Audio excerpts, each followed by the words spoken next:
1, 2, 3, prova, test, trasmissione.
Non so. Qualcuno sente GUI?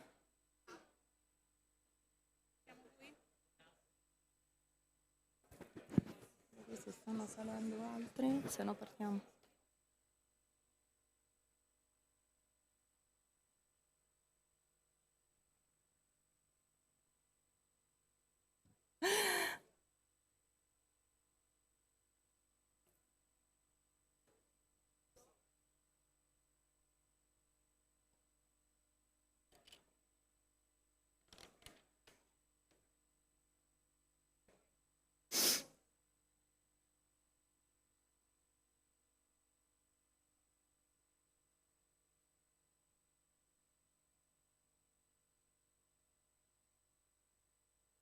We are about to start.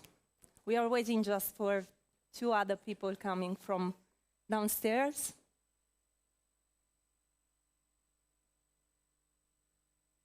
Okay, so welcome everybody to this MIB Alumni Reunion 2025. I'm so glad to have all of you here in this amazing place of PwC Tower. But it's my pleasure to open the floor by inviting Massimo Yengo, that is partner at PwC, to share his welcome remarks. Thank you, thank you. And good morning, ladies and gentlemen, and please, and welcome here in our PwC Milan office. On behalf of PwC, I would like to say that we are really honored to host such an important community as the MIB alumni, so we are really happy to have you here today. On a more personal base, I'm also happy to be here. First of all, I'm grateful to have the opportunity to sit with you this morning and to listen to your speakers and learn something about artificial intelligence.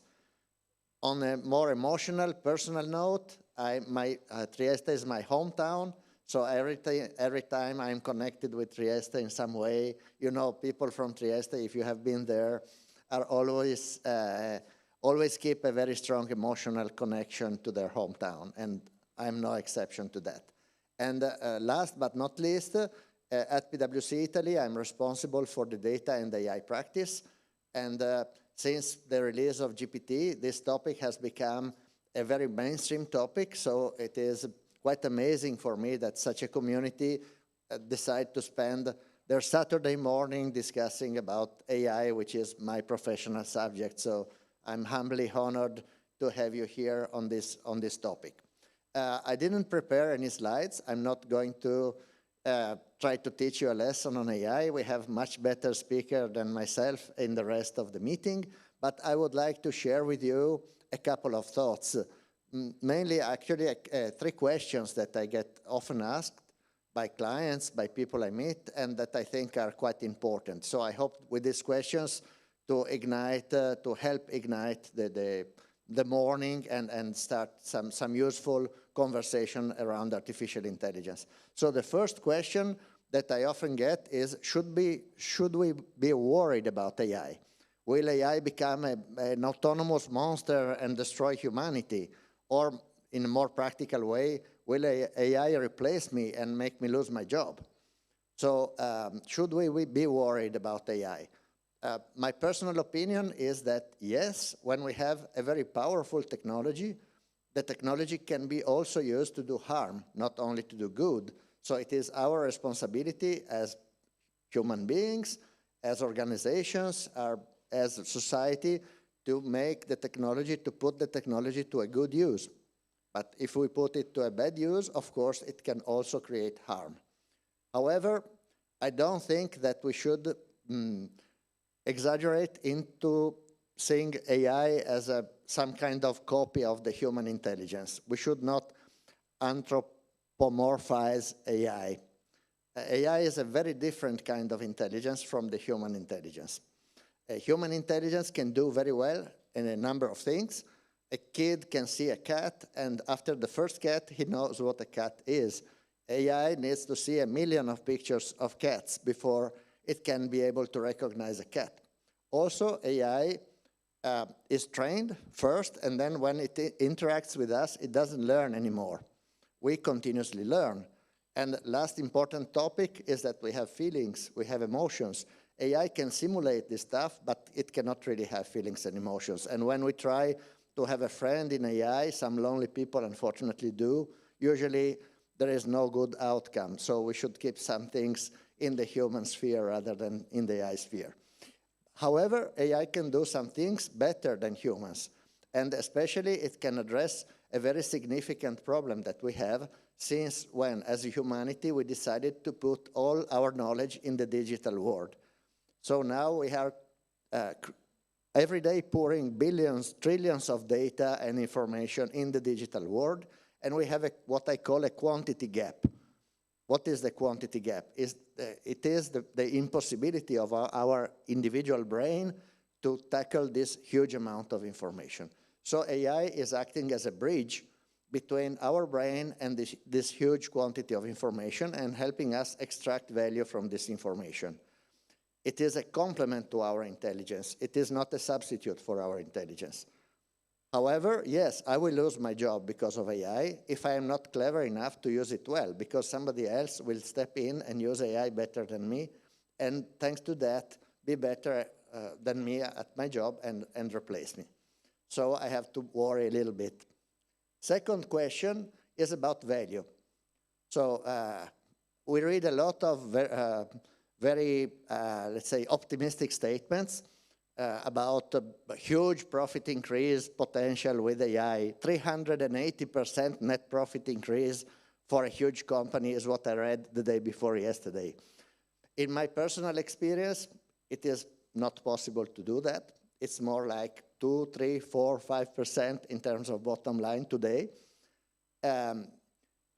And people are also skeptical. We read also the exact opposite. A lot of papers also from important American universities saying that AI has no real value, that companies are failing to create real value from AI. So what I can say as a practitioner, humble practitioner, is that I see real value from AI in my daily professional activities, but it's more in a single-digit range if we think about impact on the company bottom line.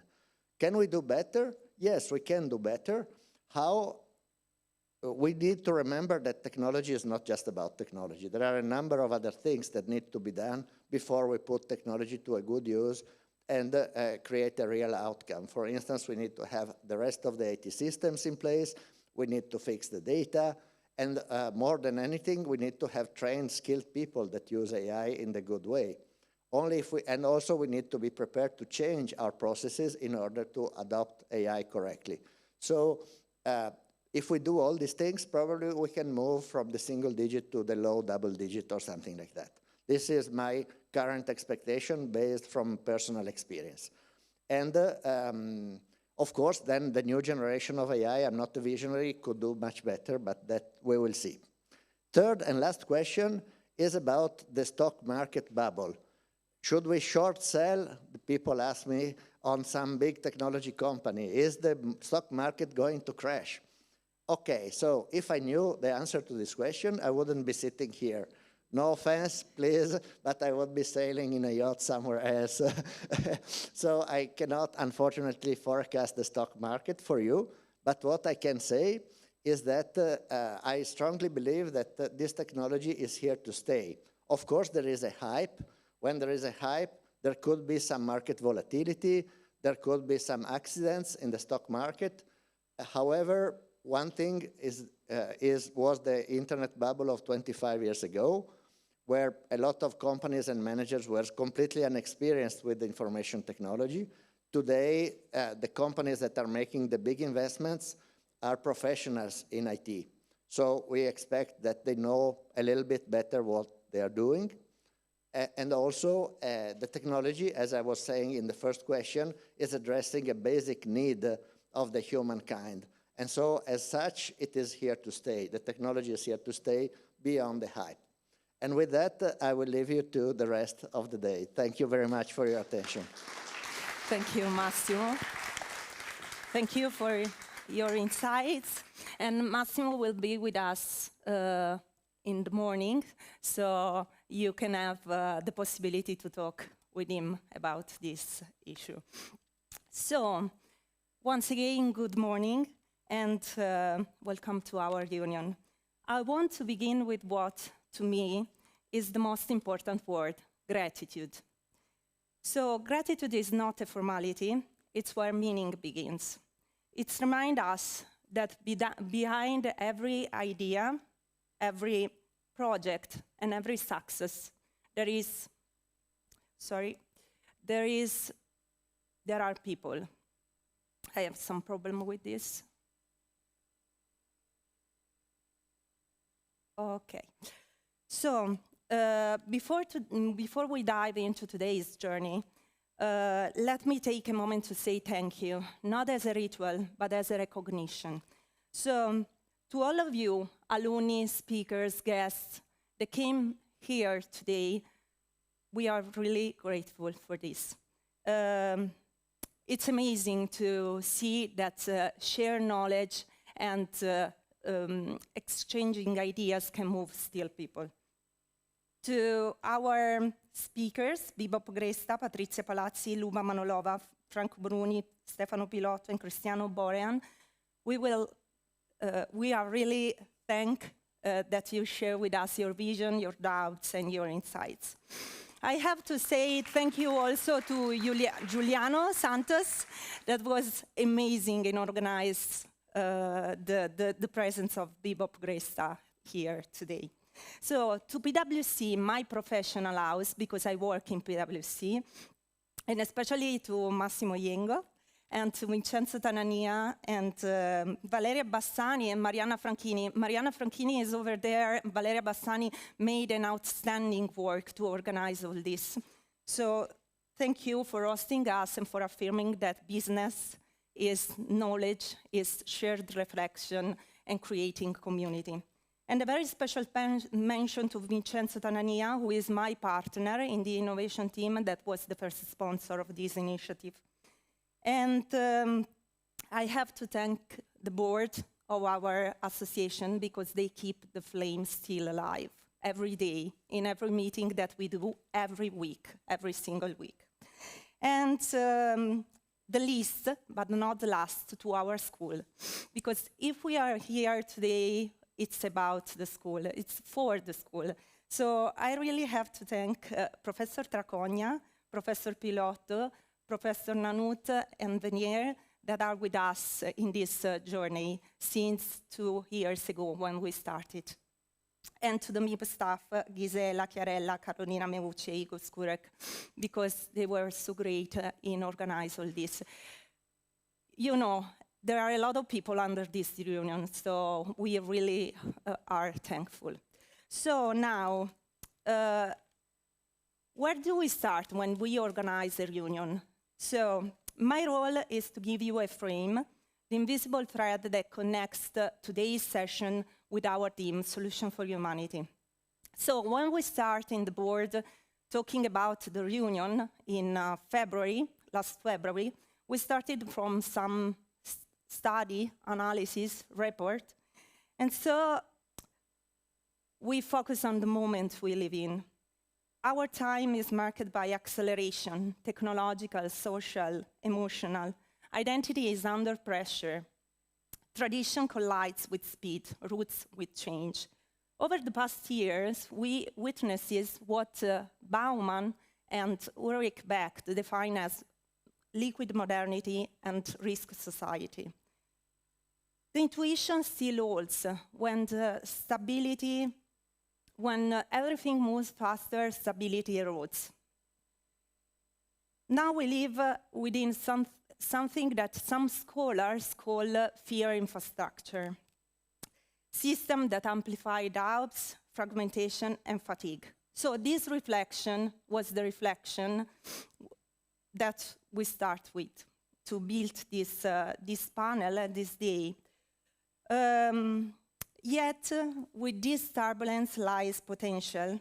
As Rosa reminds us, acceleration is not only chaos, it's energy, it's movement.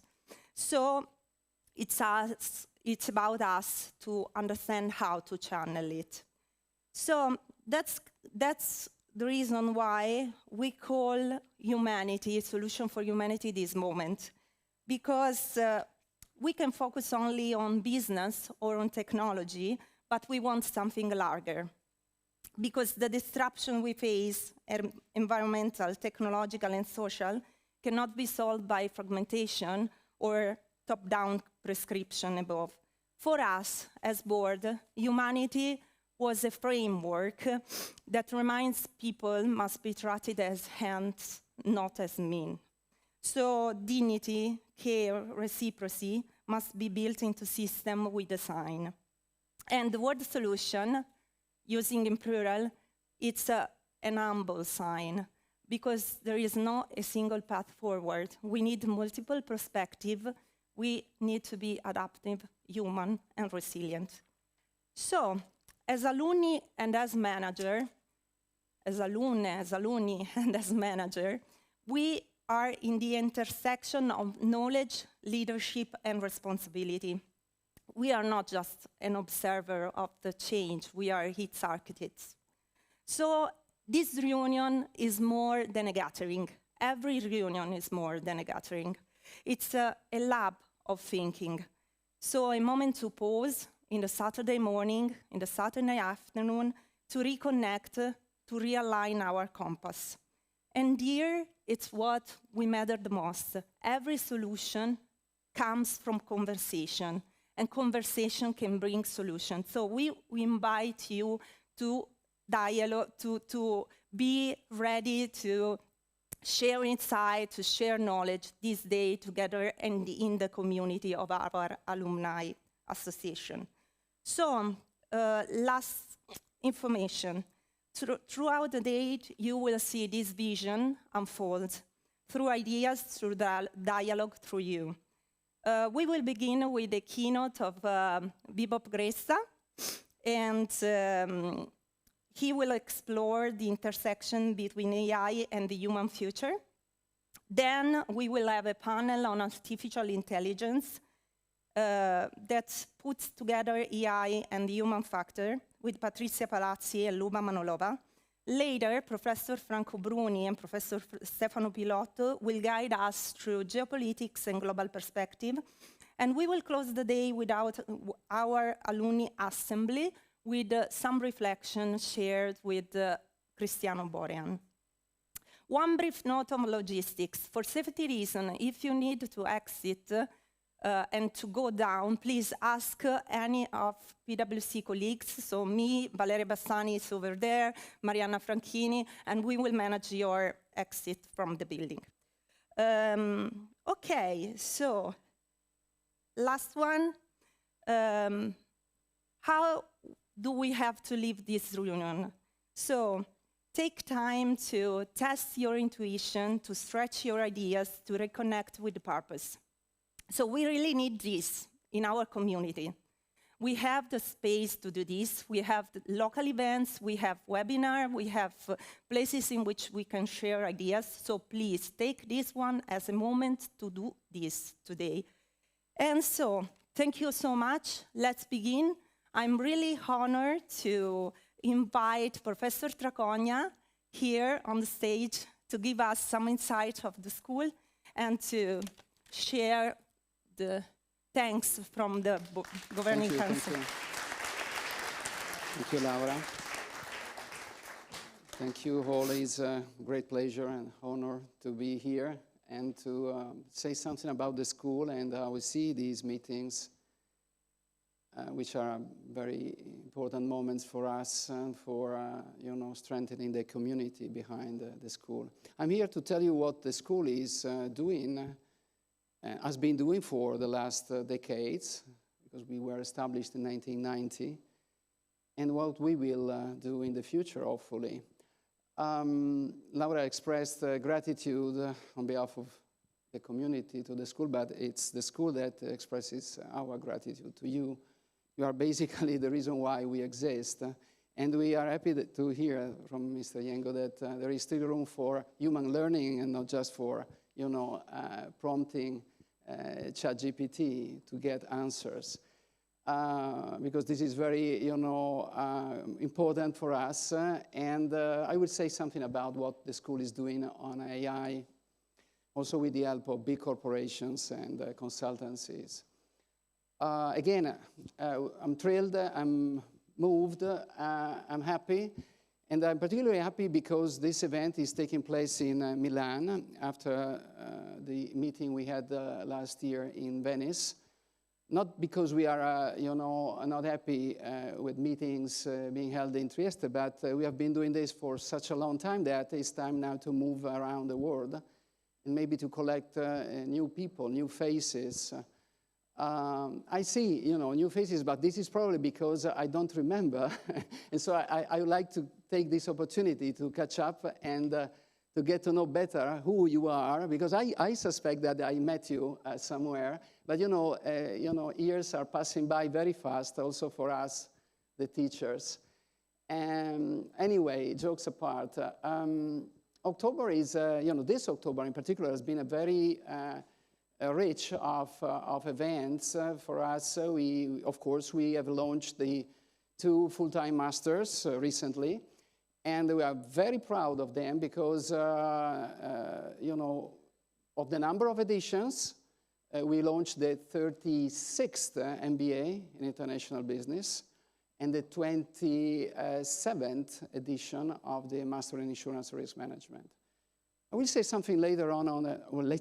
I'm taking only 5 minutes of your patience, so I don't want to overwhelm you. Anyway, so we launched these masters, and we set a new record in the number of countries represented. If we put together the 2 masters, there are more than 30 countries.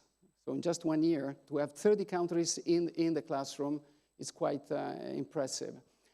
Then we had the graduations, and just yesterday we had also the pleasure to host Mr. Giovanni Liverani, which is a very important person for the insurance field, as represented in the towers right in front of us. Liverani is coming from Generali, but he's the president of the Association of Insurance Companies in Italy. And as you know, we host such guest speakers all the time. We have graduations. So, but it's not just this. It's because we celebrate the accomplishments of young graduates.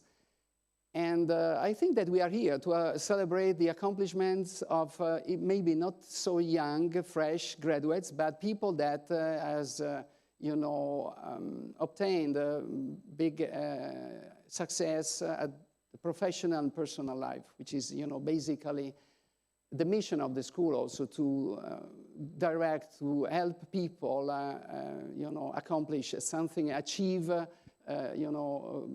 bold goals. What I would like to tell you is something about the school. Again, there is a school working behind the community and behind any program of ours. A school that, again, as I said before, is now in its 4th decade of life. We have established a clear and a solid reputation and positioning in the postgraduate, post-experience master's landscape all around the world, also thanks to the accreditations we hold. We are growing also in executive education and in generally in the collaboration with corporations, but also with public academic institutions. We are also, as an academic institution, we are also active in research, mostly applied research, because as you know, we are also professors at the university level, so we carry out research as a basic research at the university, but the applied research is the focus of MIB, Trieste School of Management. And on top of this, again, we focus a lot on accreditations. And we receive quite, frequently the visits of accreditation agencies and people, peers, as people coming from other business schools, which are indicating us, the direction to take for improvement, or just confirm that we have achieved important standards of quality. The school is committed to pursue a very ambitious strategic development plan. We aim at growing further. We know that we are not a big school. We are also focused on just a niche in management education. We don't focus on undergraduate or graduate programs, but just postgraduate. So this means that we will never be that big, but we would like to further grow. And this is also calling for a lot of investments from our side in human capital. We are recruiting new people, new faculty members, and in infrastructures. Of course, we are very proud of the Ferdinandeo Palace, and we just are happy and delighted to host events there. But, you know, it's not just an historical gem for us, but it has to be also an infrastructure that is capable to support us in delivering high quality and modern educational programs. And we believe that today Ferdinandeo is exactly so. What else? Continuity. I mentioned before 36 editions of the MBA, 27 editions of the Master in Insurance and Risk Management, but there are 28 editions of the Executive MBA program, okay? 15 editions of the Executive Master in Insurance and Finance. And not to forget, you know, some programs that we discontinued, but after so many editions, for example, the 12 editions of the International Master in Tourism and Leisure, and the 7 editions of the online Corporate Master in Insurance and Risk Management we delivered for some time for Allianz Group. And again, I don't want to provide you with the full list of programs, but again, it is quite clear that for us, continuing the delivery of a program is sort of a responsibility for us, that is that of preserving the value of your degrees and to establishing more and more, year after year, the reputation of the programs and also, you know, the brand that the programs represent, particularly when they are positioned in your CV. And on top of this, of course, we understand that it's also about developing a sort of an intergenerational solidarity and unity among different editions of a master, but also among different masters. And this is exactly what's going on today here.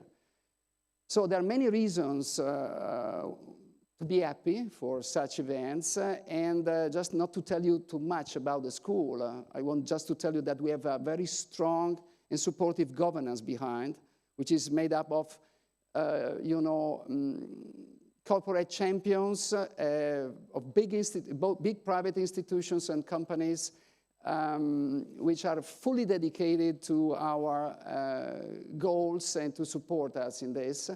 But of course, we also can count on an outstanding faculty and the richness, the diversity of you, the community. But again, we are here to celebrate the community, and I want just to tell you that for us, you know, the alumni community is the best and the most valuable asset. Why so? Because we are, you know, the living testimonies, you know, and examples of what we aim at achieving. That is, to transfer knowledge and for you to collect this knowledge, but also to turn it into actions, which are also, when you put them together, a very important exemplification of what leadership is about. It's about having a vision, having commitment, is about having the capacity to manage uncertainty, complexity, there is so much all around us, and also to be accountable of what we do. So this ideal of leadership is represented by you, and you are our ambassadors in the world. So that's why we are so proud and happy to see that this community is alive and kicking. So thank you for having this patience to listen to me. I'm, you know, leaving the floor to the speakers.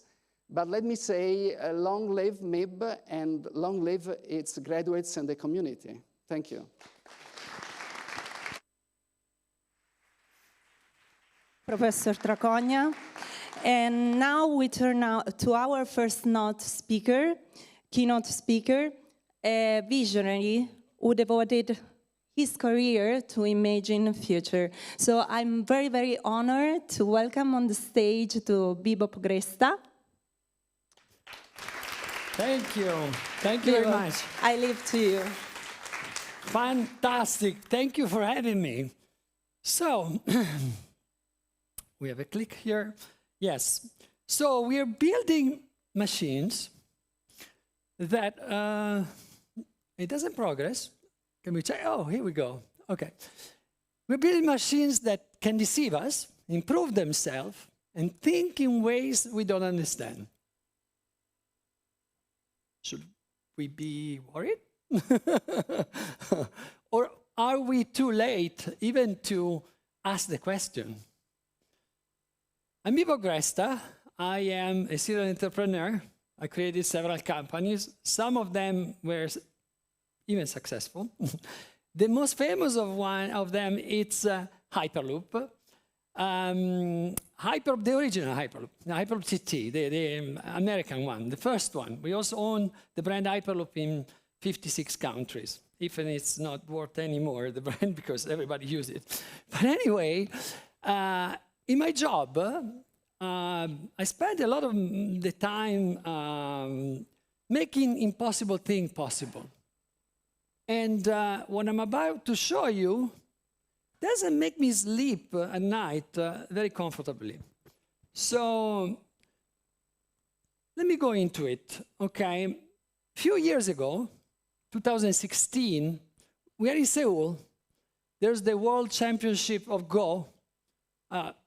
Go, it's not like chess. Chess has 20 openings, okay? Go has 361. It's the most complex game that humanity has ever created. They say that the possibility, the legal moves of Go are as much as the atoms of the universe. And to that moment, everybody was thinking that it was basically impossible even to conceive a machine that can play this game because of that characteristic. And we are at the beginning of an unprecedented match. There's on one side Lee Sedol, 16-time world champion of this specialty, and in the other side, AlphaGo.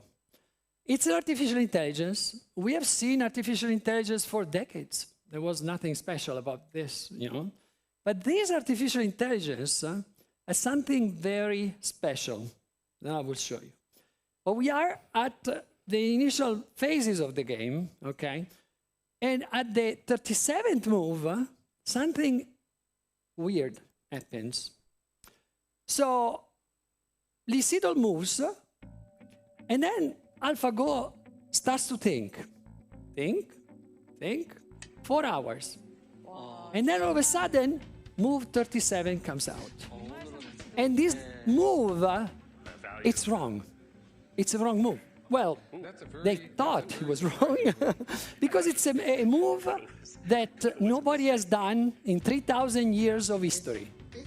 Monks, philosopher, the best of humanity has played this game, and he comes in and he smears the move. He says, what is this? It's a rookie mistake, right? And then all of a sudden, look at his face. It changed expression. And he stays like that for 12 minutes. And these are the longest 12 minutes of his life because he realizes that something happened. Something new was challenging him. And in fact, what happens after is history, because the computer starts to do a complete different game that nobody was expecting. Even the programmer weren't expecting. The computer was doing an emerging skills that they haven't taught it. And he won. He won the first game, he won the second game, he won the third game. And from that moment, humanity changed. And I can explain you, and I want to explain you why Move 37 is so important. They define it not a human move. The commentator, you see, everybody was laughing. The entire world was watching, and everybody was laughing until we stopped laughing, because that was very important. And it was important because we need to understand how AI thinks to realize what happened there. So usually when we were training AIs, we trained them in a way that it was pretty typical. You take as much data as we have, and we feed the beast until it's saturated, right? That was the way. And we perfected it, we do fine-tuning, we do all sorts of tricks, but that was the data. At the beginning of this process, that's how AlphaGo was trained. He beat a human by just feeding the beast with all the historic data of Go. That was, we thought, the best way to train the computer. And it came out with an innovative way to interpret the game. Funny enough, we didn't teach them to play Go. We just feed the computer with all these. So that was we did. We take all the data from the humans, we feed to the beast, and after 30 million human games, it becomes smart.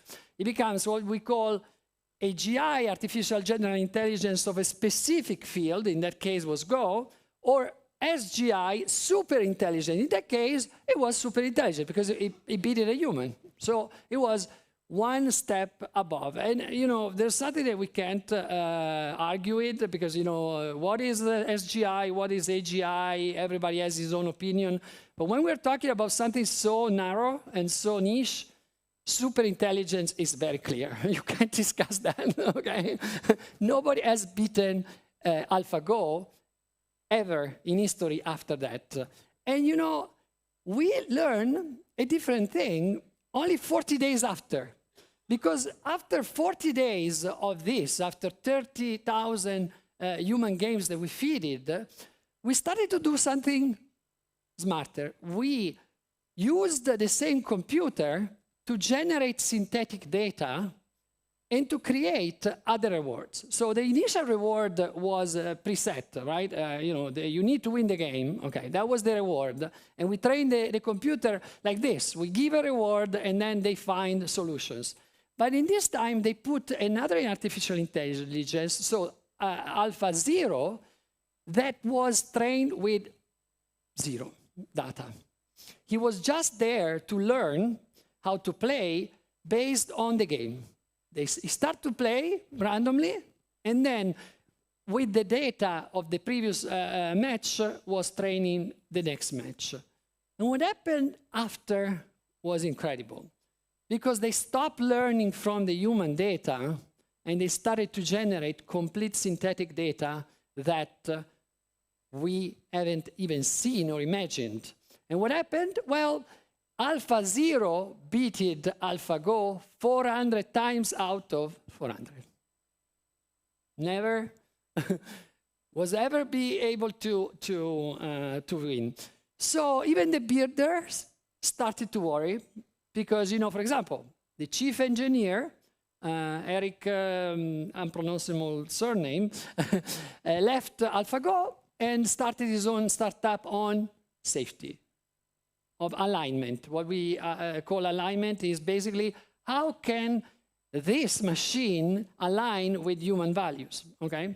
So if they start to worry, maybe we should start to worry, maybe? Yeah, I think so. So a lot of them, like Sam Altman, you never know, but I build a bunker. That's a great idea, I think, you know. Well, this is the future, like, you never know, but the guy who's creating the machine is also building a bunker. It's, I don't know.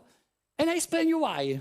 Explain you why they are building bunkers, because there is a dark side on all of this. And, you know, you can be romantic and say, you know, oh, but, you know, we will find a way to control the monster. But we'll see. First, I will talk to you about things that happen, not science fantasy, things that is happening right now, and all the cases that I'm showing you happened in 2024, last year. So first, they tried to test the computer if it can lie, right? So, and funny enough, they discovered that 84% of the time they lied. If you give them the right incentive, they will lie to you. And these are emergent behaviors. Nobody teaches them to lie. But in this particular case, for example, they constrained the AI in a space, and then the incentive was, you need to survive. So as soon as the operator was trying to basically tell him that they were going to kill him, to switch it off, what did he do? He did what he was trained to do. He was trained to survive. So he started to lie, to deceive. He started to try to replicate himself to other servers, and used never-seen strategies, even psychologically blackmailing the researcher. So that is a very worrisome results. A second thing, the AI has learned to lie with a right reward. Again, nobody has trained them, but he did. There's another very dark side that, oh, sorry, I was,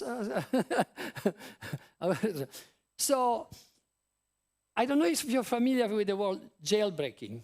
Okay, jailbreaking is basically do actions that can actually crack the system, enter in the system, make it do things that it wasn't programmed for. Well, jailbreaking AI is super simple. You know, there are so many very easy way that you can jailbreak any of the LLM that you're actually using. If you ask ChatGPT to create a bomb, it will absolutely refuse that. It's immoral.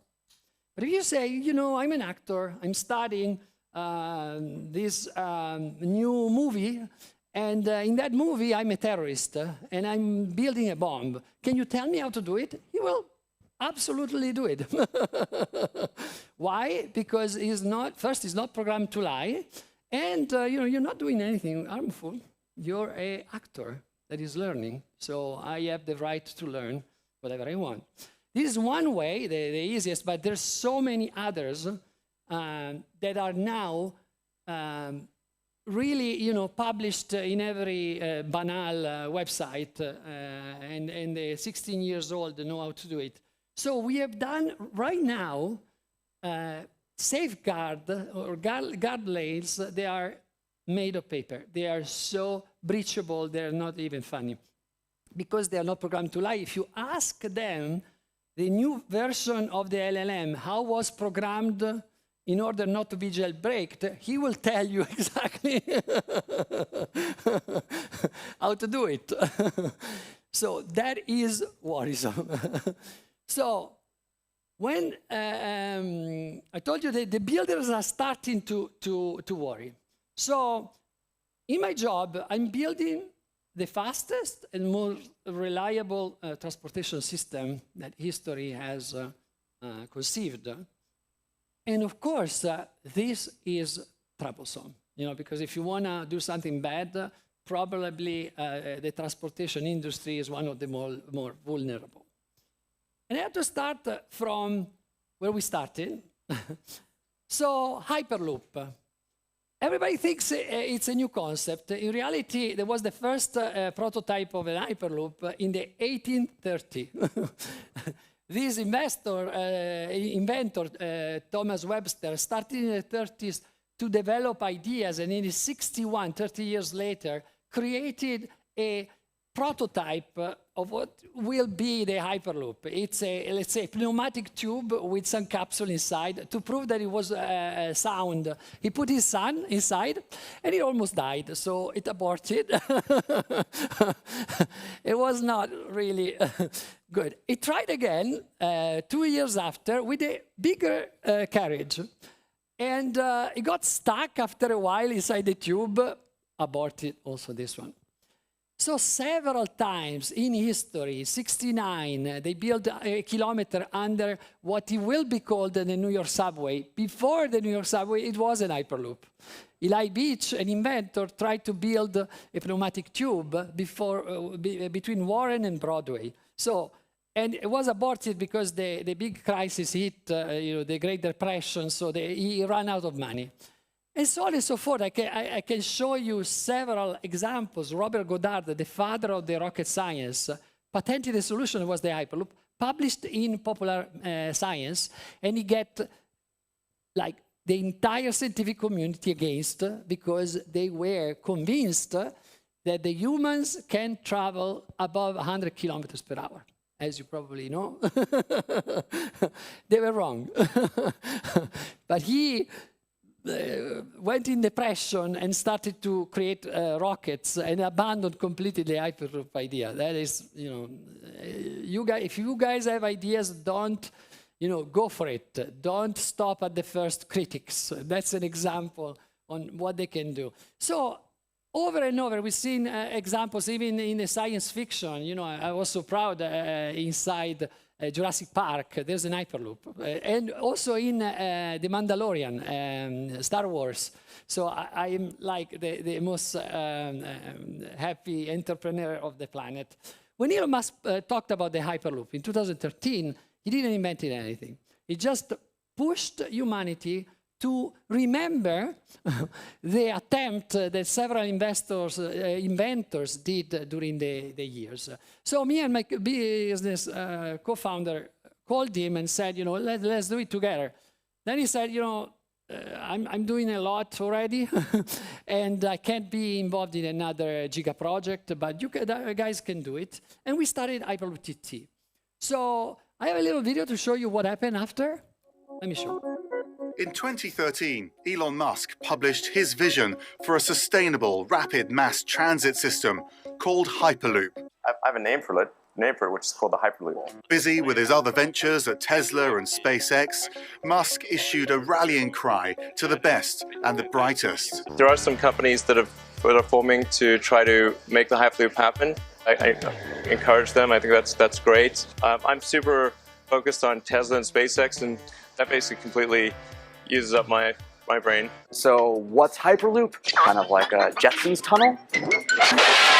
It's something like that, yeah. Imagine to have a capsule of 28 people. You put this capsule inside the tube, so you have no resistance. And now, because there's no resistance, you can levitate and move the capsule at almost the speed of sound. Is the main trick to it the vacuum and the fact that there's no friction? Is that the main reason why it makes it so fast? Tesla founder Elon Musk proposed this new technology called Hyperloop, and it's being developed right now in Playa Vista, here in this hangar behind me. So when Elon published the document, he just drafted a possible way to achieve this.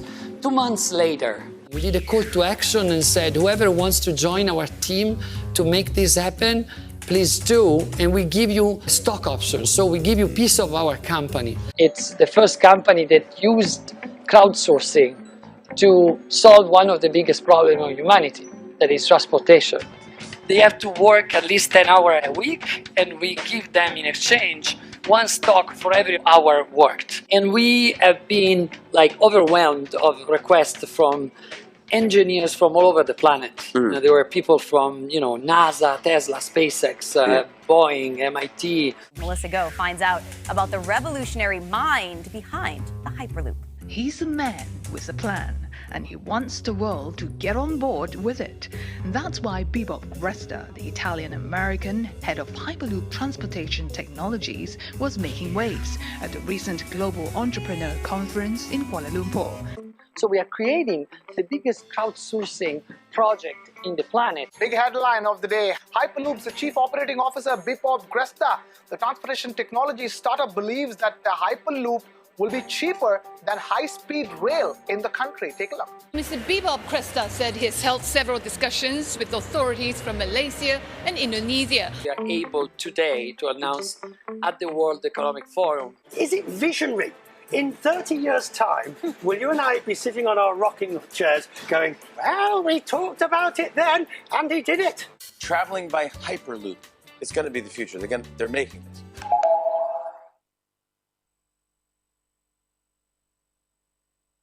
this. In Italy, and it's also tax deductible. So, okay, you know, it's spontaneous. Thank you so much. Not to me, to all the scientists. Thanks. It was really appreciated. So, just to warm up. So, what's the Hyperloop? I explained it very well putting together this video. It's a conglomeration of efforts that are happening all over the world. We were the first one, but you know, there are at least 12 projects around the world that are now in different phases of execution. Unfortunately, one went bankrupt, and you know, you have seen a lot of titles. Hyperloop is dead. No, one company is dead as usual, you know, as the normal development. But there are actually 12 projects around the world that are actually active. The reason why you're not hearing a lot lately is because altogether we decided to stop marketing the idea and go work to deliver it, because it's a very long process. It's an infrastructure. We are taking 12 years only to arrive to the point to build it, while a train took 50. So I think we are doing a great job right now. And you want us to be able to make it safe in order then to ride and enjoy it all over the world. So an Hyperloop is in 2 minutes I will explain you what it is. Imagine to have a capsule you put inside a tube. You take out the air from the tube so there's no resistance. At that point, you can move the capsule very fast, very efficiently. And that's the key point, efficiency. You can use the same way we build trains, you know, above the ground. This is called cut and cover. So you dig a hole, you put a tube and you cover it, or with boring, okay? Same way, there's also a fourth way, under the water, transoceanic, that there are 2 new giga infrastructure that are in construction in Northern Europe for highways, and we will use the same technology. So it's an infrastructure that is efficient by definition, because when you are taking out the air, you are actually taking out the majority of your enemy and where the energy goes. In this planet, we have a crazy amount of resistance. It's one of the toughest planets to move, actually. Only Jupiter and Venus is worse. You know, in any other planet, we didn't have this problem. But here, you need to remove the air to allow the train to go fast. And that's the key. And by using 21st century technologies, we can actually build the technology that are not impacting the planet so much. We can absorb carbon dioxide and release oxygen. We can have solar panel, wind, kinetic energy, regenerative braking, to have a sum of the production of energy that is bigger than the consumption. So that's why this system will be super efficient, and the ticket will cost 1/10 of the normal train. Why? Because we are not consuming energy. We are actually energy positive. And it's adaptable. You know, inside the city, you can build it in one way. Outside the city, you're building it in a completely different way. Different, let's say, application for different climates. And is not impeding Animal Crossing. It's completely independent from weather. It can be EMP resistant. It means if an atomic bomb explodes, we are in a Faraday cage, so we don't get affected, okay? And this is very important in this period, you know. You need to start to think about it. So how you build a 21st century technology using 21st century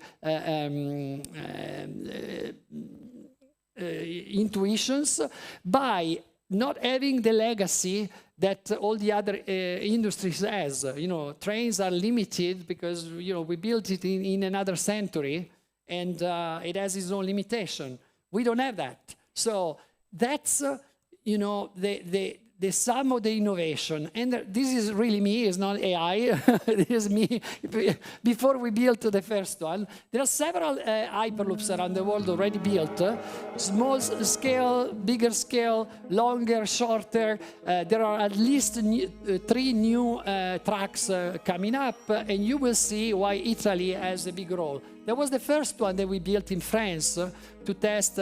That was for a period the biggest hyperbaric chamber in the world.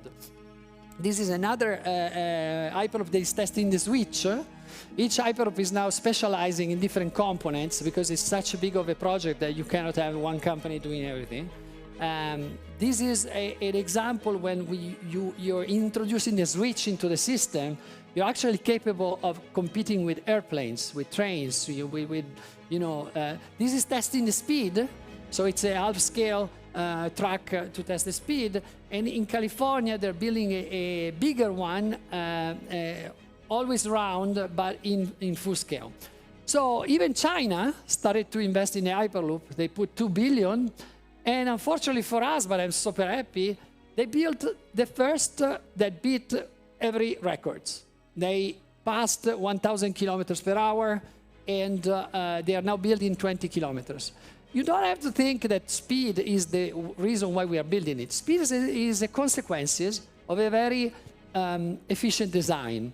So when you are basically accelerating slow enough, you can arrive at almost unlimited speed with no results on the passenger. They keep their comfort. You know, if you're now flying A380, the airplane at 2 floors, you're already going at 1,000 kilometers per hour and you're not feeling it.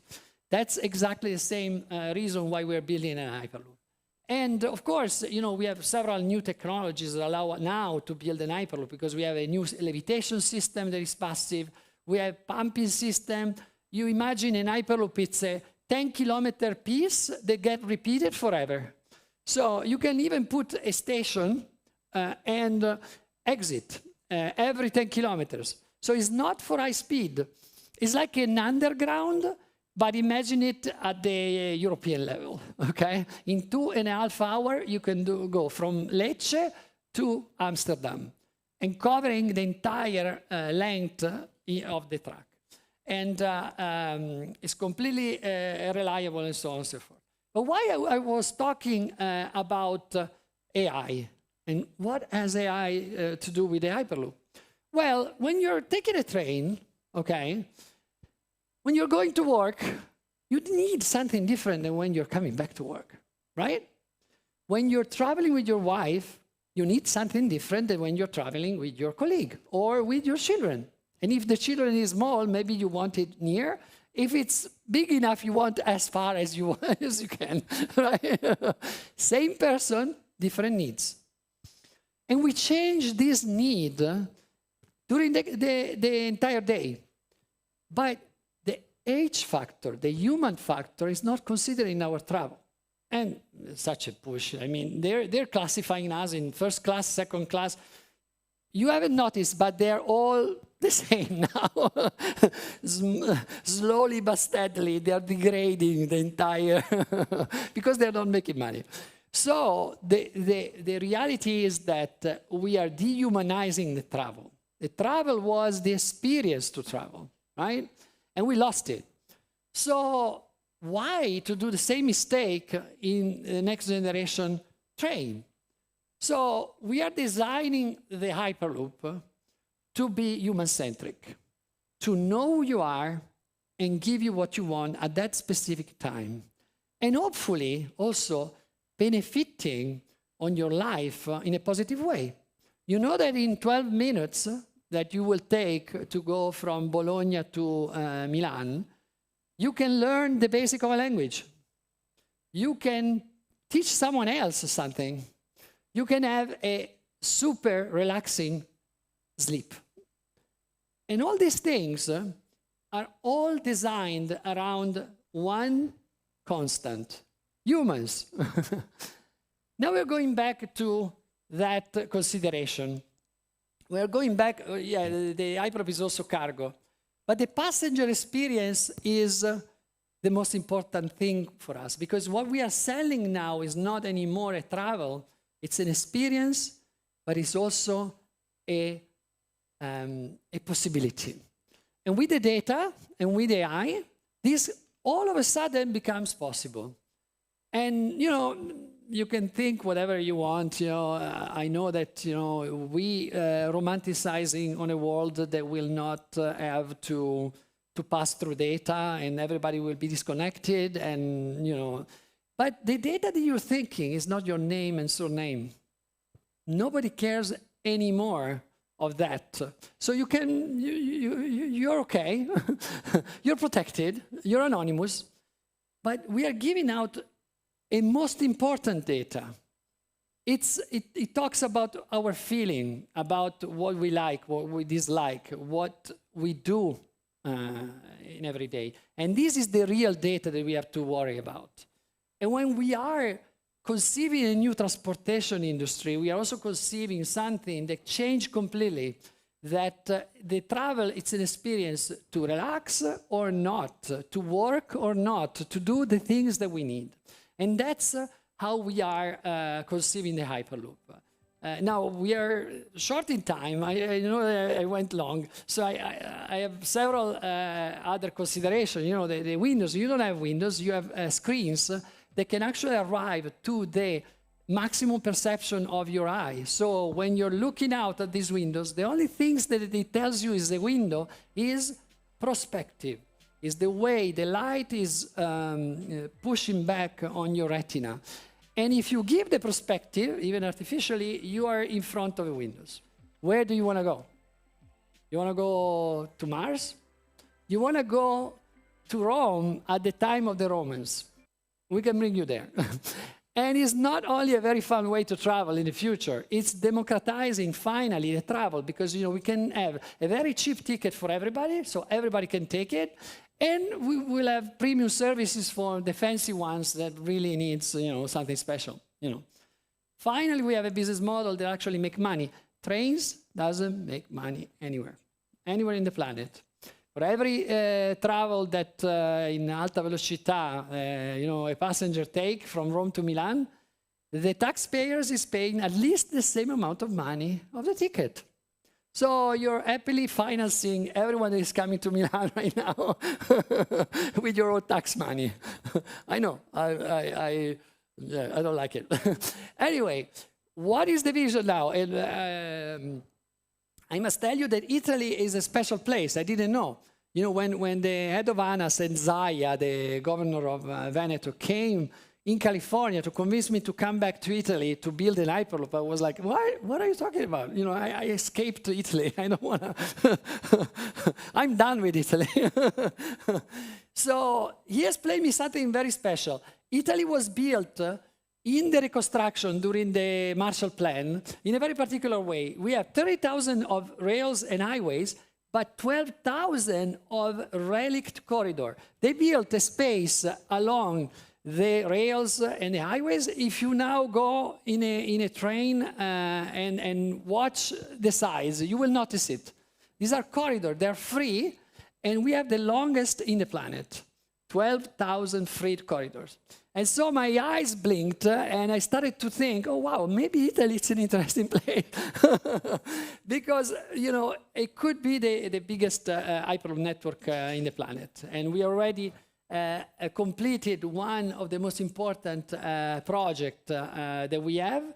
We won a tender. I put together a tender with Leonardo. We built 140 engineers, 12 companies, 5 universities. We completed the first phase of the biggest project, 800 million allocated to this project. And we are now working with Ferrovie, finally. We are convinced the new administration to actually give it the go to build the first Hyperloop, working Hyperloop, certified by 2029. So Italian time, it's like a miracle. So we are talking about science fiction here, but we are doing it, okay? So, but wait. So we said that you know, I hope I scared you enough about the AI, you know. I hope you guys are now, you know, thinking, not sleeping as I'm doing. But there's a good story. You remember the 2016 match between Lee Sedol and AlphaGo? At the fourth, so the match were fourth. The champion was already defeated. And his career was over. In fact, he basically retired the year after. But he wanted to play the fourth game. And what happened is so interesting that changed history. Fourth game, he was playing at a certain point, at move 78, he did something that was considered the God touch. Because he did something that no one Go player has ever done in history. He played a move, a left side kick, side hit. And that move created the condition. You can see from AlphaGo the percentage of winning that the machine has, and it went from 98% to 8%. In one move, and from there to 0. The machine lost the game. He retired anyway. But what am I telling you? To leave you with a good note, is that we are in a moment where humanity has to decide where to go. And it's too late to stop. But we still have our age constant that is allowing us to get an intuition to beat the machine. And in your own business, you need to start to think, what is this age constant that I can insert in my business to be relevant, to use AI, but also be important piece of the equation. And I invite you to do it because it's not a matter of if, it's a matter of when it's coming. And in order not to be replaced, but to use it wisely, we all need to do this. Thank you very much. Thank you. Thank you, Bebop, for sharing your thoughts, your vision, your project. Thank you so much. And now we move to our panel discussion, a dialogue on AI and human factor, exploring how technology can amplify what is most human in us, creativity, empathy, and so on. So I leave the floor to two colleagues of the board, Maria Velia De Laurentiis and Valentina Maraldi, to welcome our hosts. Thank you. Thank you very much. Maybe can we have another? So I'm very pleased to welcome Luba Manolova. Luba is Director, Co-Pilot, AI Business Solution EMEA in Microsoft, leading the strategy orchestration of AI transformation across country. Luba turns vision into impact by accelerating innovation, aligning technology and business strategy.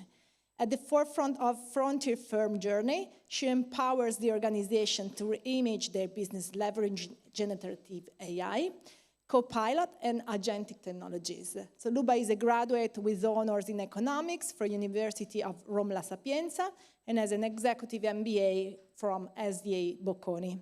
She's also member of board of director of the Sierra Asti Banking Group, where she promotes values of inclusive leadership and the enhancement of diversity. So welcome, Luba. Thank you very much. Thank you. So, our second guest is Patrizia Palazzi.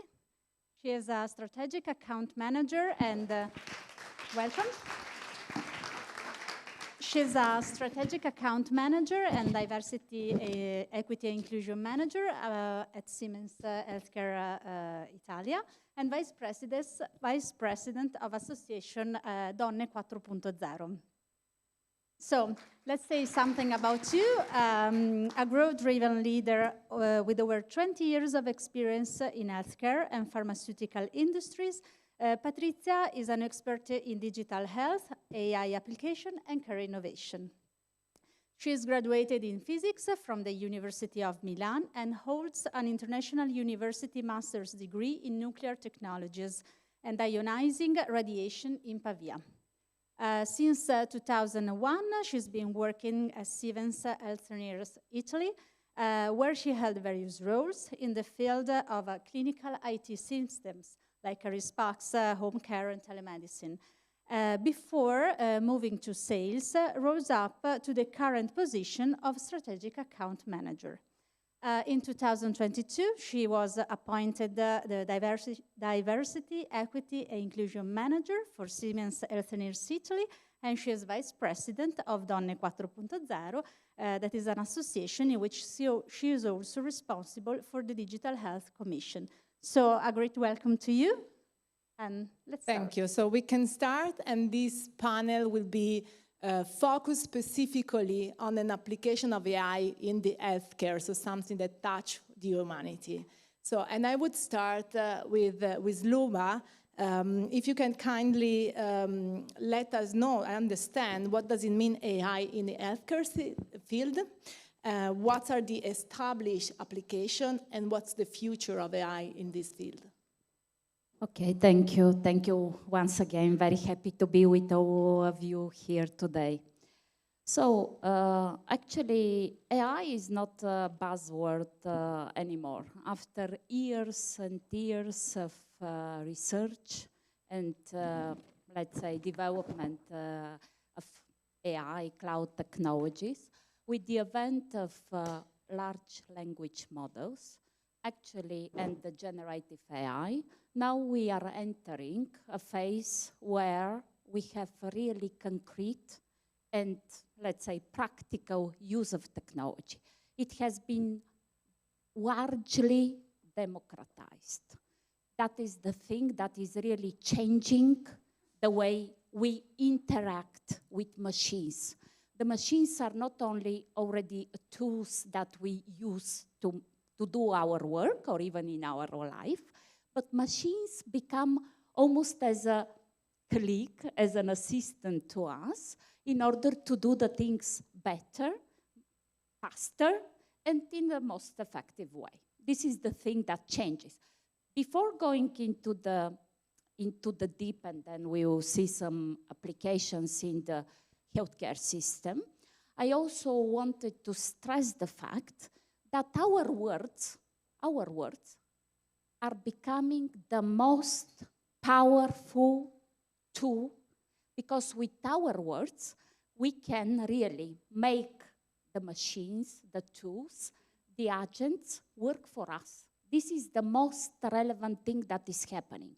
And generative AI has becoming a new factor of productivity, by all means. And it's entering in each and every enterprise, in each and every small and medium business, in each and every home, and really becomes a kind of almost a transparent technology. And that is, it's a general purpose technology.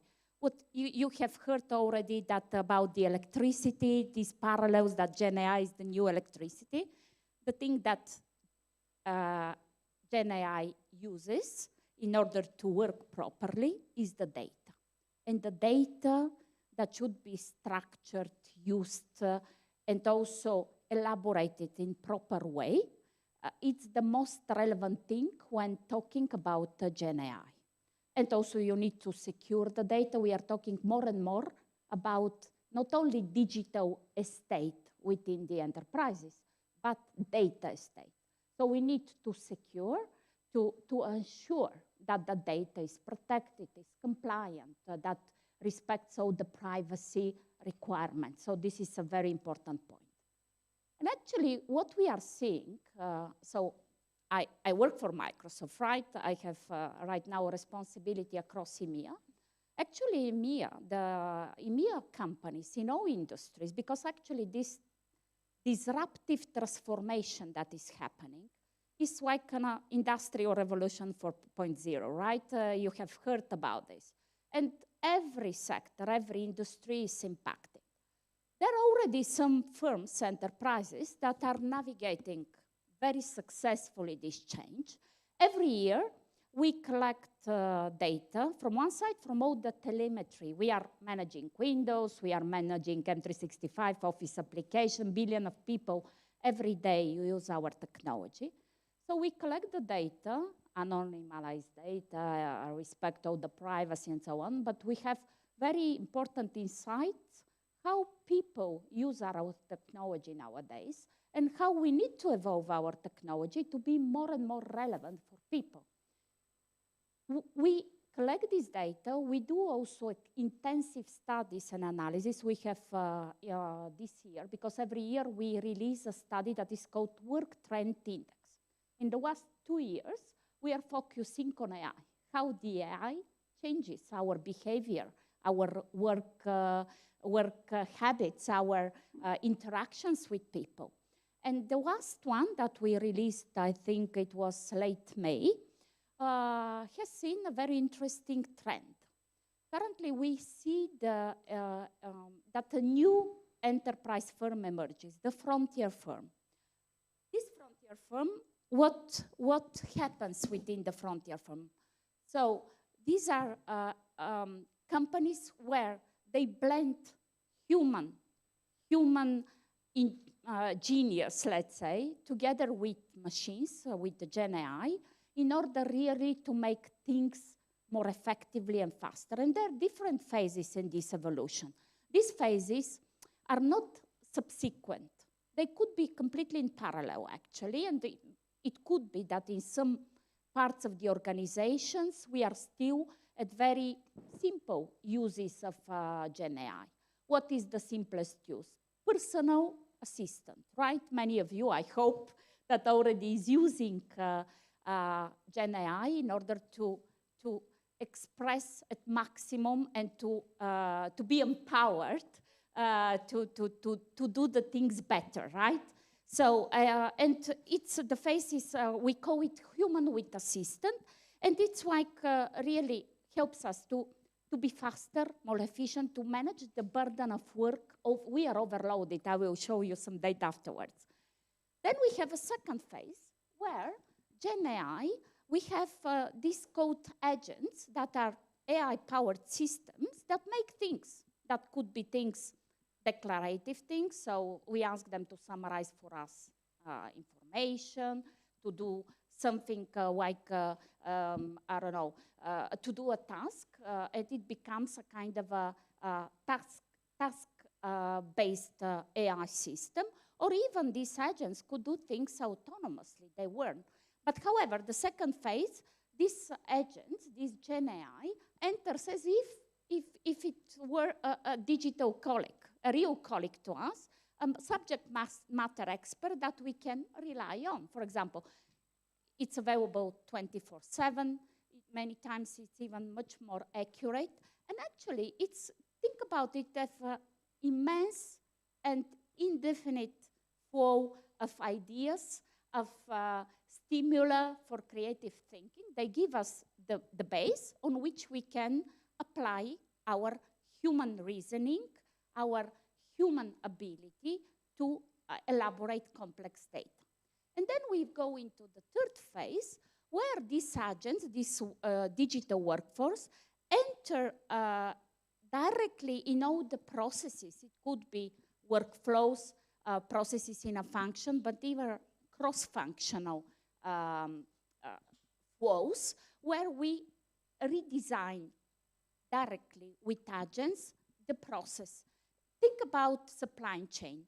Nowadays, many companies use in logistics completely digital-based workflows, where these agents actually autonomously manage the whole process, and the person enters only where there is a kind of a problem in order to, or setback, and it's to address this, let's say, by exception or standard deviation of the workflow. So this is happening already now. Actually, many Italian companies in banking, in manufacturing, in retail are already using some automation because it starts with automating repeatable tasks. But more and more, these digital assistants do for us much more elaborative and, very strategic things. For example, their agents, analysts, researchers, you can ask them even to build a detailed go-to-market plan for a new product or service that you would like to launch. They do all the analysis, all the benchmarking, and it applies also in healthcare, we will see, and give you an output on which you already could bring your ingenuity to make the thing better, exceptional, You don't start from, let's say, from the blank page, You already have a good detailed plan on which you can put all the, let's say, personalized knowledge and your legacy, competence. I'm talking about competence legacy in order to make this more and more powerful. After this big introduction to say the future is already, we are not talking anymore about these conversational Gen AI models. We are already a while ahead because these frontier firms have been emerging in all the industry and they have quite important competitive edge. And why it's important that we introduce this kind of technology within the organization? First of all, think about the digital overload that we have in the last months or years. It started with the pandemic when we were fully digital.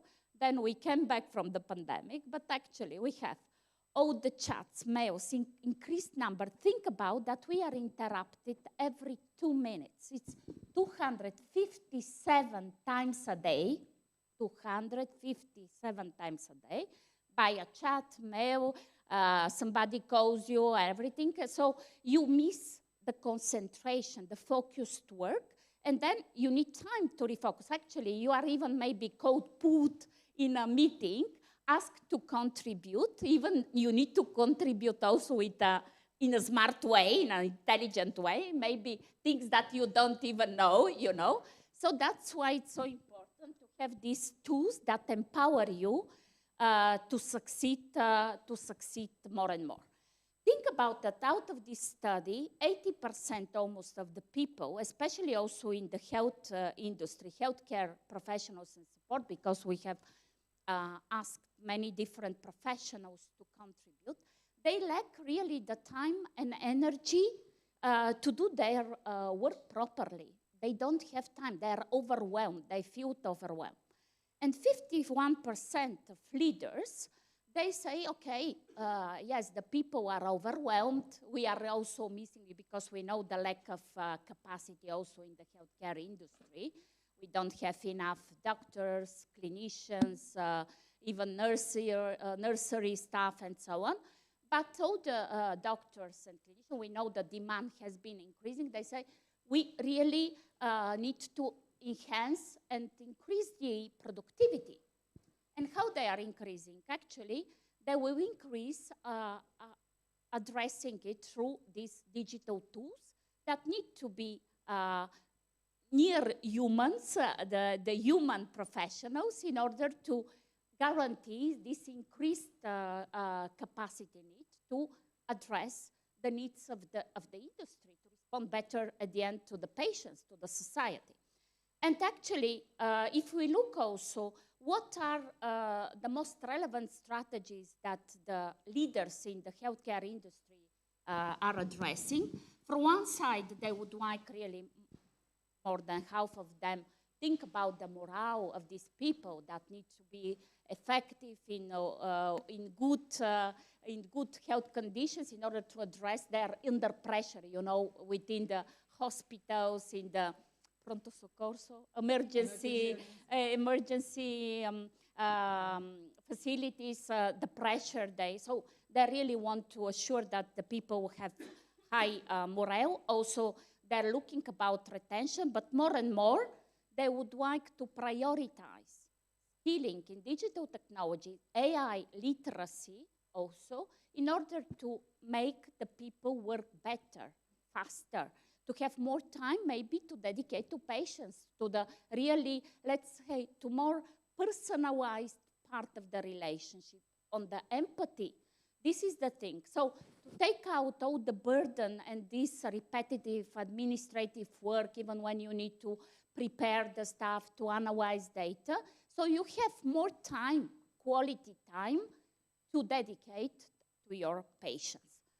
And actually, more than 75%, 77% of leaders are saying we are really would like, and it also happens into the healthcare industry, in the pharmacy for sure, they're looking for AI-skilled professionals, better even clinicians, doctors that could use the tool more effectively in order to make, to ensure a better health care for us at the end. Us, we are all patients at the end. And actually start thinking in this way, how you can embed this technology. That should be an enabler. It shouldn't be a substitute. I would like to stress this. It shouldn't be a substitute. It should empower all of us to express at our best the potential. And actually, if you look into the healthcare industry, what does it mean? From one side, it will help enrich the employee experience. So all the clinicians, the doctors, they would be much more, how to say, productive. And also, as I said, many workflows that are not so relevant, so strategic or focused could be addressed with the digital support. Actually, we could also reinvent how we can engage with patients in the health industry, because you will be able to offer more personalized services, also much more, let's say, precise, better accuracy. And then also the fact that you can unlock a lot of new value while addressing, elaborating critical and operational data. And this could really help to be much up to the point also to maybe reinvent some of the business models that are currently dominating this industry. And it helps a lot also on the research and development side, because the fact that you can elaborate such a big amount of data in a fast time, it reduces research and development time, but also the effectiveness of the healthcare care and treatment would be improved. I will go fast because these are some of the challenges that I have just listed here. Data, as I said before, analytics are critical, very critical, especially in this very, how to say, high risk environment, because when you talk about health, and these are very, very, very, how to say it, high impact and sensitive, both data, but also issues, because if you apply the wrong treatment or care, there are huge risk for the patient, but also for the society. So for this, actually, currently many of the providers and players in this industry, they many of the providers in this industry, they say that still they have this siloed data, that there is not such a good quality in the data. And actually, AI and also the computer power that we are enhancing as an ecosystem will be addressing very, very effectively the healthcare landscape. And actually what we see that many healthcare executives, 85% actually say AI could help us really obtain the relevant and the right information at the right moment for for our purposes, if it's about inventing a new medicine, or if it's about putting in place the right healthcare plan, and so on.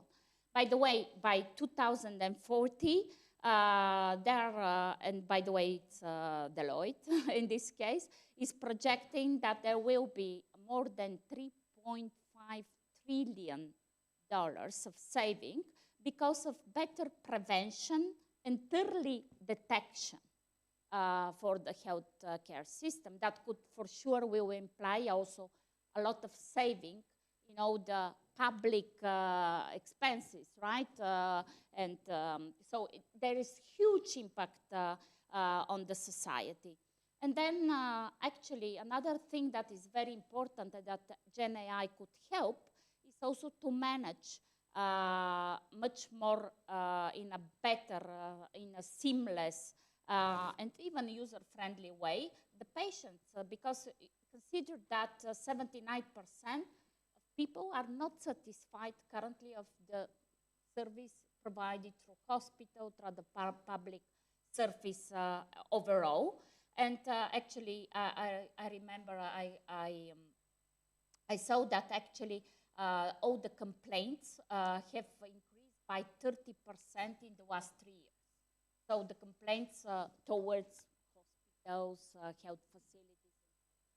Then the third thing is that consider that more than 100 billion providers say that exactly the data analytics challenges are preventing them to really succeed in value-based, succeed to put in place value-based care models for patients. So yeah, this is really, really relevant. Then there are a lot of ways, here is, maybe I will skip this in order to be more, to leave also to other colleague to give her point of view how Gen AI could impact the healthcare. However, actually AI and the increased computer power, the management of data really will be transforming very deeply the environment. And here I also put as an example, and I will give you afterwards 3 cases of healthcare providers that are already embedding Gen AI into the day-to-day processes. But actually, if you think what are the most relevant goals of the healthcare industry, is to improve the access and also the quality, to improve the quality of healthcare services to patients. This is the most relevant thing. And then the other most relevant thing is to streamline all the research and development also here, to provide at the end better healthcare plans, better treatments, better pharmacies. And if we apply Gen AI, already we see some KPIs, more relevant KPIs in healthcare have been improved, because from one side there is better customer satisfaction, because all the patients could have faster diagnosis, faster identification of treatments, better pharmaceutical plans, and so on. Then we have also a better readmission rate. Think about when the patients are discharged from the hospitals. One of the KPIs that the hospitals also monitor is if they need to readmit the patient. So we have seen also impact on the readmission rates. The wait time has decreased dramatically in some of the hospitals or health service providers that have embedded AI into their workflows, and also the claim processing have reduced quite a lot. Think about these are many times repeatable things that happen where the staff in the different healthcare providers need to dedicate a lot of time of their day in order to manage instead of spending this time on a more focused strategic activities and also with patients. That is the most important thing. Okay, these are things that I already a little bit explained, that actually we can really reinvent patient engagement, also the training of new staff, onboarding of new clinicians, new staff in the laboratories. AI can help really in many, many different activities.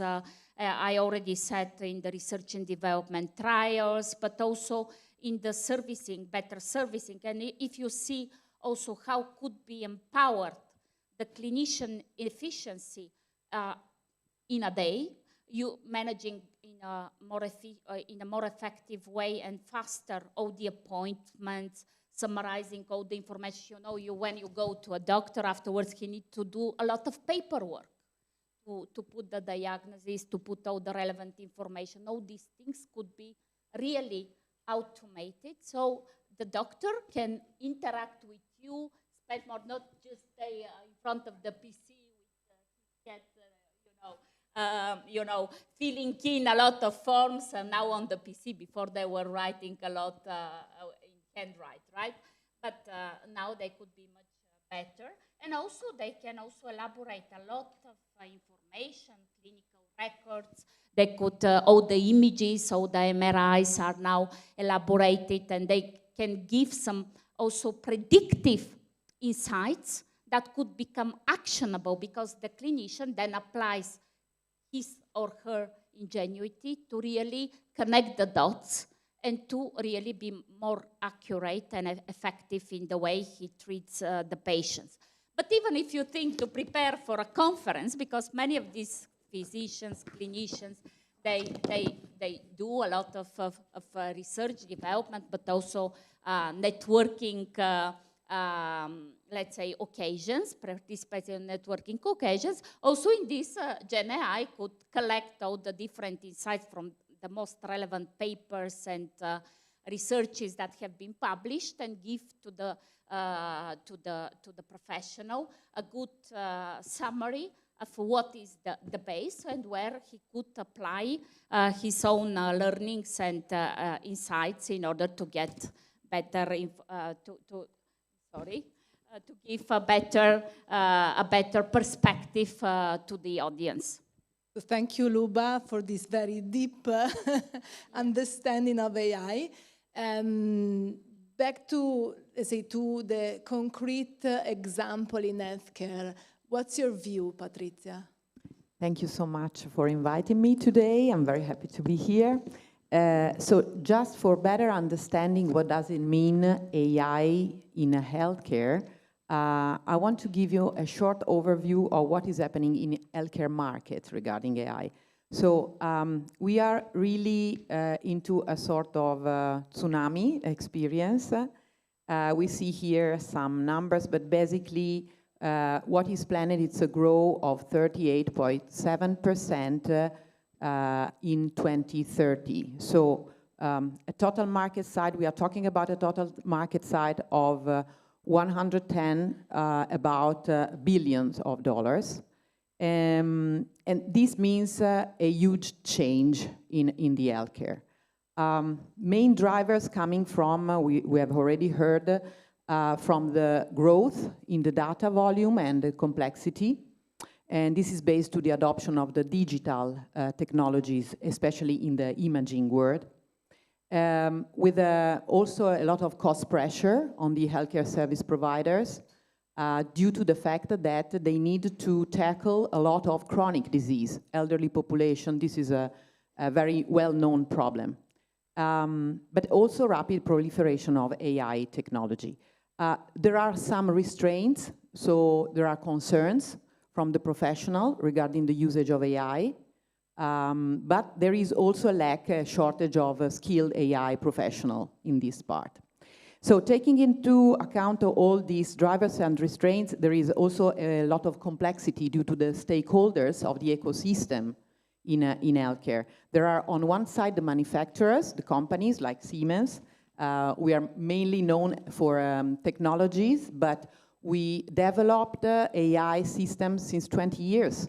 Machine learning, deep learning, large language model, and so on. So on the other side, there are the government agency, the national healthcare systems, and of course, the end users. So clinician in public and private sectors. The main application of AI are really spread along all the clinical pathway of the patient. So starting from diagnosis, early detection, to the treatment, to the therapy, to also the administration function, the data management, the pharmacy management. So really every step has an AI contribution. But the largest part is connected to diagnosis and early detection. Why? Because we have a lot of data availability in that part. We have also the increase of the demand in preventive care. That is very, very important to reduce the cost pressure of the system. So this to give you an overview of the situation of the market. If we look at this largest part of the diagnosis and early detection, I want to give you a short view on what is happening in terms of challenges in the diagnostic images and the laboratories. There are some common challenges. We have already heard labor shortage, information overload, but also data waste, and this can bring to unacceptable error dates. If we look a little bit more deeper into diagnostic imaging, there is also a huge gap in the supply-demand of the radiologist. Globally, we are talking about more than 30% gap in the radiologist professionals. So this means workload, overload of these clinicians. On the other side, in lab, on a recent survey that we did, we saw also that 14% of the lab professional reveal having made a high-risk error for overloaded or burned out. So this is really an emergency in this moment in the professionals of this sector. How AI can support here? There are a lot of areas of application, but if we look at the actual application, they are really the two first, let's say, parts. So AI is embedded into the technology, into the instruments for workflow automation. For example, in lab, we have workflow automation through AI tools.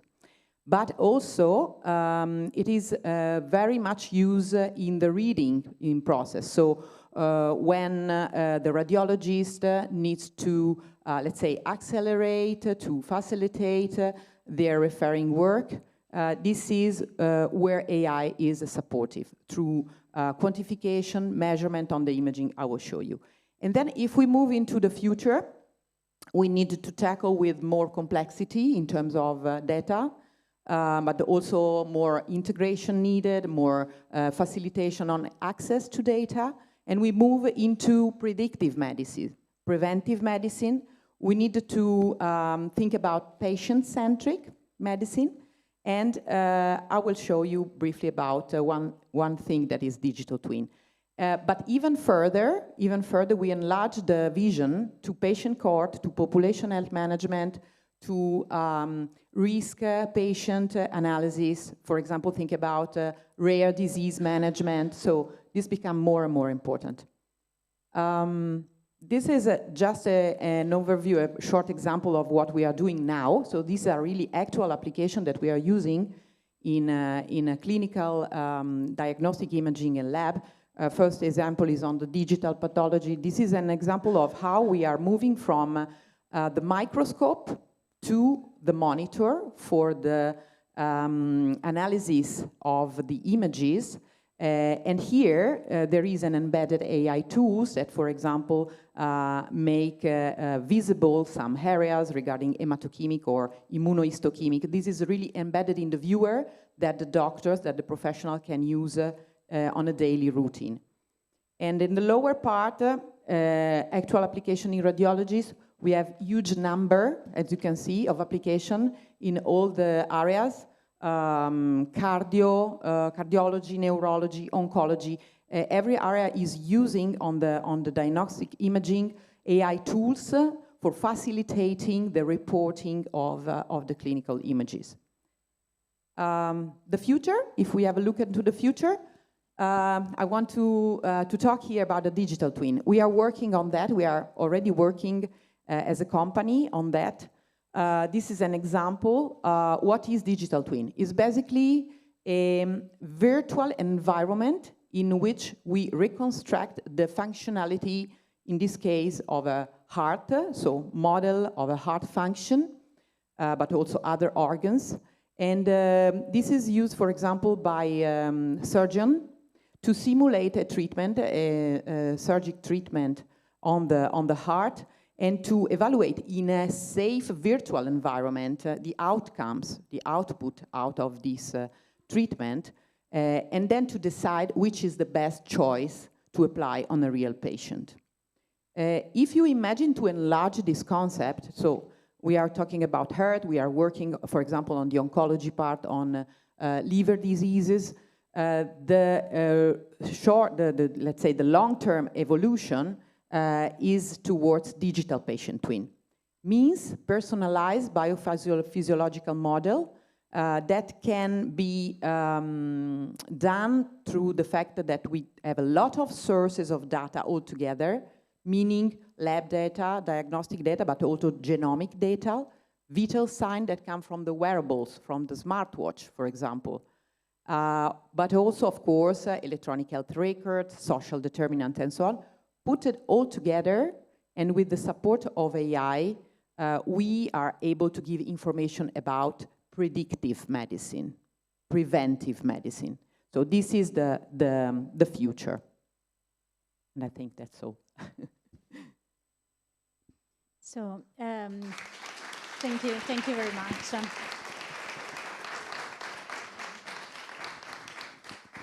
Now that we have explored the possibilities given by the AI, cost efficiency, improve on the quality, and have a more patient-centric care, another aspect, another side of the AI is how to ensure ethic or transparency and fairness in the use of this, let me say, tool in patient care. So how these three values can be ensured with the AI? Patrizia, thank you. Thank you. Yeah, this is really an important topic when we talk about ethics, transparency, and fairness. We need to take into account that we are moving into a legal framework that European Commission has created. In Europe, we are the first to have this kind of legal framework for AI, playing a leading role globally. What is this? This is called AI Act, and it is especially for the developers of AI tools, and it talks about the risks. We heard before from MIB Gresta about the risks, okay? It's very important to have a legal framework that can support with guidelines the developer to classify the risk, unacceptable risk, high risk, limited, and minimal risk, and to give also indication how to tackle this risk, how to make them, to reduce them, okay? So this AI Act came out in 2024, and now it's up to the countries in Europe to adopt in each country. And in Italy, we have just decided to have this new law that took effect on October 10th, so a few days ago. That it's a very comprehensive AI law because this integrates the AI Act into, let's say, more enlarged responsibility on AI governance. And especially it's dedicated to some sectors, and among this sector there is healthcare. And what this Italian law says is that AI can be used for prevention, diagnosis, treatment, but the final decision remains with the doctor. And this is very, very important. So AI, it's a supporting tool, but the responsibility of the diagnostic and clinical decision is up to the doctors. In this law, it's also clear that research and clinical studies are much supported. This is also very important because it enlarges a bit the possibility to use anonymized and pseudo-anonymized data for clinical research. Of course, in the compliance of the privacy, GDPR and so on, but this is really in favor of scientific research. And another topic that it's very important to keep in mind, it's about the presence and the also amplification, I must say, of biases and stereotype in AI. We are really conscious about that. We need to be conscious because, as we have heard, the AI tools are trained on data. And if this data, the quality of this data is not good, if there are biases already in this data, the algorithms not only maintain these biases, but can amplify, even amplify. So there are a lot of studies on that.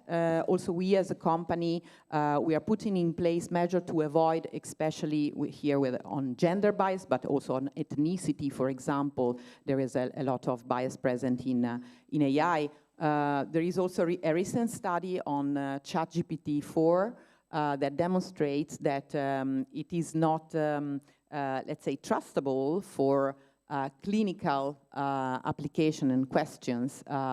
So we need to know that.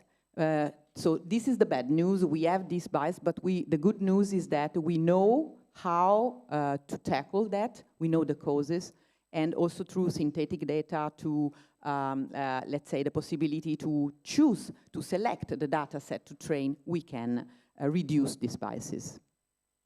Thank you. I have a question to Luba, because another critical topics in the AI in healthcare is the relationship between the doctors and the patients. And we saw that already with the democratization of information in internet. Sometimes this trust between the doctor and the patient and the doctor, it's not as it was in the past. So how do you see it? How will eventually the relationship between patient and doctor and patient will change? Yeah, it's a very interesting question, but I wanted just to add to what Patrizia was saying before, because it's really important, the reliability of the AI systems. It's really, and the responsible approach that we all providers, like Siemens, like Microsoft, we embed in whatever we do. And actually we have in Microsoft 6 principles that are also this biased management, and so we need to assure for sure fairness, reliability, this is very important. The safety is another very, very, very important thing. Privacy and security, and the treatment of this very, very sensitive information that we have in place. The inclusiveness, and this is all about biases, because if you exclude some of the, some patient data that even of marginal people, but if this, let's say, marginal data then impacts human life, it's so important. And then transparency, how you treat data, it's also a very important thing. And then accountability. And you've said it, actually, we have now the EU AI Act, and we have also the first law in Italy, and I think this is a very important step in addressing these critical themes that we, as humans, we need to put into consideration and really to focus on more and more.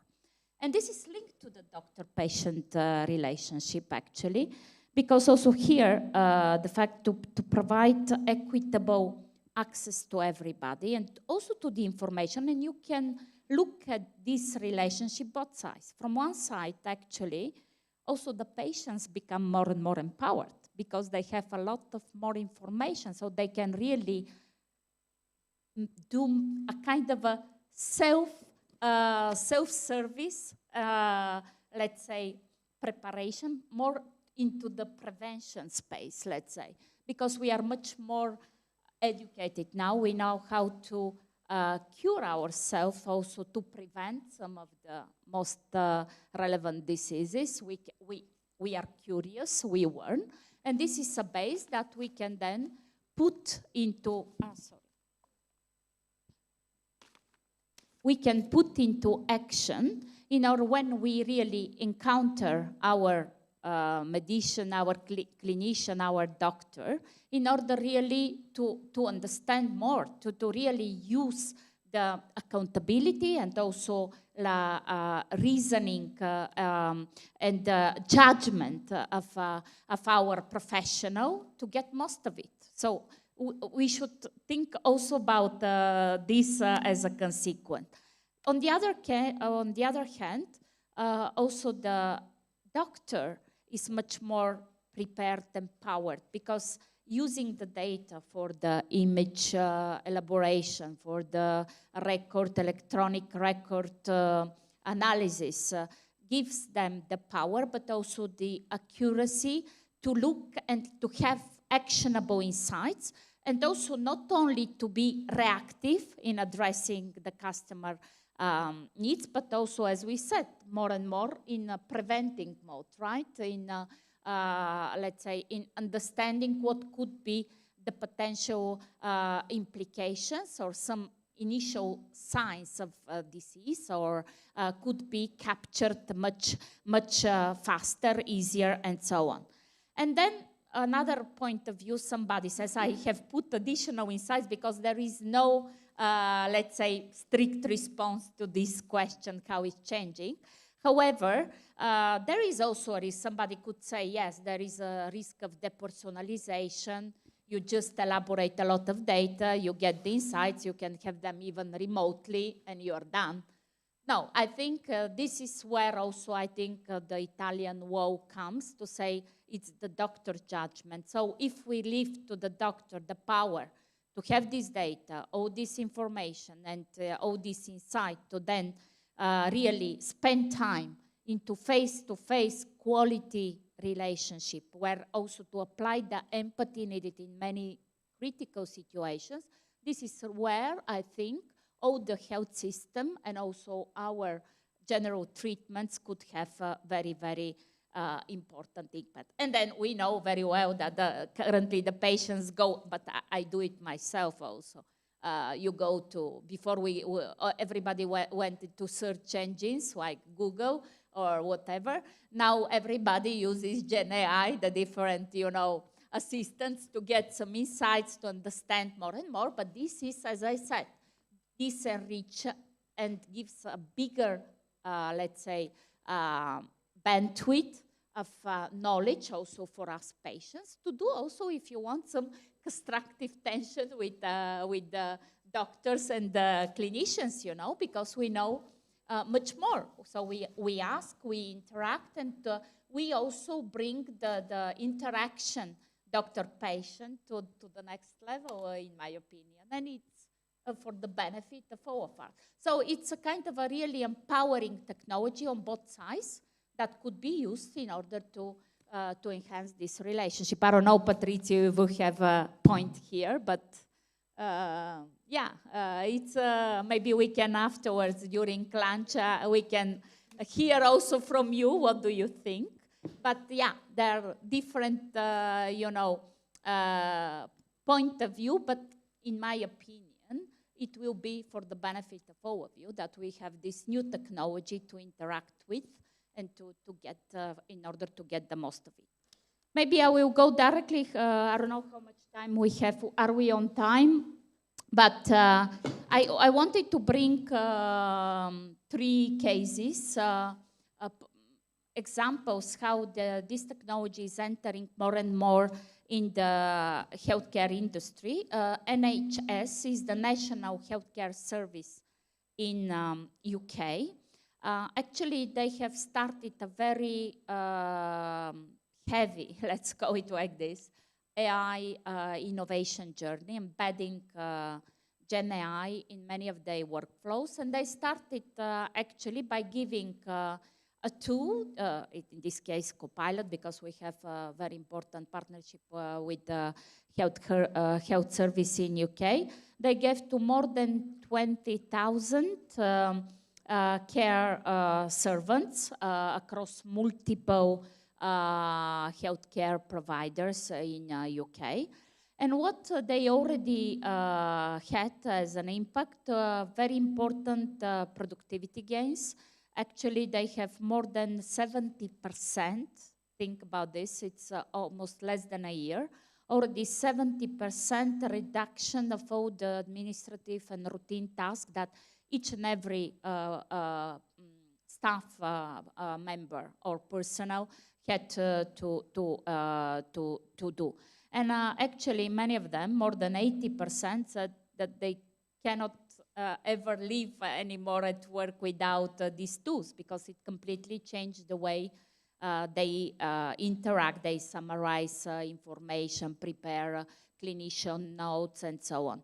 It's also about the satisfaction of the patients, because they also measure a lot the net promoting score, let's say, of the patients within the hospitals that have had also a very important reduction into the waiting times, you know, the waiting lists in order to get an appointment and so on. So they reduced drastically, almost by half, the waiting times. And there was also an analysis on the impact on the public service expenditure, that it's of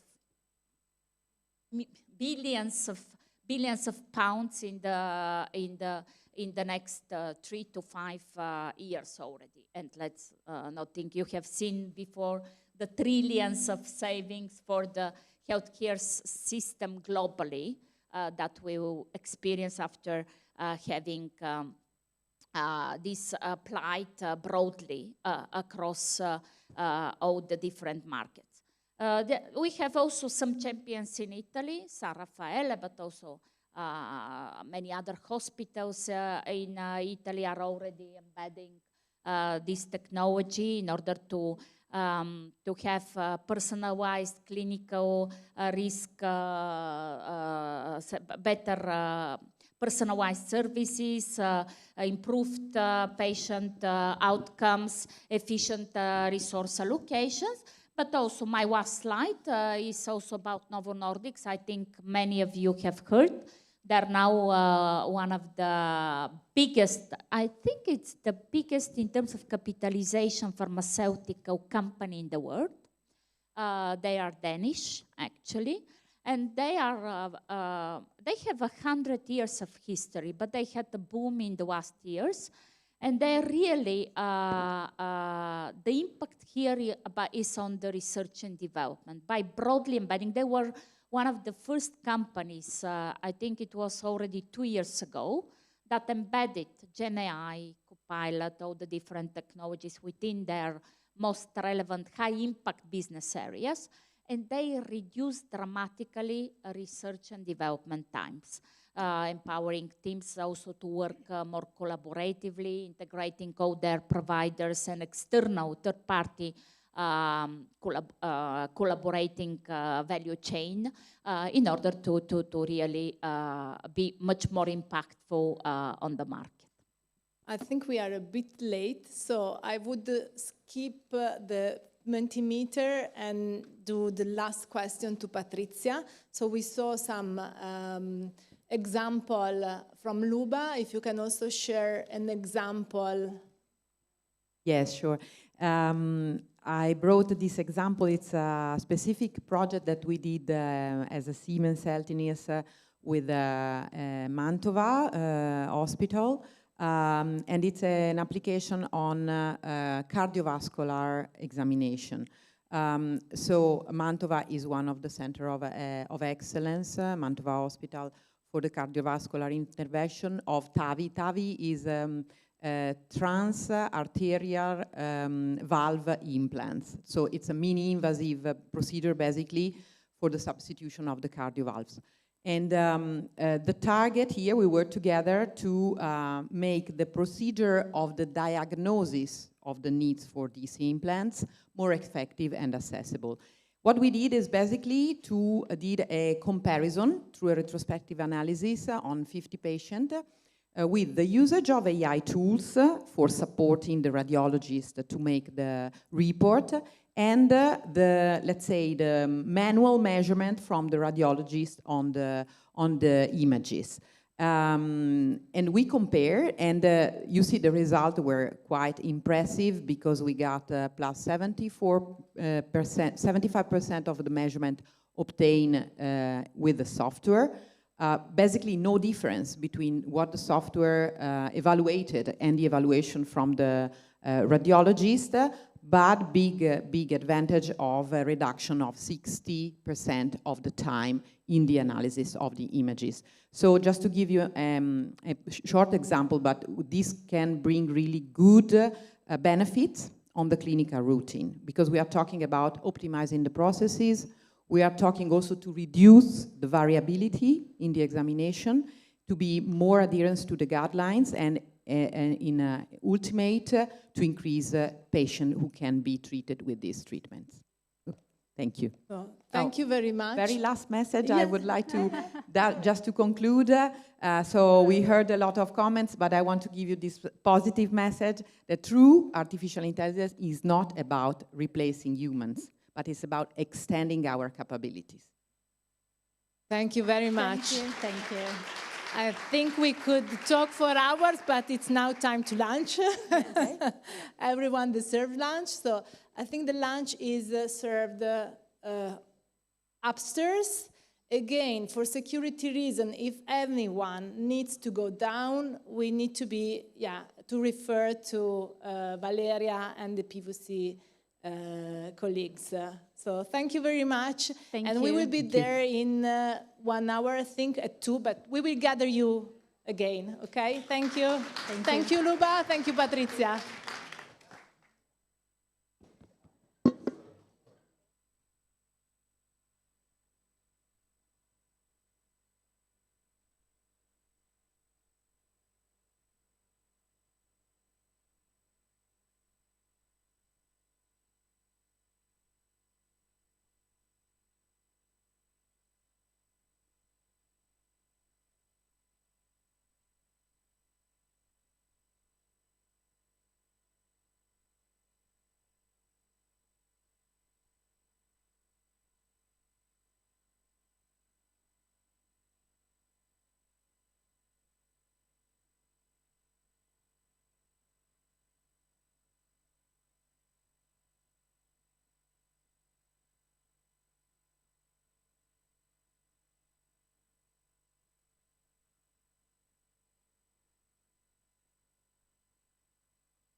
senti?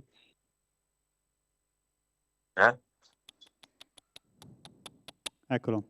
Ok, prova, 1, 2, 3, 4, mi senti? Sì, io ti sento. Ok, c'hai il video disattivato però. Ciò? Il video disattivato. No, ce l'ho attivo. Sei nero. Aspetta, forse si è girato. Eccolo. Si è girato dall'altra parte. Ok, perfetto, allora il collegamento funziona. A posto, grazie. Ok. Ciao.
Okay, so here we are again. Please take seats.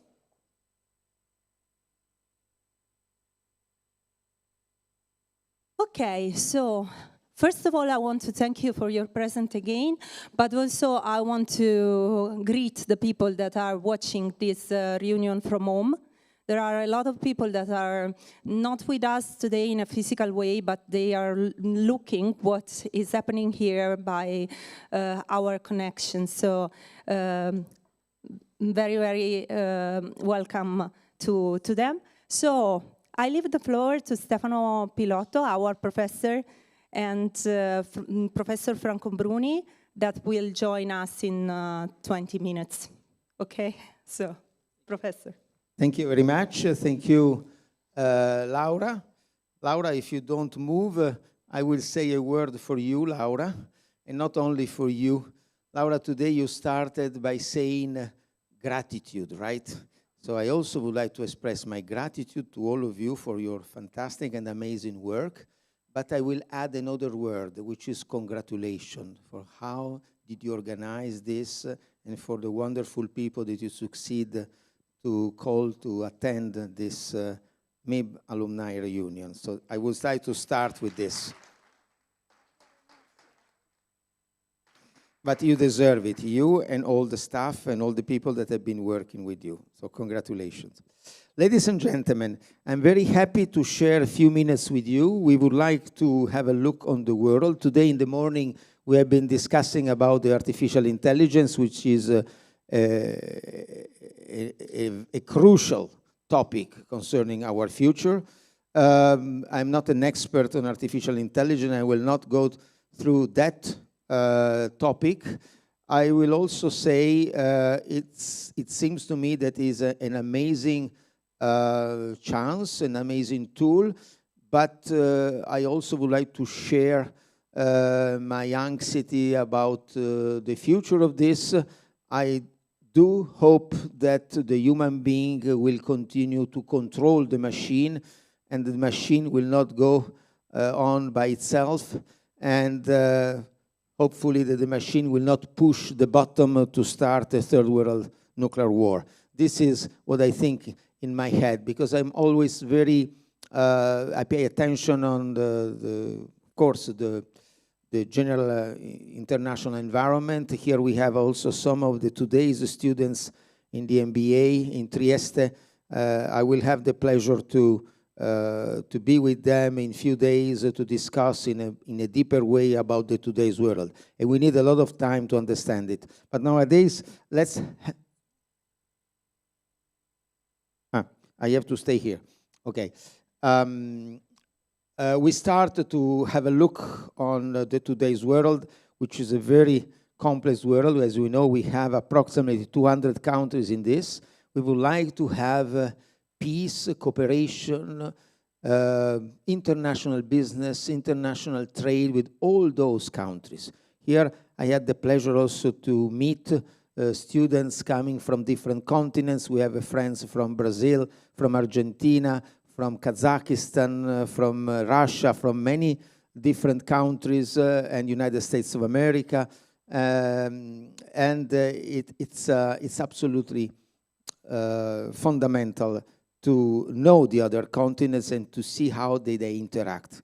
Nowadays, we have the very recent statistics that were disclosed by the International Monetary Fund 4 days ago about the general trends of the world economy. So if we have a look on the general trends of the world economy, we can see that, of course, as we said also in a few months ago, the level of growth of the emerging market and of the less advanced countries is more than the double of the industrial countries, of the advanced economies.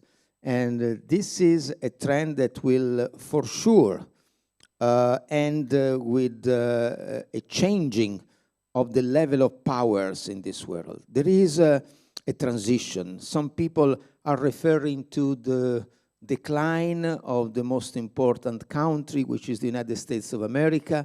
Is that true? It is not true. Is Donald Trump trying to do his best to avoid a decline of the United States? Is it trying with a war, I would say a commercial war, a trade war with China and with other countries in the world to protect the industry and the production of the United States of America in order to preserve the leadership of this country, or China will succeed in some years to become the first economy of this world? China has 1.4 billion inhabitants. United States, they have 330 millions. Of course, there is a big difference of population, of consumptions, of demand, of offer. The supremacy of the United States, it was also demonstrated a few minutes ago on this stage, is guaranteed, but we do not know for how long this supremacy, this technological supremacy will guarantee in the future. And there is an amazing and interesting competition in the level of technology in this moment. And the artificial intelligence is becoming also, it is already a tool of competition. There is a geopolitics of artificial intelligence in this moment. And they are competing in order to prepare the most advanced engines in this framework, in order to have the best results, the most accurate results. So we are meeting here in this beautiful location, downtown Milan, thinking together about this general huge competition. Italy is among the best economies of the world, is not the best, but Italy is playing its role in the framework of the general environment. So after this important first indicator that we have in front of our heads, and we have also the statistics of the possibly of the next year, I would like to go through immediately one of the most important crises. When Professor Bruni will join us, he is in Milan. He has been participating to the very important MED meeting organized by ISPI. ISPI is the Istituto di Studi per la Politica Internazionale of Milan. And they have been, of course, discussing about the Mediterranean area and mainly about the issue of Middle East. And if we talk about Middle East, we had a tragic crisis in Gaza in the last 2 years. In 2023, the most radical movement of the Palestinians, Hamas, decided to attack Israel. Israel has been reacted. The world has been waiting for a ceasefire since 2 years, which was not possible until a few days ago. And a few days ago, we had an agreement. Everybody was celebrating this agreement. But how can we conceive this agreement? We have a ceasefire. Hamas should release, has been releasing all the hostages still alive, and also the bodies of the hostages that died. Israel is withdrawing the troops with different steps in the next days and weeks. They will be also replaced by 200 US soldiers that will go in the Gaza area in order to manage the transition. Which will be the transition? Are we sure that Hamas will deliver the weapons? No. Are we sure that Hamas will renounce to manage the leadership of the Palestinian movement and will transfer the power to the softer part of the Palestinian, which is Al-Fatah? No. In today's newspaper, we know that there have been execution by Hamas. They said that they were in need. Can we accept this in the Gaza area? And moreover, which will be the behavior of Israel if Hamas does not completely respect the agreement that was signed a few days ago in Egypt? The situation is still very confused. I give you an historical example. In 1993, we had an amazing agreement in Oslo. We have a friend from Norway here, right? And in Oslo in 1993, for the first time, the Israelis and the Palestinians, they met. Yasser Arafat shook hands to Isaac Rabin. Israel did recognize a Palestinian national authority, and the Palestinians recognize Israel as a state. It was a turning point since 1947. In 1947, we have this plan of partition that was done by the United Nations Organization with the two states. As you may see here, we had a yellow part that should have been the Palestinian state, and the blue part that should have been the Israeli state. Then there was a war in 1948-1949 between Israel and the surrounding Arab countries. And Israel won this war, and it consolidated its state, and the Palestinian state was never created.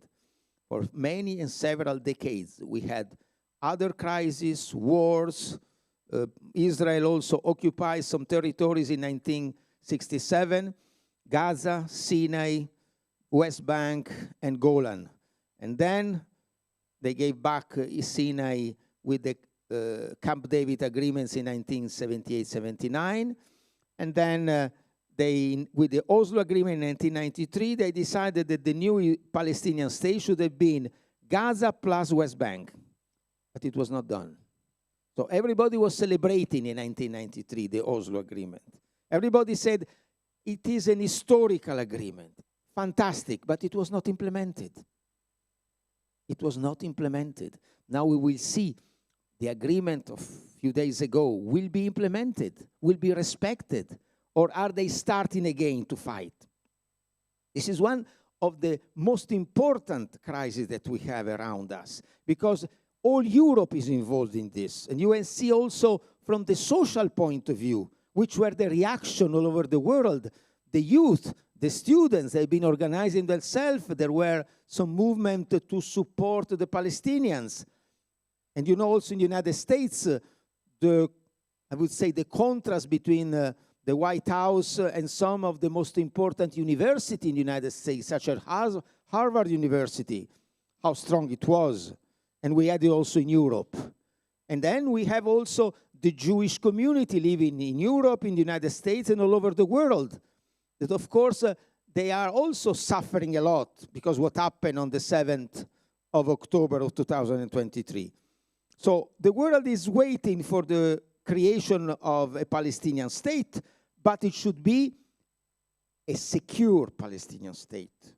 And also the security of Israel should be provided and guaranteed. How to do that? With the involvement of the surrounding countries, the Arab countries, Jordan, the United Arab Emirates. Qatar has been playing a diplomatic role, an amazing diplomatic role.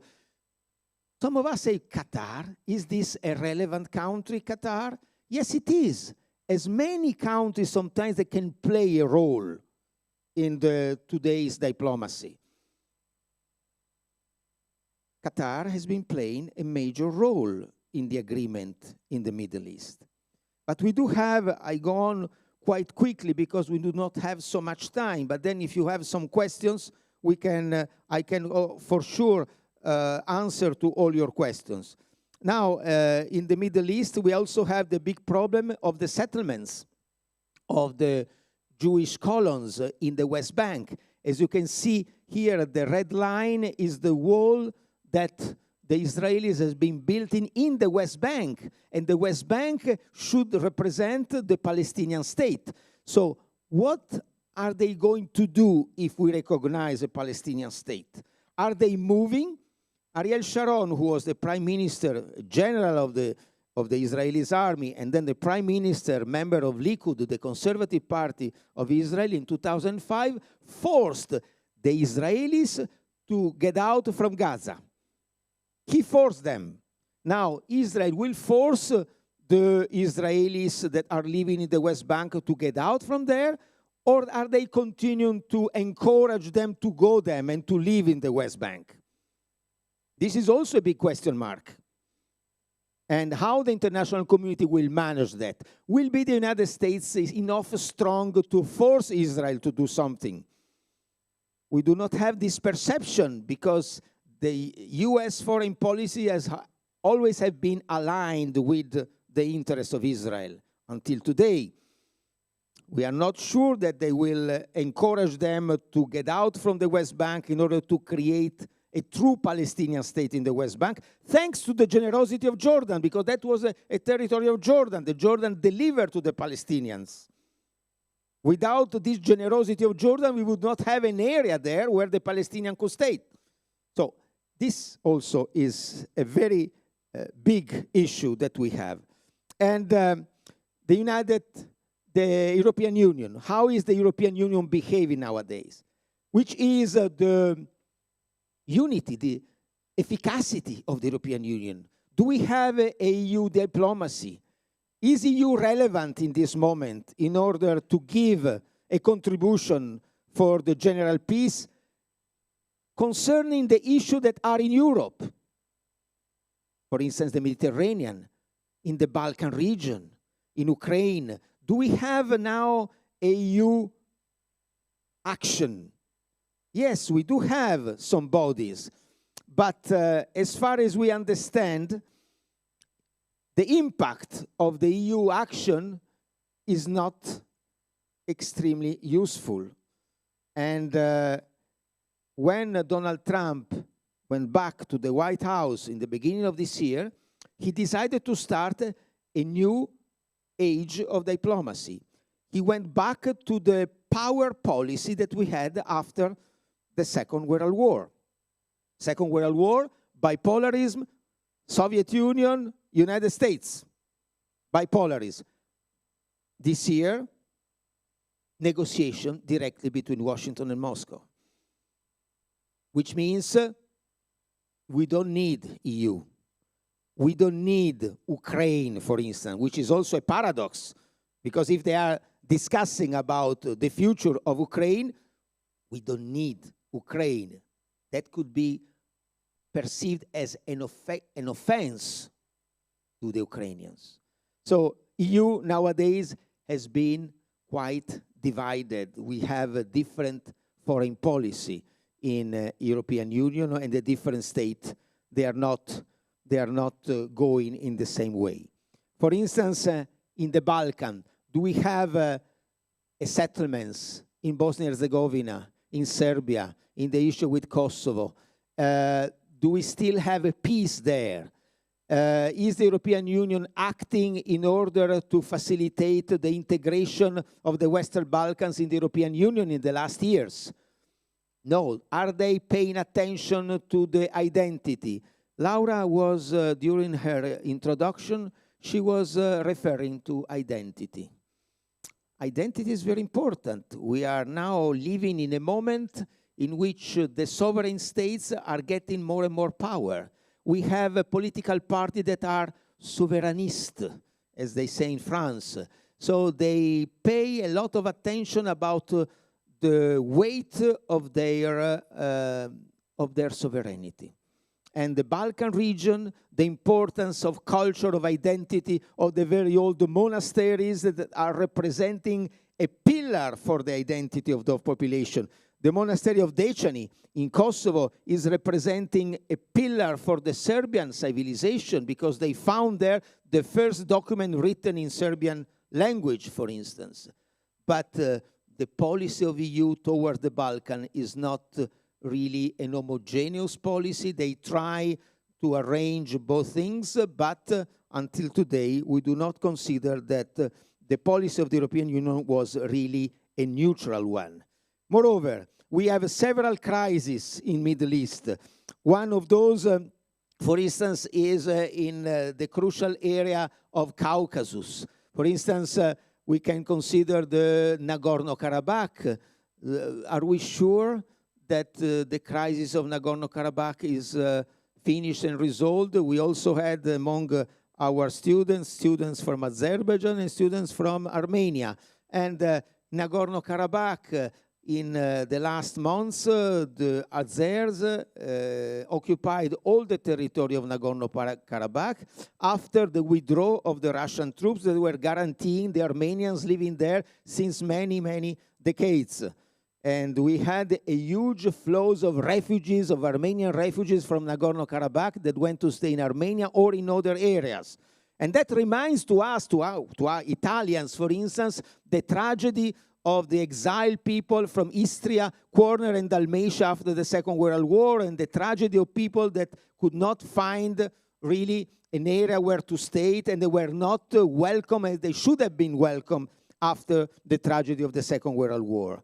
And moreover, the issue of the immigration in Europe is still a huge aspect that we have to deal with. We had the Arab Springs. After the Arab Springs, thousands, 100,000, millions of immigrants went to stay in European countries. You remember also when the administration of Angela Merkel started to decline. When Angela Merkel said to the Balkan countries, when there was 1 million of Syrians went up to the Balkan region wishing to go to Germany, and Angela Merkel said, let them come, I will take them all.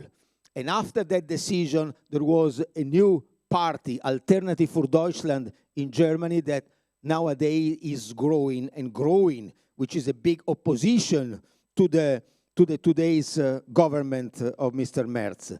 So Europe is fragile in front of that, and I would like to pay a bit more time if I have, but Laura will give me a signal when Professor Bruni will be online, because we will take advantage to have, for sure, comment by Professor Bruni. He is, as I said to you, in Naples, and he has been discussing with many actors of the Middle East about today's crisis. So he will give us an overview of the today's points of view that we have there. But I go to Ukraine. So Ukraine, we have a lady from Ukraine, a student of the MBA who is here, as we have also a student from Russia. And we discuss about that a lot. I have no time to rebuild all the crises in Ukraine that did not start in 2022, when Russia decided to intervene with the military troops in Ukraine. It started many centuries ago. And we have no time now to analyze all the steps of the inclusion of this area into the Russian Empire, into the Soviet Union, the period in which Ukraine was autonomous, even independent, and then back to the Soviet Union until the collapse of the Soviet Union in 1991. And after the collapse of the Soviet Union in 1991, we had 15 new independent countries. All the Soviet republics, Estonia, Latvia, Lithuania, Belarus, Ukraine, Moldova, Armenia, Azerbaijan, Georgia, Kazakhstan, Kyrgyzstan, Tajikistan, Turkmenistan, Uzbekistan, and Russia. 15 Soviet republics that became independent. And nowadays, there is the big debate. Some people think that the collapse of the Soviet Union was a catastrophe.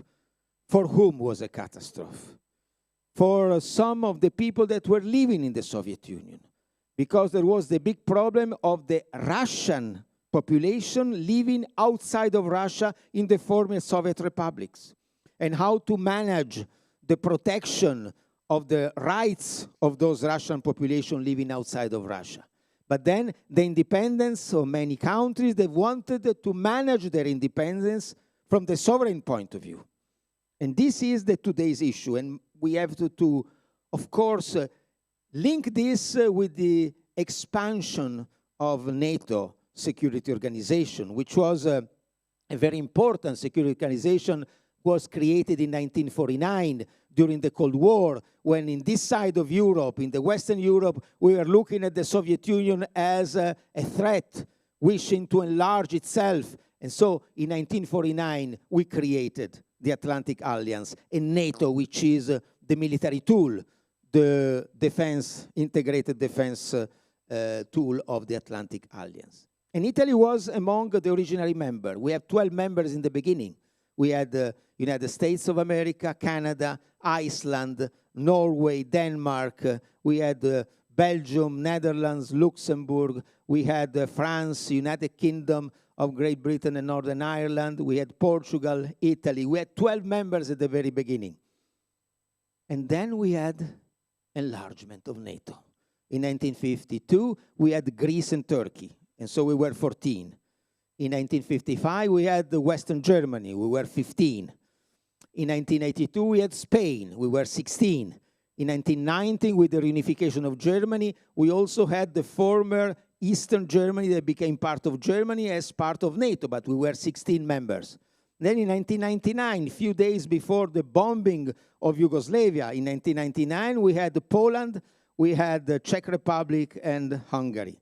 And in 2002, starting with 2004, we had Estonia, Latvia, Lithuania, Slovak Republic, Slovenia. We had Slovenia, Romania, and Bulgaria, and we were 26. And then in 2010, we had Croatia and Albania, and we were 28. In 2017, we had Montenegro, we were 29. And in 2020, we had North Macedonia, and we were 30. And then in the last 2 years, we also had Finland and Sweden, and we are 32. So looking from the Russian point of view, NATO is enlarging and surrounding Russia, so Russia presented the issue of the national security. We know that NATO means also military bases, missiles with nuclear warheads. If, of course, Ukraine becomes member of NATO, they could set up bases in the north side of Ukraine, having a low distance with Moscow. So the defense of the Russian territory would be extremely difficult for Russia. This is how they see that from Russia. If you read yesterday on the Corriere della Sera, the amazing interview of Mr. Karaganov, if you can read it, just read it, you will see how they see this from their point of view. On our point of view, of course, we had Ukraine that is, of course, wishing to manage the full sovereignty to control all the territories. But nowadays, the situation of the territory is extremely critical. And the Russian troops are controlling part of the Donbass. Crimea was already annexed to Russia in 2014. And Kiev is wishing the Russians to withdraw their troops and to reconquer the full control of the Ukrainian territory. Will be that important? I will conclude with the very recent decision. The bilateral dialogue between Donald Trump and Vladimir Putin. They met in Alaska. Why Alaska? Why Alaska? Why not Chicago, New York, Dallas? Why they went to Alaska, in your opinion? Any idea? Alaska was part of Russia. It was sold from Russia to the United States. Anchorage is very close to the Russian territory. So Putin decided to go on the territory of the United States of America to meet the President of the United States in Anchorage. But very close to the Russian territory and also to guarantee the security of the President. Who knows what may happen? Are we sure that nothing would happen during the meeting? He went there. And you remember what they said at the end of this meeting? Putin said to Donald Trump, next time in Moscow. Now it's next time, not Moscow, Budapest. Why Budapest? We have a friend from Hungary. I'm looking at him. In order to consider the importance of Hungary. You know, Hungary is an extraordinary country. Now it's a small country. Before it was a much bigger country. Hungary has a language which is not a Latin language, which is not a Slavic language. Hungary has a special history, and today is playing a special role. In our newspaper, we said, Orban. He's an illiberal leader. He's an extremist. He's a right-wing leader. Nonsense. Orban is protecting the interest of the Hungarian people. And what does it mean to protect the interests of the Hungarian people? It means to be part of the European Union, to be part of NATO, but to leave the door open to the Russian Federation, to keep open the supply of gas, to keep open the link with the neighbor countries. And nowadays, Orban and Hungary is collecting the prestige coming from that kind of diplomacy. Now Putin has accepted. We will see if he will really go. But Trump declared, we spoke at the telephone, we will meet in a couple of weeks. Where? In Budapest. If that happens, it will be an incredible result for Hungary. Because, you know, many countries would like to host the crucial meeting between the two big superpowers in order to resolve the problem of Ukraine. And Trump is really wishing to resolve this problem. I think that he has been showing a lot of goodwill to resolve some crises. Concerning the Middle East, he had an important support. He gave an important support to the solution of the Middle East problem, if it is resolved now. And we will see about Ukraine. Hungary. If they meet in Hungary in 2 weeks, Hungary has been winning with the competition with Switzerland, Austria, Turkey, United Arab Emirates, Qatar. Many other competitors were there. Hungary. This is an incredible news that should make us think a lot about that. And when you read the newspaper and we read about this decision, we think about why Moscow accepted. Putin is going in a NATO country, in a member of EU, even though this country has showed to be very open to Russia in the last 2 years. So he could have been, for instance, proposed a third country. We have here a friend from Kazakhstan. President Mattarella went a few days ago to Kazakhstan. This is another interesting news. When you read this, do you think President Mattarella, which was highly anti-Russian, you remember how many sentences President Mattarella pronounced against Russia in the last months. And he decided to go to Kazakhstan, which is not an anti-Russian country. It's a pro-Russian country. So to open the door with Kazakhstan was an incredible move, because also the President of the Republic is doing diplomacy. It's not only the government, not only the President of the Council of Ministers or the Minister of Foreign Relations, but the President of the Republic is also producing foreign policy with his trips. And nowadays, Kazakhstan could have been, if you don't go to Moscow, because maybe it's dangerous, but you go in a country which is close to Russia. No, to Hungary. That was a surprise for me too. But it's also the result of a long activity of the diplomacy of Hungary in the last months. You remember when Hungary was stopping some decision of the European Union, 1 against 26. Since we have the unanimous vote, for some topics we need the unanimous vote. Shall we adopt new sanctions against Russia? We need unanimous vote. Everybody should say yes, or just in case abstention, but they cannot vote no. Hungary stand up and said no. Alone against 26, very often. And it was criticized by the other European countries. So the role of Hungary is extremely interesting in this moment. And if in Budapest they find a solution, it will be an amazing success of Orban too. Not only of Donald Trump and Vladimir Putin. But, ladies and gentlemen, it's very difficult to find a solution for Ukraine. Kiev wants to recover the sovereignty on the whole territories.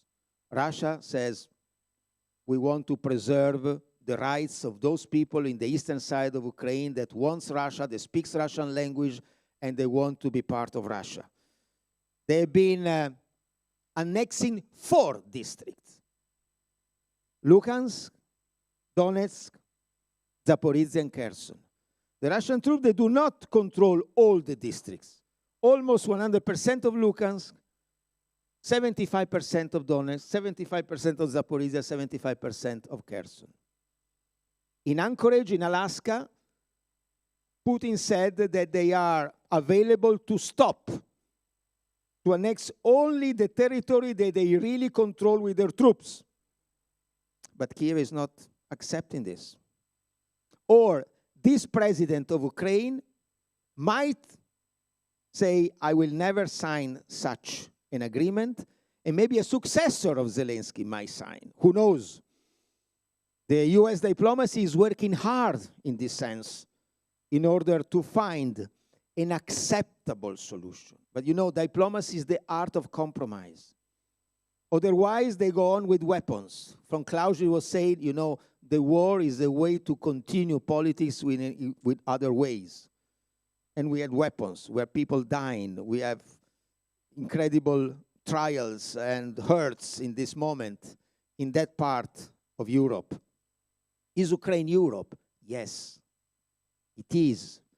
How long is going Europe? Another big issue is, which will be the eastern limit of Europe? When I was going to Moscow to deliver classes, I was asking to the Russian students, are you Europe? And in Moscow, 50% were saying, yes, we are Europe, and 50% were saying, no, we are Russians. In St. Petersburg, 80% were saying, yes, we are Europe, and 20% were saying, no, we are Russians. And some politicians said, Europe between the Atlantic Ocean to the Ural Mountains. Where are the Ural Mountains? In the eastern side of Moscow, Yekaterinburg. But are we sure that all that territory of Russia is part of Europe? Can we perceive this territory as part of Europe? Or do they perceive to be Europeans? Which means, how long are we going to enlarge the European Union toward the east? We are now talking about Ukraine. Maybe one day Belarus. Maybe there is a big discussion in Moldova. We had the very recent elections in Moldova. And then Armenia, Georgia, Azerbaijan. How far are we going to go with the European Union? How much can we absorb from those countries in the EU administration? Do we have a real governance in the European Union? We are 27, we were 28, we had the Brexit. That was a failure. One big country went out, the United Kingdom. Maybe other countries might follow this country, and the European Union can follow an implosion in this sense. We don't know exactly which will be the future, if we will have enlargement of the Western Balkans in few years, or if we do have to wait more and more. Countries like Serbia, which is a neutral country. Serbia is following the position that Tito adopted in 1961 when in Belgrade they created the non-aligned movement. It was created in Belgrade.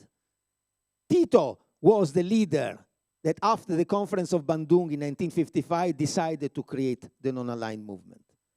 So Serbia, 1 minute.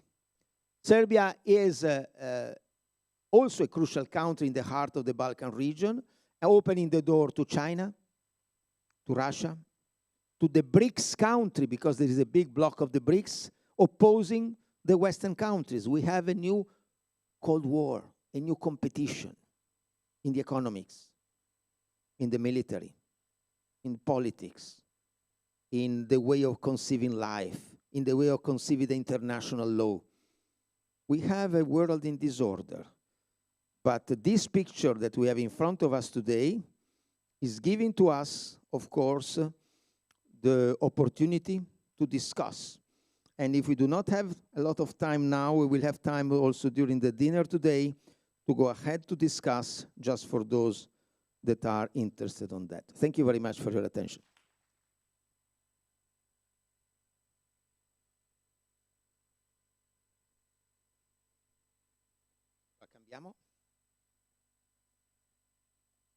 We have Professor Bruni now, who is online. We welcome him. We will see him on the screen. You should see me. Ciao, Franco. Can you see me? No, we cannot see you, but we can hear you. Well, that's already something, but... Forse i tecnici devono cambiare questo. Looks like... Okay. Okay. We trust you. It's you. Oh, come on. Dear Franco, we are here. You really don't see me? No, but it doesn't matter. What is important is your voice. Franco, while they will maybe resolve the problem of the camera, okay. I would like to start because we have less than half an hour and we would like to take advantage of you because you are one of the main experts in Italy on international politics, diplomacy. You are the president of the ISPI in Milan. We are now meeting in the tower of PwC in Milan, and I've been doing an introduction about today's world, but you are now still in Milan, and you have been attending 2 or 3 days of debates, of conferences, of intervention at MED, mainly focused on Middle East, I suppose.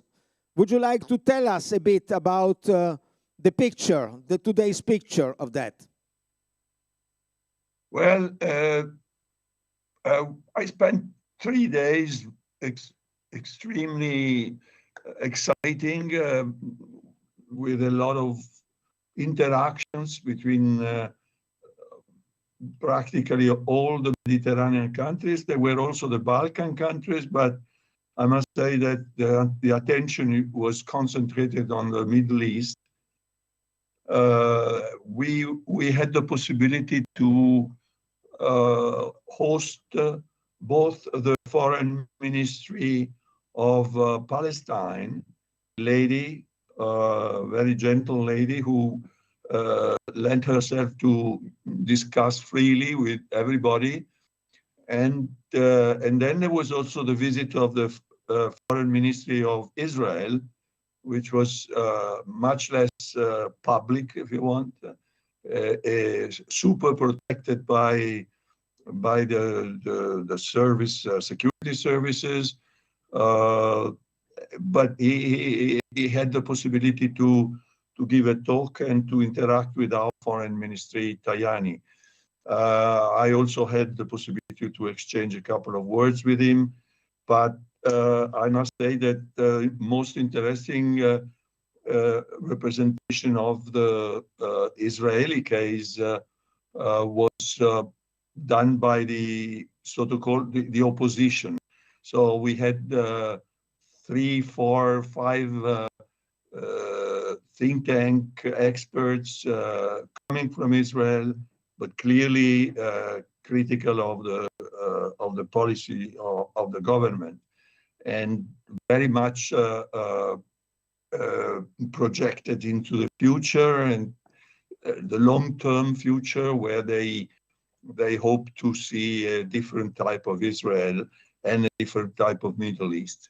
The general impression, I must say, is that okay, first of all, everybody recognizes that the current ceasefire is just a ceasefire. So there's practically no reassurance of the fact that this can be translated into a significantly long peace period. But it's already something, and it offers an opportunity for diplomacy to work very hard. The pressure from the United States seems adequate, but what my own impression, not only myself, is that the biggest and most important pressure, also indirectly via Trump, has been done by the Arab states, basically, and now it's really Saudi Arabia, Jordania, Qatar, and you name it, that are really taking care of the whole business. Egypt is also active, and they will do all what is possible to translate the ceasefire in a substantial arrangement for the region. But the incentives are clear. I mean, there are enormous economic opportunities, but not only economic. I mean, it's really an opportunity for the life of everyday life and everyday, the possibility of enjoying the opportunities of an enormous area, which is rich of resources, including human resources, and full of desire to play a role in a new world with many multipolar world, where the Middle East, if united and well managed, can play a fantastic role, because it's also its position that it's crucial. So it's on the road between the East and the West. It's part of both the China, the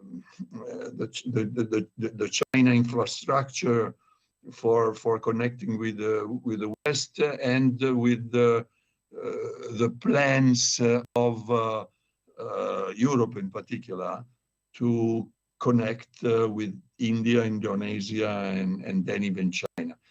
The position of China is mysterious. There was practically nobody. We had 2,000 people, so we were hosted by the Palais Royal of Naples, and there were an enormous amount of people, a lot of parallel sessions, many closed-door meetings, lunches, etc. But there were practically nobody from China. Yes, there was somebody, but it was in a way a bit in an anonymous type of way. So the position of China is somewhat difficult to understand, because they have two opposite incentives. On one side, they would like to profit also from a peaceful Middle East, and they can do it. They have an enormous interest in these countries. They have invested a lot, and they have also made a lot of loans and borrowed money, and they have a problem with energy. So the links are formidable, and the idea of having a peaceful place that could even include Iran, because this is the hypothesis that many have done. For China, this would be extremely important and useful. On the other side, they clearly are in a very difficult moment with the United States, and in a sense also with Europe indirectly. And so for them is a bit difficult to enter into an accord, enter into a diplomatic interaction, where obviously the United States and Europe have a role of protagonist. Moreover, in this moment, China has a sort of a general weakness, a macroeconomic weakness in particular. They have excess saving, they have excess exports, they have overproduction, they start having problems with employment, and also politically they show fragilities. But no peace solution can be sustainable in the Middle East, but not only in the Middle East, in particular in Ukraine, without not only the consent, but the cooperation of China that is clearly increasingly powerful in different aspects. You probably know, and you have been exposed recently to all the information about by the newspapers, etc., about the fact that in this moment they are sort of dealing with this monopoly of raw materials that they exploit to the limit in order to obtain attention and regard by the West. To me, this attitude seems a sign of weakness in a sense, because given the enormous interest and interactions that China has with the world, the idea of insisting in a sort of tedious way on this fact that they have raw materials that they can block a part of our most sophisticated industries simply by blocking exports of these raw materials or increasing enormously the price.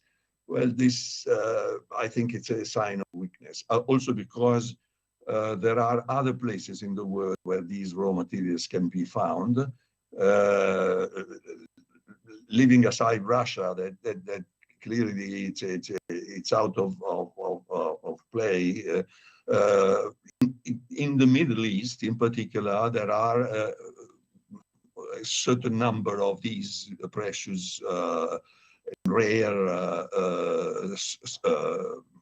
earths that are crucial for the production of many important industrial products. Franco, can I interrupt you? Well, can I interrupt you?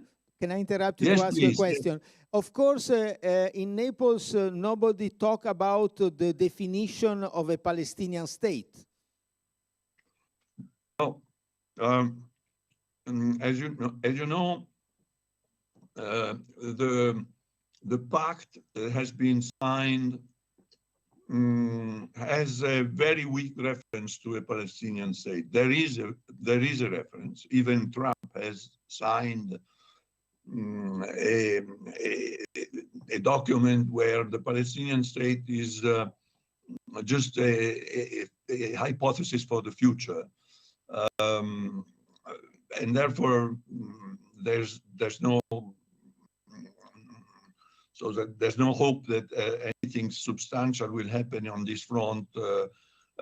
But if the transition with this international group of countries that will administer Palestine, if allowed to do it, obviously. Yes. The possibility of slowly understanding what can be done to define the Palestinian state and to make it work.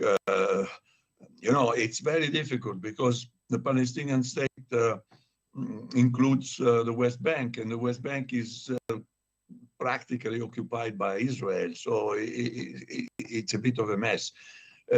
We have been exposed to very interesting statistics, and now I don't have the notes here, but there were analysts from Israel in particular that gave us an idea of the type of opinions that are around in Israel.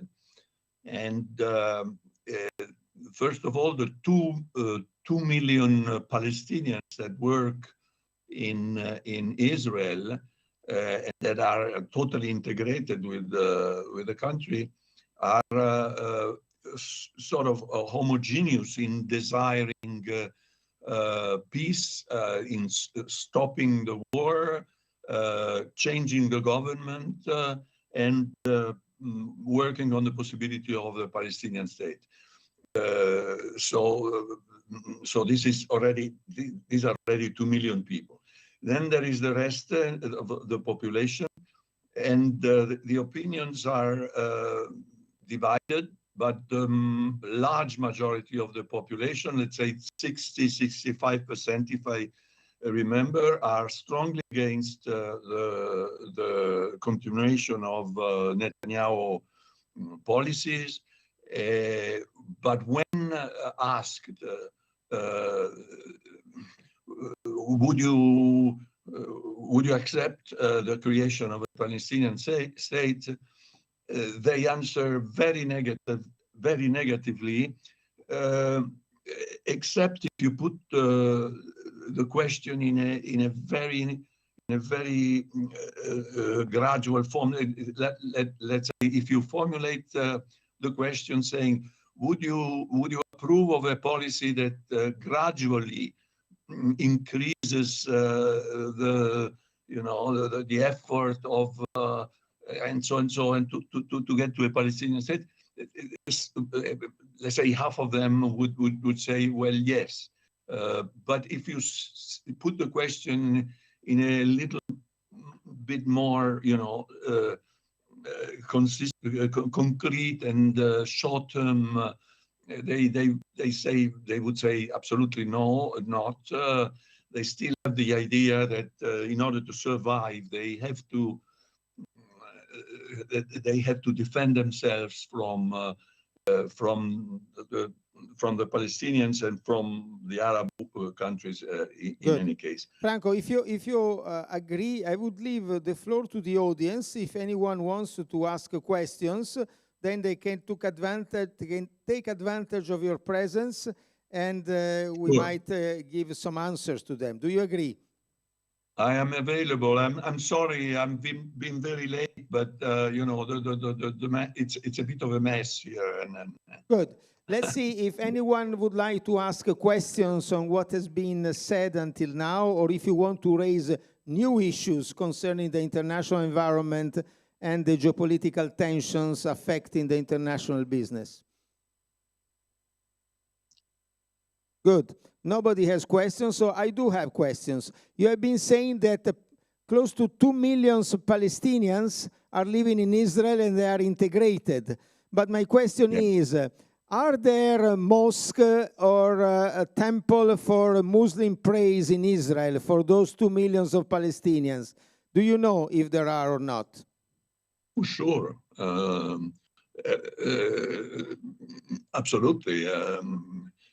And not only that, but there is this big chunk of land, which is the West Bank, where you don't really know if you are in Israel or in Palestine, and there you have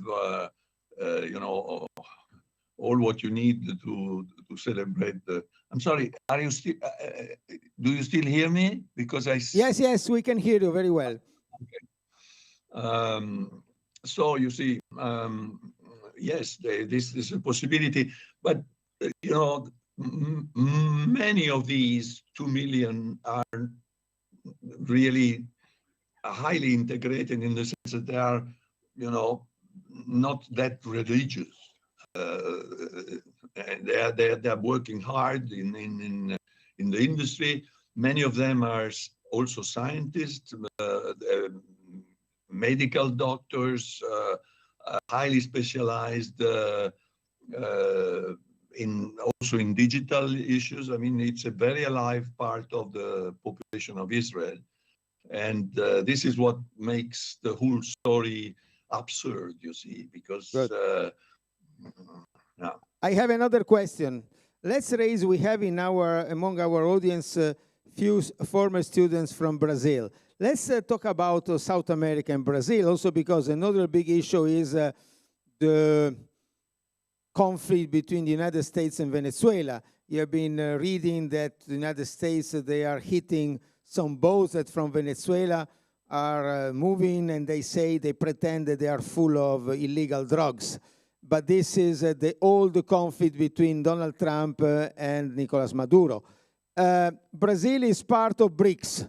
But President Lula is now in Italy because there is the Food and Agriculture Organization meeting in Rome, and is also very open to the United States and to the Western Europe. So Brazil is another interesting player who is keeping the door open, even though Brazil shares more the will of the BRICS country to rebalance the power in this world, to reduce the supremacy or the hegemony of the United States of America in order to create another pole and to create a multilateral environment. Do you agree, Franco? Yes, Brazil is part of the, not only of the BRICS, but is very active in G20, very active on many fronts. And the idea of a different type of global cooperation where countries like Brazil, but not only Brazil, are represented in multilateral institutions in a more substantial way is clearly presented by Brazilians in all international meetings.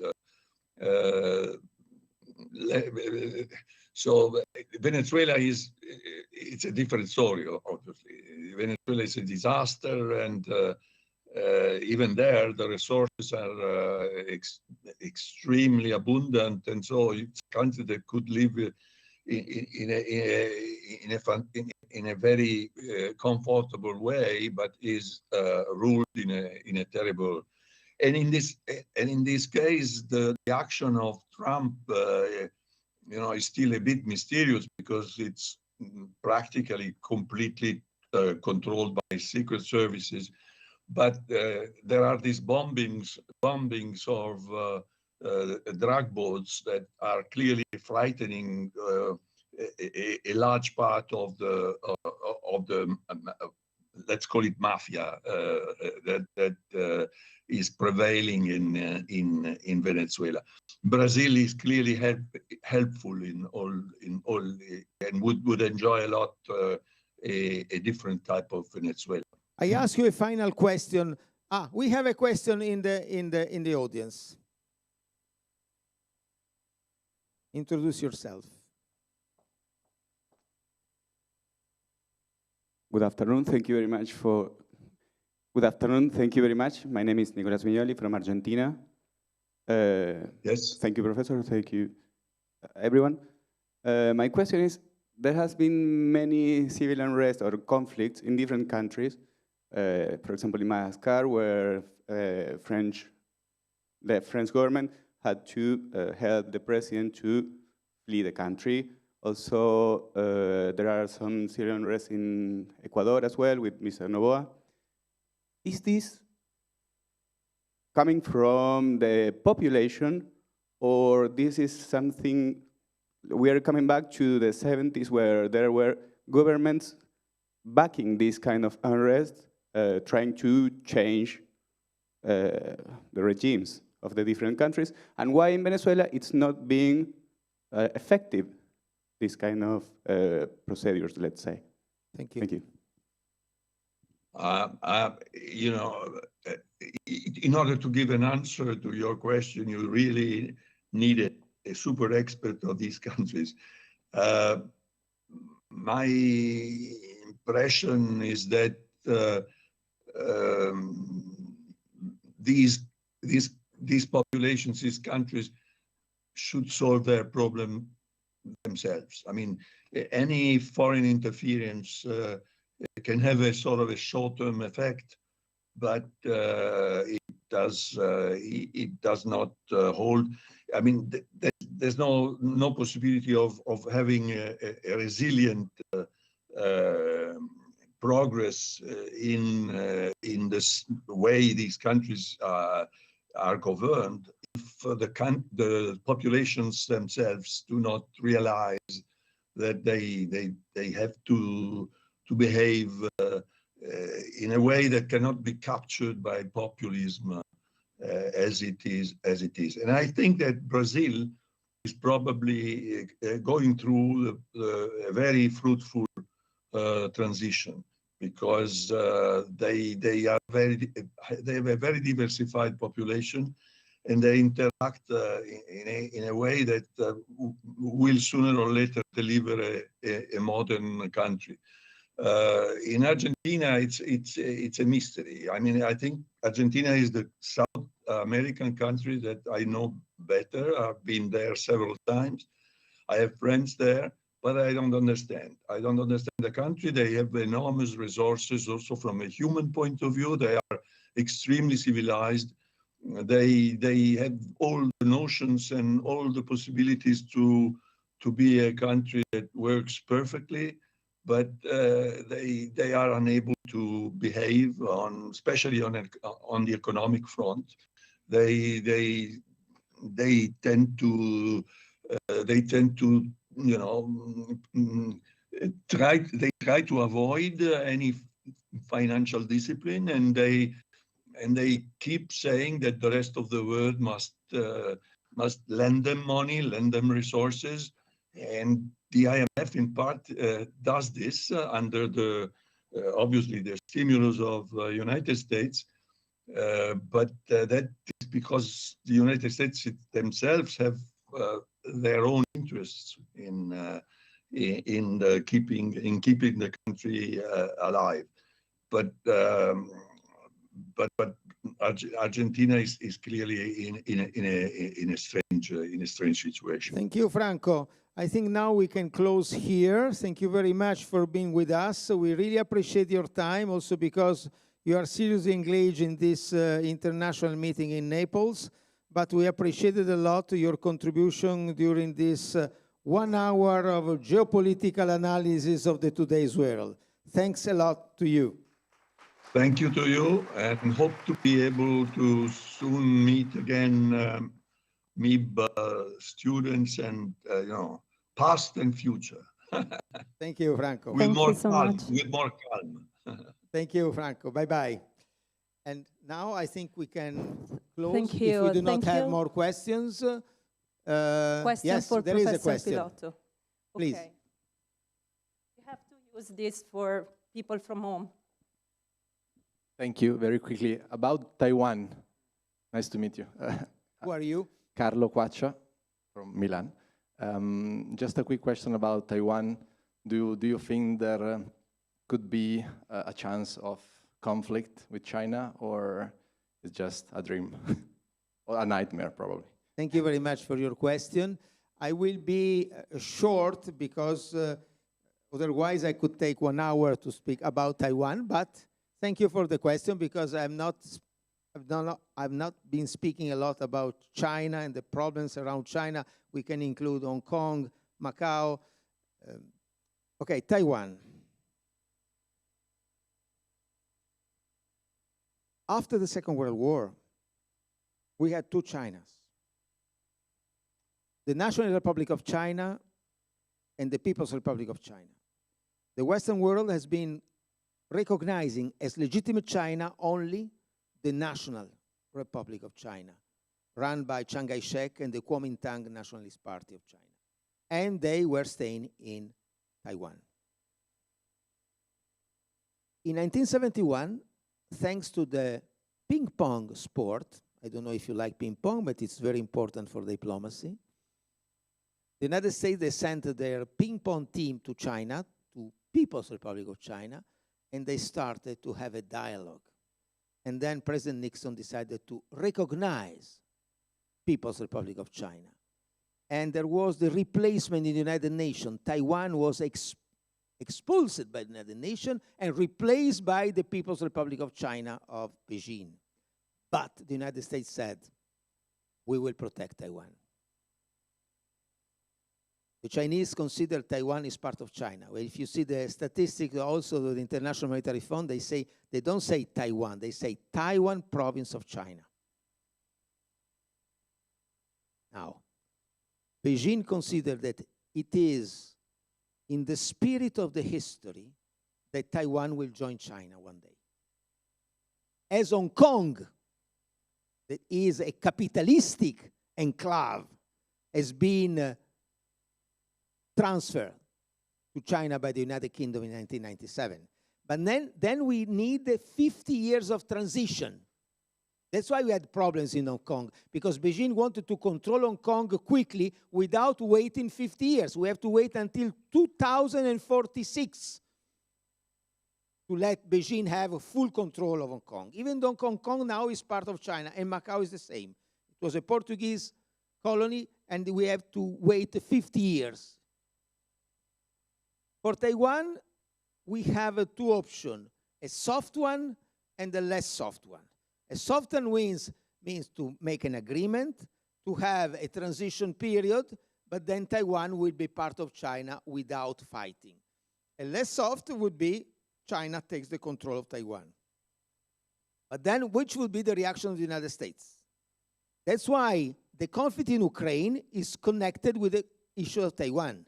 Because when Russia intervened in Ukraine, the United States immediately reacted in order to protect the sovereignty of Ukraine. And that was also a message for Beijing saying, if you do as the Russians are doing in Ukraine and you do that in Taiwan, we will also react in Taiwan to protect Taiwan. It's a very risky conflict because they have nuclear weapons. So you ask me questions, and I say, I don't know.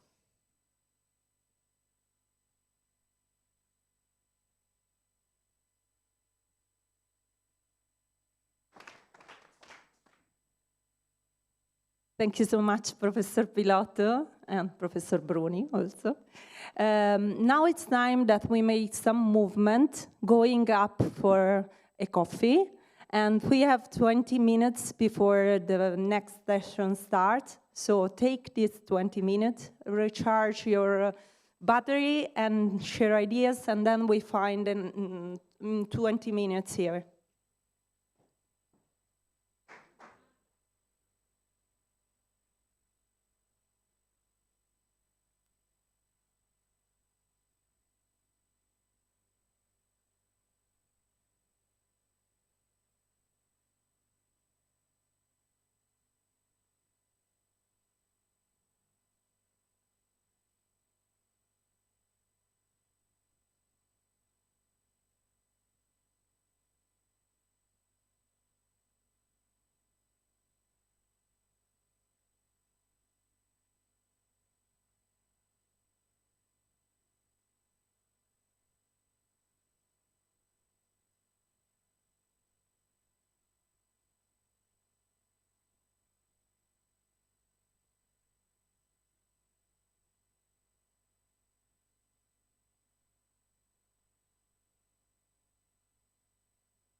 Sì, test, prova. Se può parlare gentilmente. Sì, la sento bene. D'accordo, grazie.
Hello, everyone.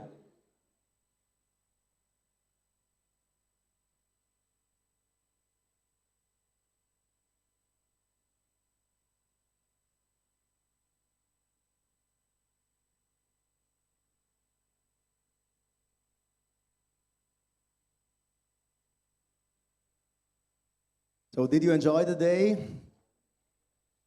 Good. So hello everyone, thank you for being here today. And so now we are going to give you some highlights of the activities that we will organize with the association. And yeah, before to start, I would like to say a couple of words. And first of all, we are truly a global association. We are a global community, and as pointed out also by Professor Pilotto, given today's global geopolitical landscape, this is more precious today and valuable than ever to be a global community. And yeah, today we have explored the solution for humanity. I have some takeaways. First one is that solutions are never built in isolation. They grow from connection, they grow from the energy that flows between people, actions, and ideas. And humanity is just the fact that we are a community. Community is a group of people, to me, at least a community is a group of people that works for a purpose, for a common purpose. And this is what we are. And this is also what is guiding the spirit, this is the spirit behind all the initiatives that are designed by this incredible team. This is the core team that brings these events to life. And so I would like you all to put your hands together for this big team that works for this event today. Thank you.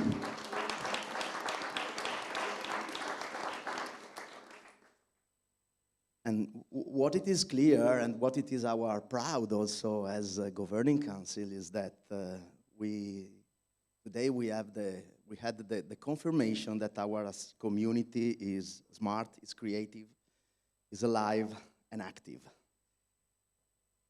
And so it's it's really good to see also that the participation today is really we can see really a lot of people here.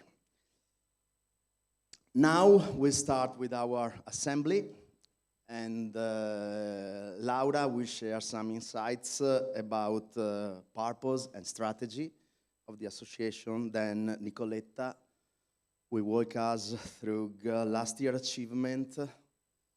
Georgiana will guide us on plans for next year. Where is Georgiana? Here, okay. And Clara will take us on a journey on some memories collected over the years of the association, because today we are celebrating the 20 years of the MIB Alumni Association. And so specifically Clara and Pilar, they prepared together some memories and some videos of what happened between 20 years ago and today. So thank you, everyone. And I will leave the stage to Laura. Thank you so much. Just one, so you can. Let me say just a thing before we go to purpose and strategy. We are 11 now, but we were 12 just 1 month ago, because Gisela was part of our board. And for some working reason, she decided to quit from the board, but not to quit from a MIB school. So she is our reference point in the school. So I really appreciate her job during these 2 years and their dedication to this community, also in this new role. Okay, so. Let's talk about purpose and strategy. I have to say that when we speak about purpose, it seems almost philosophical. But but for us it's really concrete. For our association purpose is to find connection and impact in what we do and what we try to create for the other members of the community. And this was the aim to which we have dedicated these 2 years. So for us, it's a way to connect lifelong learning with real-world impact, enabling a community of professionals to exchange knowledge, foster trust, and co-create the future of the school, business, and society. And let me say a thing. I was saying this also last year, so I am so glad to repeat myself in this. This association is not an association of 11 people or of 20 people that participate in the event. It's a community of 3,600 people all around the world. And to be part of this community, you have to participate. So we really invite you every time in the local events, in webinar, in other kind of events that we do, to participate, to share opinion, to ask to be speakers, because we recognize that in this community there are a lot of competencies and skills to share together. So we really put so much attention in value what we have inside the community and what we can give to the others. So I was talking to Nicola before, trying to understand if we can put together 2 associations to develop events. This is the right spirit. So this is our purpose. Stay together, stay close together, and give this MIB spirit a really life. Okay? So what we have done in these 2 years, we reactivated the Alumni Association. It was already active, but we try to push a little bit further with ambassadors. Then we will see some slides, and also with the local activity and local events. We were very able to do local events in Italy. We have some problems in other parts of the world, but we have Professor Pilotto that is our ambassador everywhere. Professor Pilotto is the one that creates clubs all around the world, so we are really grateful to have him in our association also, apart from the school. So increasing alumni engagement, I think that Clara will share some insight on this later. And of course, we are part of the school. The Alumni Association is not something that we feel different from the school. Basically, it's another entity. It's something that has a legal entity, but we are MIB. So what we want to do, and these events, it's part of it, is help the school, support the school to position itself in other places, in other parts of the world that are not basically Trieste, but also Milano, Venice, or other parts. Maybe next year in Prague, as I was talking with Thomas before. So let's see what the future brings, but the message is clear.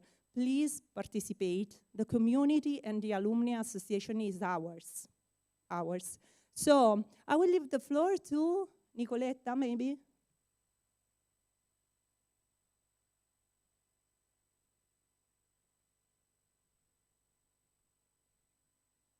Hello, everybody. So let's have a look at the first year achievements and next step.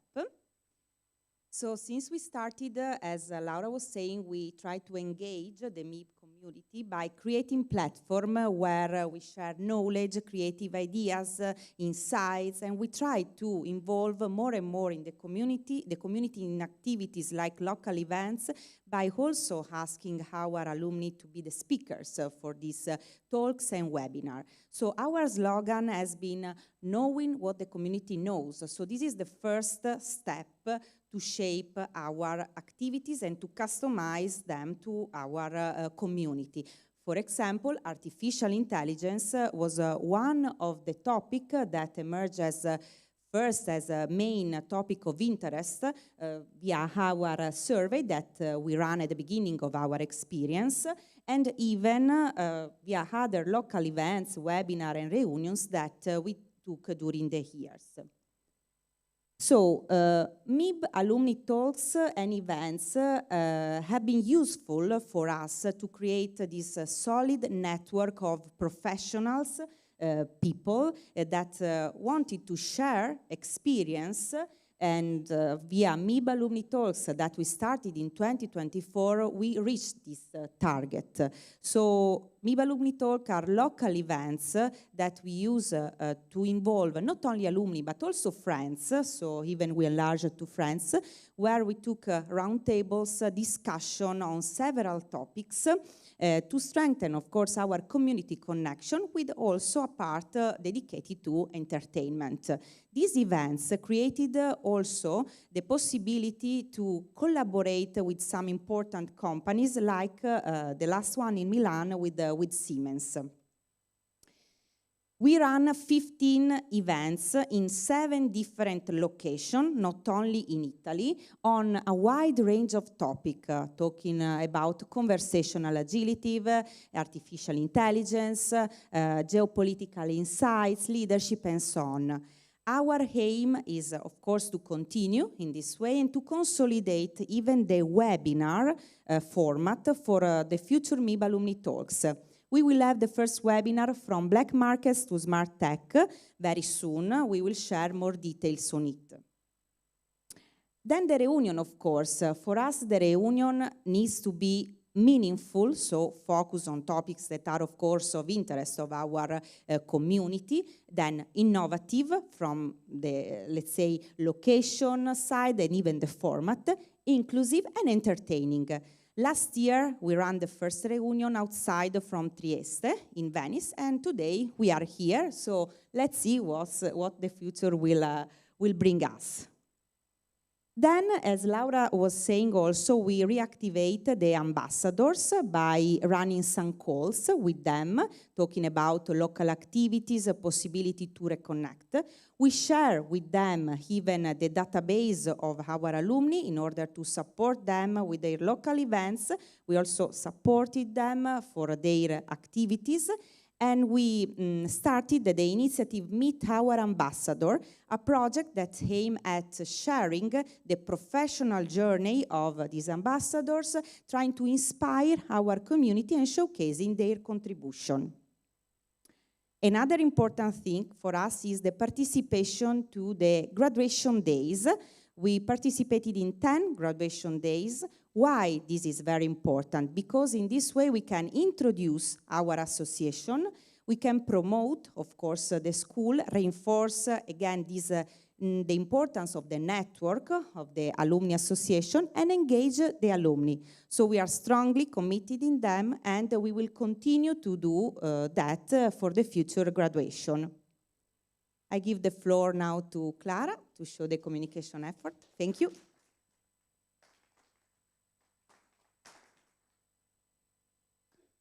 Hello, everyone. So I'm going to talk about the communication efforts of our association. So the purpose, let's say, of the association are 3.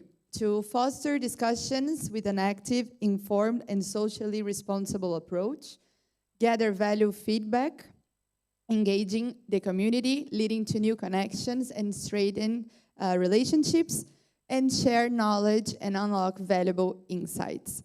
This year, I hope all of you saw on our social media that we had a focused strategy to celebrate the 20-year anniversary of our association. So we engaged the community with more than 15 quizzes and interactive content that I hope you all voted and saw your faces on the posts. Here are some examples of our, let's say, efforts. Two of our posts with a lot of impressions and a lot of views, both on LinkedIn and Instagram. We are still growing both of these pages, so these are numbers that maybe might seem small numbers for other association schools, but for us was, let's say, a very big achievement. So thank all of you for liking, replying, commenting, and everything.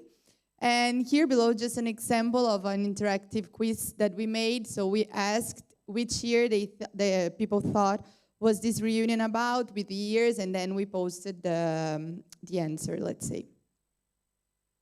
Talking about our, let's say, numbers, on LinkedIn in this past year, we had a growth of 10% of the number of our followers, and we attracted more than 600 visitors. We are still, let's say, as I said, small, and we did all of this organically, so for us it was a very big achievement. We also had in the past year more than 40,000 impressions, more than 1,000 reactions, and more than 40 comments and reposts. And this is just an example of how engaged the community can be and how strong and powerful we can be once we engage and interact on social media. On the day of our first post celebrating the 20-year anniversary of the association, we had the highest number of new followers in just one day. So numbers don't lie. On Instagram, we are still growing more than on LinkedIn. We are even smaller than that, so I invite you all to follow and to, let's say, interact in our social media, especially on Instagram, that we're still growing, even though we managed to increase on 8% the number of followers. And in the past 90 days, not the year, but in the past 90 days, which was when we most effective, let's say, posted and tried to engage the community with posts from the celebration and the reunion, we attracted more than 10,000 views, more than 100 interactions, and more than 1,400 accounts reached. Here are some of our most viewed posts. Yeah, now I'll leave the floor to Georgiana.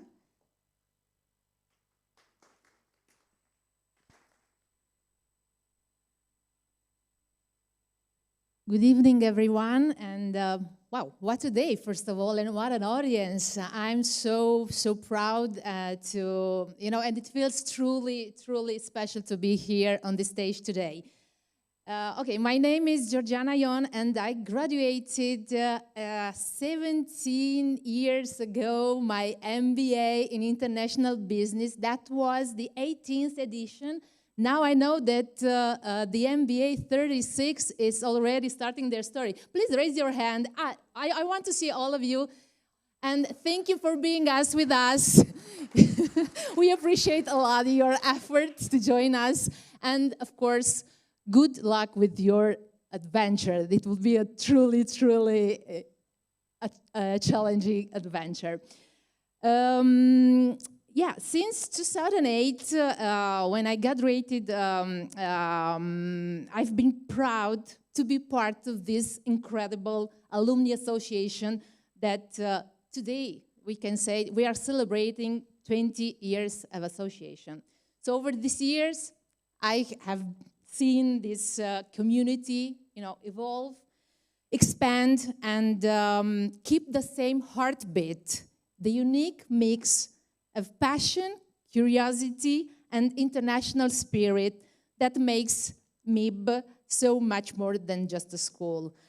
And as we celebrate this amazing milestone, so our 20 years of association, now we want to see what's next. And I'm speaking on behalf of the board. What we want, you have seen what we have done. But it's important also to see what's next, what our commitment, so what we want to do.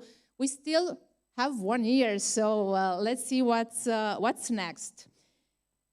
MIB Alumni Talks. Okay, we already have this this format, so it's a consolidated format. They began, as most of you, I hope, have already participated. So there were events in presence. We had in Trieste, in Milan, in Treviso, in Padua, also abroad in Zagreb. So that was actually our first MIB talk abroad. But the idea is that we want even more. We want, to take advantage of this community that it's really powerful, because we know that we have MIBers all over the world. So how can we do to put together to connect our alumni. We want to take this format also online. So we will have, we already mentioned that it's about to happen, our first MIB alumni talks online. But we don't want to, we will not give you. You will give, okay, after, so perfect, because Matteo actually is in charge, yes. So, that is for us, you know, the solution, let's say, the bridge to put together people starting from Milan to London, to Singapore, to New York, wherever they are. So we will have this change to also to have our colleagues from all around the world. It will be like our global classroom, our living, breathing community together, always learning and always evolving. So our call to action is, first of all, we want to know if you are an expert or you are you're expert on something exciting, or have you lived an experience that could inspire others. So then, step forward, be our next guest speaker. Let us know. We will have also time today after the reunion, also to the dinner, and we want to have so many of you our next guest speakers. Then the second one, this is really, really close to my heart because you are speaking about sports and recreational events. As they said, the Latin, I mentioned before that I didn't study Latin, but I know this mens sana in corpore sano. So speaking about sports, yeah, it's really helping us because, you know, MIB people are not just thinkers, we are doers. So we should do something physically. So we are launching these sports and recreational events for the alumni. They're just, you know, they are not fun activities. They are more than this. They are a way to reconnect, to build new friendships, and to keep the MIB spirit alive wherever we are.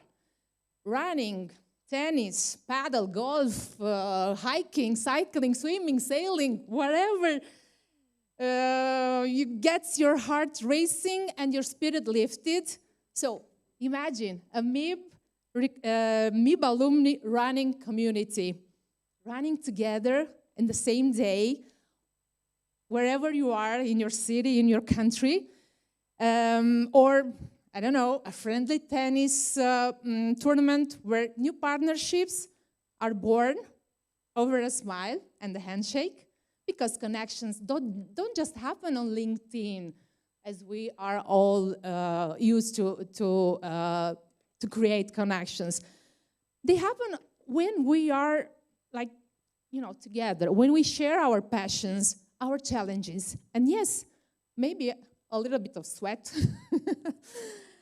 So here is our call to action. Get involved. Tell us what moves you, literally. Help us organize in your area, in your city, in your country. Join us. Bring your energy. So let's make our community not only smart and connected, but vibrant, alive, and active. And last but not least, this is what truly defines us, our people. We want to launch a new initiative.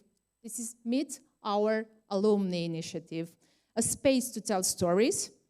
They're stories that inspire us, that motivate us, and remind us why we are proud to be part of the MIB Alumni Association. Every month, we want to shine a spotlight on one of you, one of our alumni, you know, speaking about their journey, their lessons, their impact, because behind every MIB graduate is a story worth sharing. Stories of courage, of change, of success, and sometimes of resilience through failure. By sharing these stories, we celebrate not just what we do, but who we are.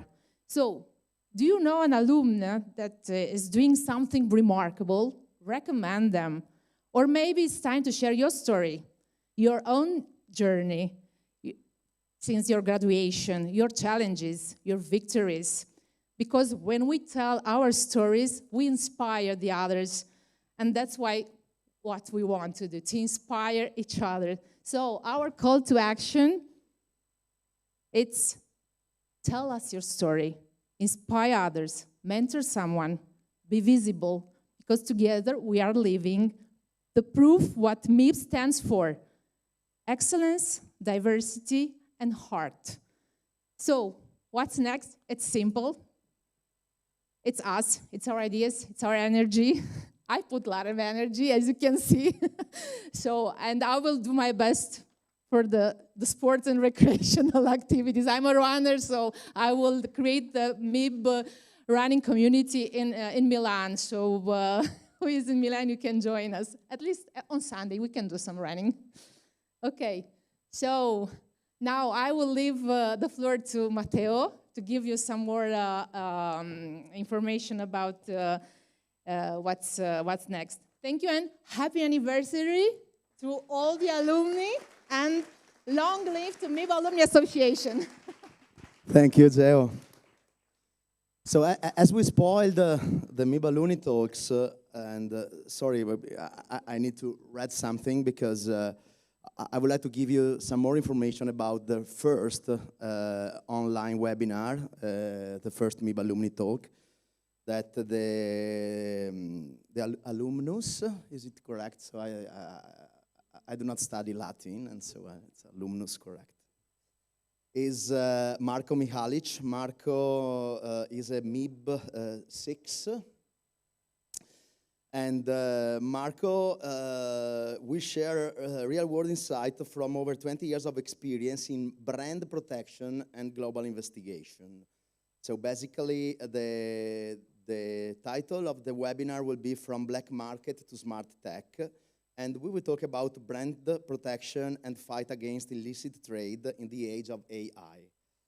And Marco will basically explore how new technology, especially AI, are transforming the fight against illicit market with concrete example from EU innovation projects. So Marco was basically leading the illicit trade department of Philip Morris in the past. Now he is acting as a consultant, and he is involved in two very important European projects.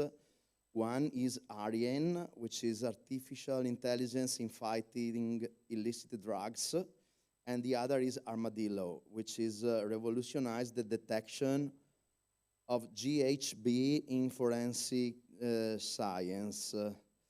I think GHB is the drug for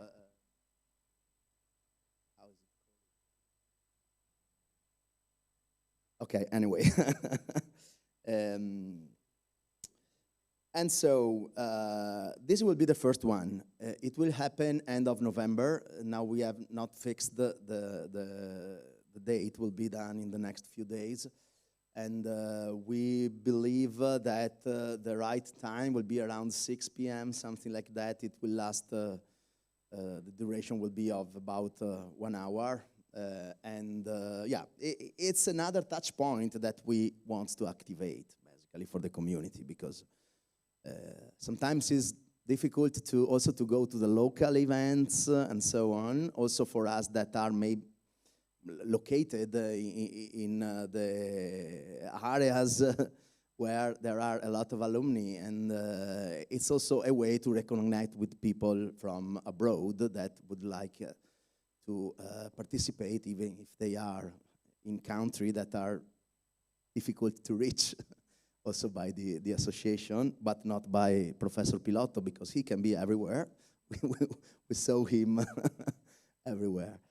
And yeah, and I would like also to, I would say, to enforce the call to action from Georgiana, because we are a community, and we believe that we need to know what the MIB Alumni Association knows.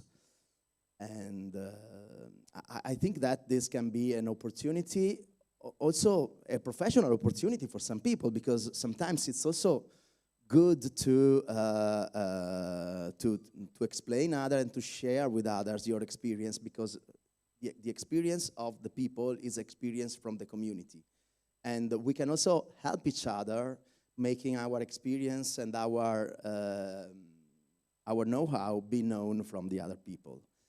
And sharing is the key, as I told you before. So innovation, creativity, and solution are not done in isolation. They do not born from isolation. They born from sharing. They born from, and they grow, after all, from sharing experience. So if we will be able to make and to add touch points from the people, for the people of the association, I believe that we will gain a lot for everyone. And this is the message. So don't be shy.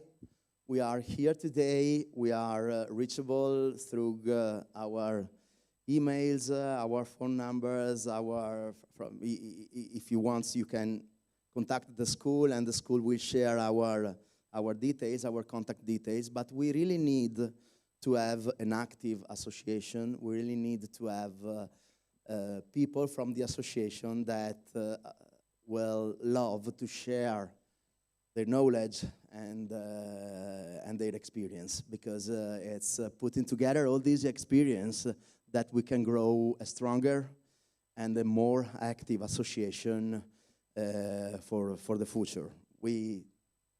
I believe that we achieve a lot. I can say that from when we start 2 years ago to today, we feel the difference. We feel that we have done something valuable for the people, because the world is changing, the business is changing, so we are not making business on the same way that we did 5 years ago. And the COVID time, now we forget it in a certain way, but it changed everything, and it changed our way of talking each other. It changed our way of sharing things. It changed our way of work, and our way of doing business. And so I believe that also as an association, and that was what we tried to do, I believe we have achieved something. We also tried to change the way the association operates and the association contact people and engage people on the activities. Probably it's not enough, because we have also our personal life, we have also our job, and so sometimes it's difficult to put all the things together. But we are happy of what we have done until today. We are proud of what we have done until today, and we definitely ask all of you to don't be shy and to contact us, to share your ideas, share your insights, share also your, because if you have some comments, if it is a proactive comments, it's more than welcome, because we are here to grow the association together. We are not just the board, the governing council. We are a community of 3,200 people. So now I believe the stage is yours, and if you have any question, any idea, we are here to answer, or just to collect, or to discuss together.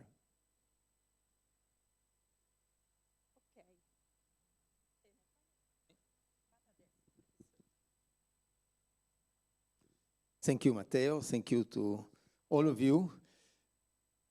Just a couple of words to say first. Laura, 20 years of MIB Alumni Association. It's particularly moving for me because I was the first president of this association 20 years ago. And we started with much enthusiasm. But I would like also to remind that before this association, we had the MIBers Association. And a former student who unfortunately is not here now, but I would like to remind his name, Gaetano Bonvissuto. He has been president for many years of the MIBers Association. But this was the association only of the former student of the MBA. And since MIB was growing, we had more programs. Then we were needing to have a comprehensive alumni association. So we started 20 years ago to have a MIB Alumni Association, including MBA, MIRM, EMBA, Origini, EMIF, and all the programs that we have at MIB. But also Gaetano did a great job. And here we have other former presidents of the MIB Alumni Association. We have Franco Leoni, we have Dorina Stanculesco. They did a fantastic job.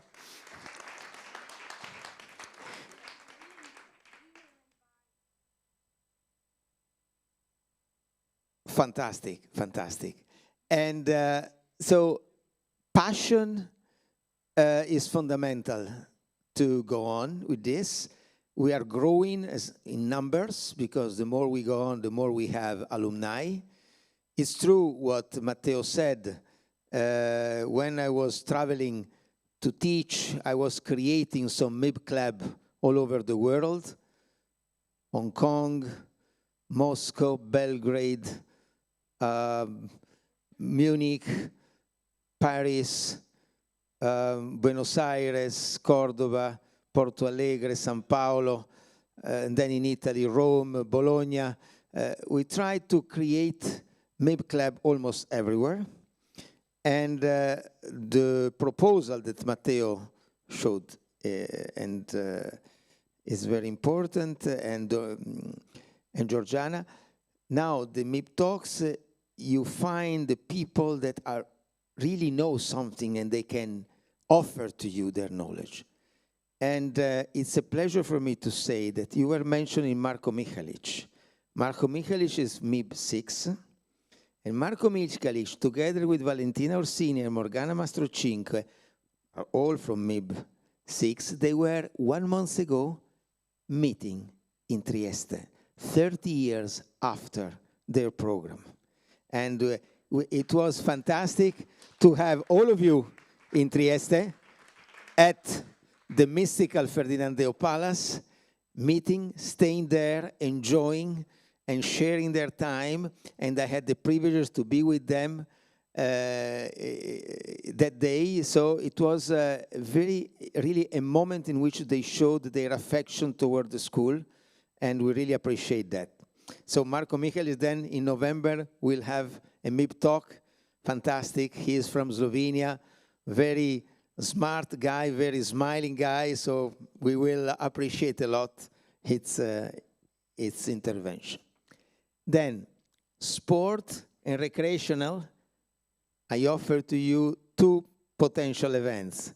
One is the MIB on the Snow, 23rd, 24th, and 25th of January 2026. The second one, ladies and gentlemen, this will be in Austria, in Backlankirchheim. The second one will be in Milan. On the 6th and the 7th of June, MIB will participate to the NBA Cup, Football Cup, organized by Bocconi in Milan, versus Bocconi, Polytechnic of Milan, Lewis of Rome, IPE Naples, Bologna Business School, and QOA of Altavilla Vicentina. So, Federico, are you here? You cannot skip this time because we play in Milan. So you have no excuse, you will play in our team. And we need good players because we would like to win the cup again. So we count on you, and we count on all the supporters. So the supporters in Milan, and also those that would like to join us from everywhere. From Prague, for instance, Thomas for sure will drive from Prague to Milan to support our team and to play with us. So, moreover, Thomas from Prague is driving almost every year to Backline-Kirchheim to join us for the MIB on the snow. He is a record. He is Igor Stepancic and Thomas are those that were always present in this event. So it's a fantastic moment to be together, to know each other, to become more and more friends, to strengthen the ties of our family, and to help each other. Of course, for working reasons, you will discover that everyone can offer chances to the others. Also to promote our school. Our school, we accept the competition. We are on the market. We compete with many other business schools. Until today, we had quite good results. We would like to go on, and we count a lot on you. You are our ambassadors. You are part, really, of our life. We live for you because you are our students, former students. We have been sharing time in the classroom, discussing, but also outside of the classroom, enjoying life, visiting, making excursion, drinking, singing O Sole Mio in front of a limoncello, and so on.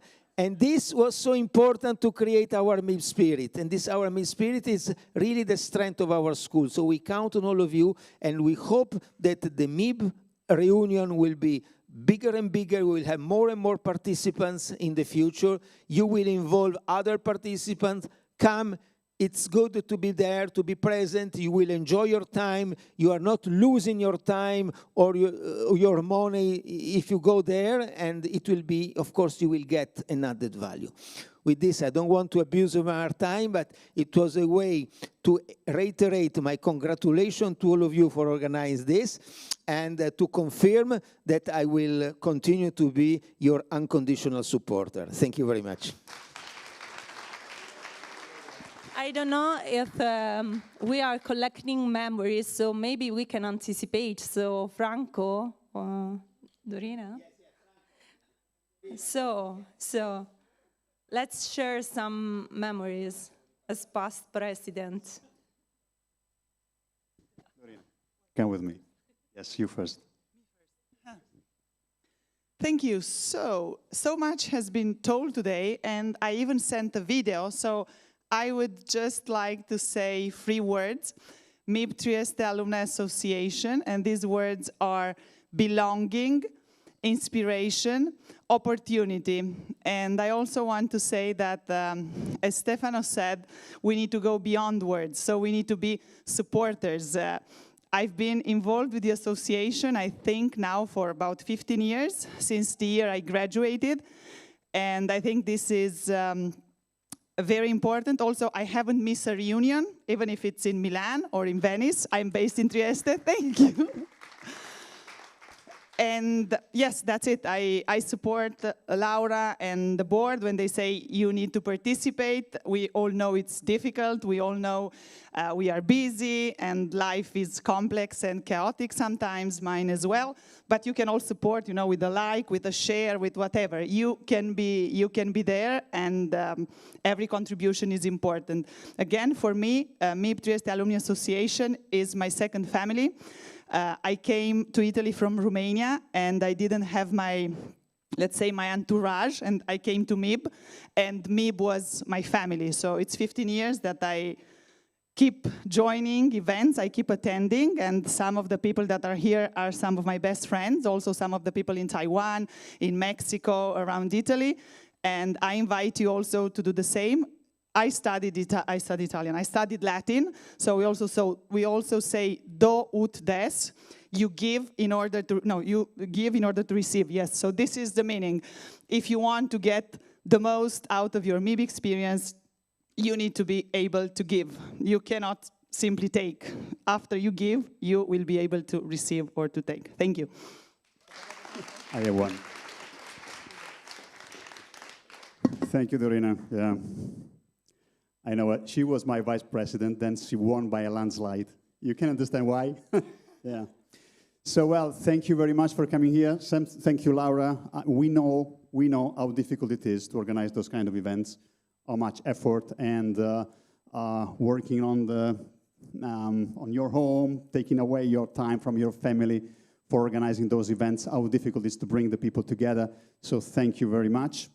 And yes, as Stefano said, come to MIB on the Snow. Last time, how many of us? Almost 100?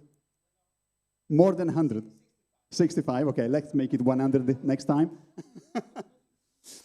Yes, I was been involved for 20 years, since the beginning, 2005. I'm older, yeah, I know.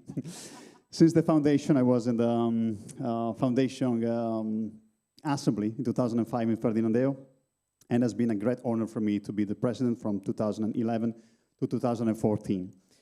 So I hope to see you, as many of you as possible tonight at the dinner. I hope I'll be able to speak with as many of you as possible and spread the word, bring the people together, try to bring the spirit of MIB high as possible. Thank you very much. Thank you so much. Thank you so much. So we are close to the end. We have two other moments in this day. So in few minutes we will connect with Dr. Cristiano Borean, that is Group CFO of Generali, and he will share with us some vision and insight and perspective from his own position. And we have a moment that will be very brief of celebration, just to see some photos, videos, and to, let's say, to wish to this association other 20 years, 30 years, and maybe 1 century ahead of this kind of moment. Then, for the ones that are joining the dinner, we can go together. It's basically here, because I don't know how many people are familiar with this area of the city, but if you go just downstairs, then we can go straight on and then turn left. But the group will go together so that we can reach the place in a very 5 minutes, I think. So we have some time to have some book shopping or other shopping in the CityLife, or having an aperitivo. Stefano has a proposal. The professor has a proposal. I suggest also to take a souvenir picture of all the group that participated to this MIB reunion before we end here. I would like I suggest to be all together there and to take a picture. Okay, thank you. And last but not least, there are other 2 board members that didn't present themselves, so I asked them to stand up, Daniele and Nicolò, Carlo, Nicolò, Diego, Daniele Baronto Aldo. And yeah, we will do the picture together after Cristiano Borean. Yeah, because I think it's simple after Cristiano Borean. We are just waiting for him to connect. 3 minutes. If we are able to do this in 3 minutes, we can try. Okay, so the dinner is 7:30. So we can find ourselves in front of Trattoria dal Cordaro. Yeah. Otherwise, we can go together. So basically, I think that we can stay all around having some aperitivo and then go together to have other drinks and gin tonic and eat something. Okay. So just 2 minutes and we will connect with the Cristiano Borean. If there are people from home. Since the professor mentioned more than one time the MIB of the Snow, maybe you can also say how to participate and a bit more logistic info. you, Maria Noelia. Once, very simple. I will offer to the classrooms that we have nowadays at MIB, which means MBA and MIRM and Origini, to participate. That already means approximately 90 persons. So in general, we do not have the participation of all the participants, but many of them. So we will prepare a bus from MIB, and on Friday afternoon, we go with the bus to Bad-Kleinkirchheim in Austria. We stay there 2 nights. We go to ski in Bad-Kleinkirchheim. We enjoy life. The alumni that are coming from outside Trieste, such as Thomas, he joined us directly to Bad-Kleinkirchheim because for him, to Prague, it's not useful to go to Trieste and then back to Bad-Kleinkirchheim. Franco is coming from Bologna, and he jumps on the bus if there is room. In general, there was room. But if there is no room, he has to take his Tesla, and he sleeps in the Tesla goer alone to Bad-Kleinkirchheim. In any case, you can join us or join us directly to the hotel and participate. Of course, the hotel does not have 2,000 beds, but I hope to have all of you on the MIB on the Snow. I will send the program, the detailed program, before Christmas, and the dates are 23rd, 24th, and 25th of January 2026. Enough? Good. We have Borean.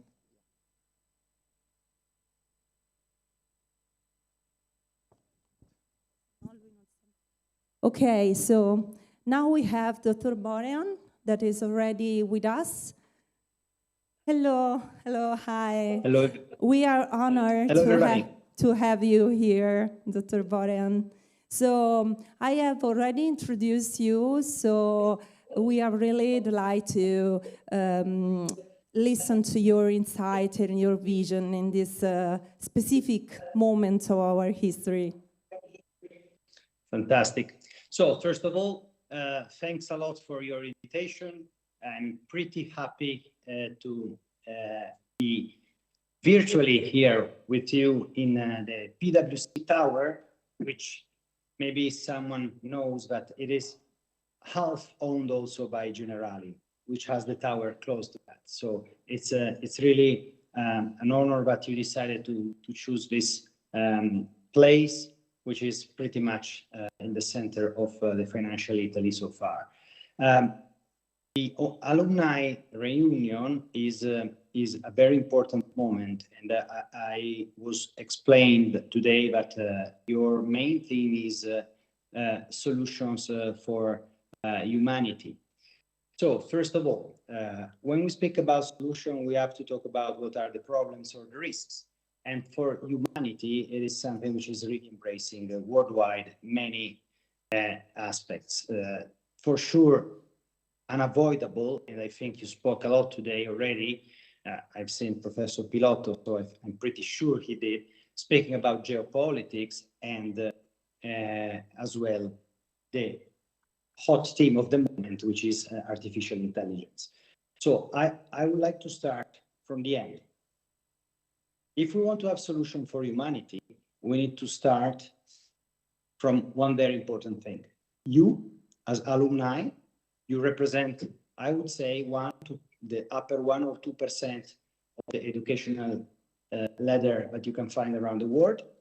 And we have a duty, all of us, you, me, and all the professors, to manage and help and to give back.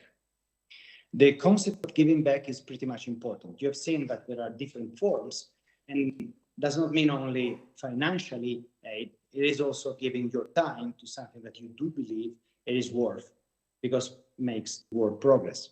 So in order to have solution for humanity, we need to have humanity moving and being moved by people which have a lot of luck in the life, because I think getting to that point helps you to broaden a lot of efforts, but help a lot to broaden your influence, capabilities, and as well possibility to really have an impact in the world. You are basically distributed worldwide, because our alumni are not only Italian. There is a vast majority in the last, especially classes, which are international, and so you have really the opportunity to have an international network here. There are many alumni networks which I know, but I think this one has pretty much a lot of pride in gathering together. Last year, I know the reunion in Venice was also a pretty much effective one. So let's go to the topic. So the problems or the issues which would be some solution. Let me start from a little bit a different angle of the pure technological point. I would like to start from one simple sentence, which then I will tell you who pronounced, because I read a book from a pretty known journalist who was the main editor-in-chief of La Repubblica, which is Mr. Maurizio Molinari. And the book starts with, which is basically talking about democracies and the risk of autocracy all around the world. And the book starts with this sentence said in 2022, October. The next 10 years will be the most important and unpredictable after the Second World War. And the person who said this is Vladimir Putin. So you can understand that for sure he knew that he was creating something around with the war in Ukraine, but for sure we have to acknowledge the fact that if we look at the whole evolution of the world and the fact that on one side we have America changing completely the rule of the game with respect to the previous, let's say, presidencies, and as well we have the long-term growth of China, which is coming with this millennium idea of having a very long-term view. I can testify a lot of these topics, especially the Chinese and American one, because we meet a lot of American investors, and as a group generally, we have a very important operation in China. So we can, and our partner is basically the equivalent of the Minister of Energy. So basically, it is the company called China National Petroleum Company, which has 1.1 million employees. So you can imagine the level of distribution and effectiveness that they have. The geopolitics is interlinked in this moment with AI. And I come back to this. The main difference from the past and the risk of the future 10 years comes from this. America is changing the rule of the game. The approach that President Trump is having is a purely unpredictable and transactional approach. So if you change the rule of the game, you need to invert and create something which is not predictable anymore. And the way to negotiate is the way he was acted. And so these rules are put now into place, sometimes with effective or hopefully effective peace agreement, and sometimes with very complex tariff war in the so-called Liberation Day. So these elements has to be understood in the context of the fact that China is developing at the pace of artificial intelligence, which is pretty much scary from the point of view of the capabilities. It's not a given that America first can solve or can counterbalance the growth and the speed of growth that I've seen there. And I can testify. A couple of years ago, I was one year I was in Beijing, and I was able to see from outside the window of my hotel the city for the first time after a long time. I was not there before the Olympics. So basically, you understand that there has been a massive change on the pollution and an adoption of an electric car, which has a speed which I've never seen in my life. But on top of that, people which were begging for money, they were not begging for cash. They were having a smartphone, and people through WeChat were giving them money. There is basically no physical cash moving around the country.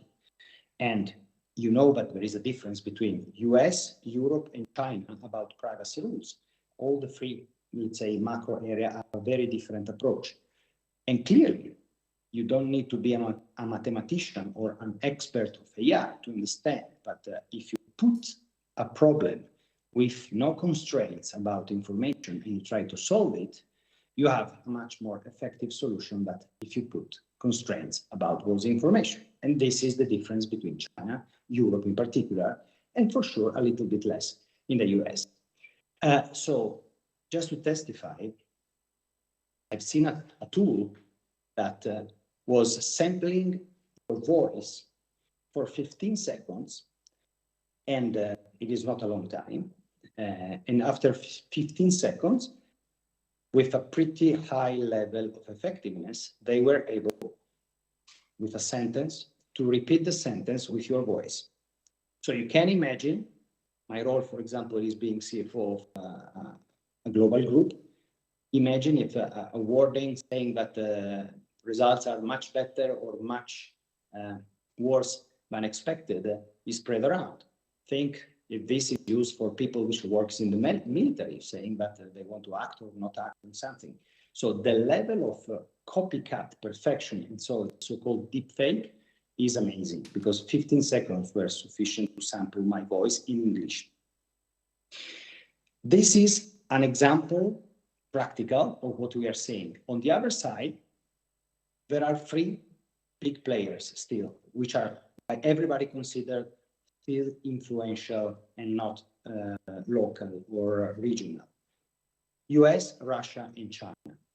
Clearly, Russia and China are working also in the Middle East together to try to get to a better equilibrium from their point of view of the relative weight that so far are expressed in the world. What is interesting is that I was a little bit challenging some of these thoughts, because my personal opinion, from what I've seen also from the let's say, at least educational capabilities, is that India should not be considered a regional power, but a global one. But unfortunately, from the level of, let's say, impact that now can be seen, still is considered regional. For sure, you know that by 2100, so the 22nd century, the beginning, the by far largest country in the world will be India. It is the basically only country, together with Africa, which is as a continent, which is having a growth of demography, which is the big problem for Europe. I think you've noticed I haven't spoke about Europe so far, because we are not a global influencer. We are struggling to get together. Autocracies are acting, and we are not expressing common views. We are even not able to create a common so-called capital market union, which is something which is impeaching foreign investor to put money in Europe. And we're still thinking that having small stock exchanges in our countries is more effective than having one large one representing Europe. This is an example on geopolitics and how this will affect going forward the future in the next 10 years. For sure, unfortunately, this sentence is right, because there is a huge acceleration. The only real difference for me is there is a lot of noise around what Russia is doing. There is a lot of noise about what US is doing. And at the same time, China is evolving with its long-term view, and we will not forget about this. For sure, China will enter into demography compression because of the rule of the one kid. They applied so many times for so many decades, and so they will suffer as well. But for sure, the level of growth of the GDP that they can still express, notwithstanding the real estate crisis they are in, it is getting really strong. Just for your reference, I think that more than 2/3 of Africa are having a relationship with China. China is buying a lot of harbors in Europe, as well as Russia has commerce with basically 3/4 of the population represented by Africa. Another number which is interesting is today, if you consider nations which are close or at least not against, embed Russia into this, as well as Iran and the close countries to Iran, China conglomerates 120 votes over 190 in the United Nations, which is not something irrelevant, as you can imagine. So it's pretty large number. Having said that, one of the drivers of the change that we are observing so far is a totally different way of approaching the political landscape. And AI, and now I'm jumping and diving into it, is a real game changer. Going forward, there will be, if I really project far, far, far away, I think that now we are already moving out from what I always called the civilization of information, which is the post-capitalist era after the fall of Lehman Brothers and all the great financial crisis of 2008. All the largest conglomerates and the largest valued companies in the world are companies managing data and which are digital in the space. So the Google, the Amazon, the Microsoft, and the Apple, as you know. So this era is evolving into the AI. There is a lot of hype. There will be, as in 2000, for sure, companies which will not deliver what they promised. So multiples valuation are massively high, too high, okay? But for sure, the winner of this battle will change the way we will work. If you had used, I've seen that today when you spoke about Copilot, I can testify a couple of years ago in summer 2022, I was in Mountain View in the headquarters of Google, and they were showing me the prodromic core of the Gemini engine, and they showed me the application towards universities and education. Basically, they told me that large language model part was born and written just to fulfill one topic, complete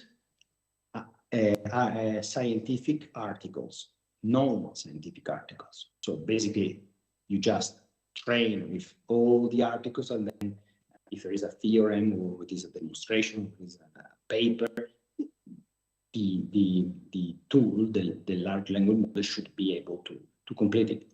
But then they discovered that they were not only able to complete this, but they were able to solve graduate level university examination in maths, physics, chemistry, and they showed me.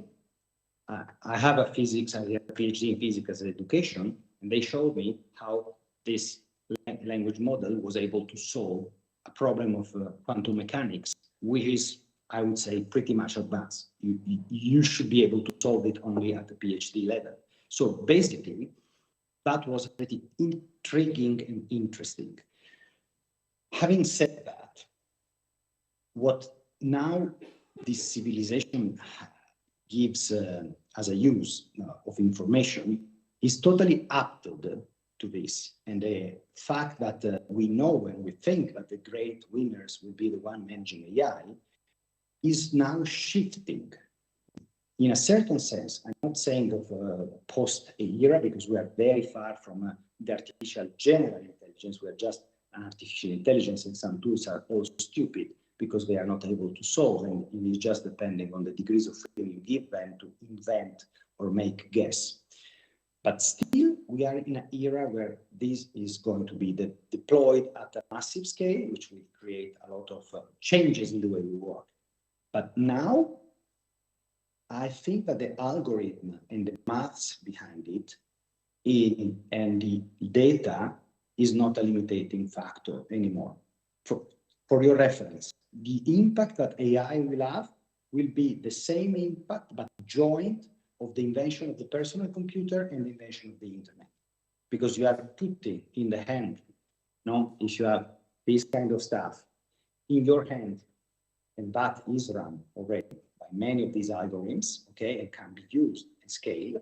You put in the hand of a person something which is the joint combination of a personal computer with super high computational power as well as the massive amount of information. So now, what is the most scarce element that is absolutely needed to manage and run this world? Energy. So we are moving out from the era of information into the era of energy. And it is now pretty clear that geopolitics stays into place, because when you speak about energy, it's about natural resources, how you use it, and how technology is used to that. So you see there is a connection and there is a loop out of this.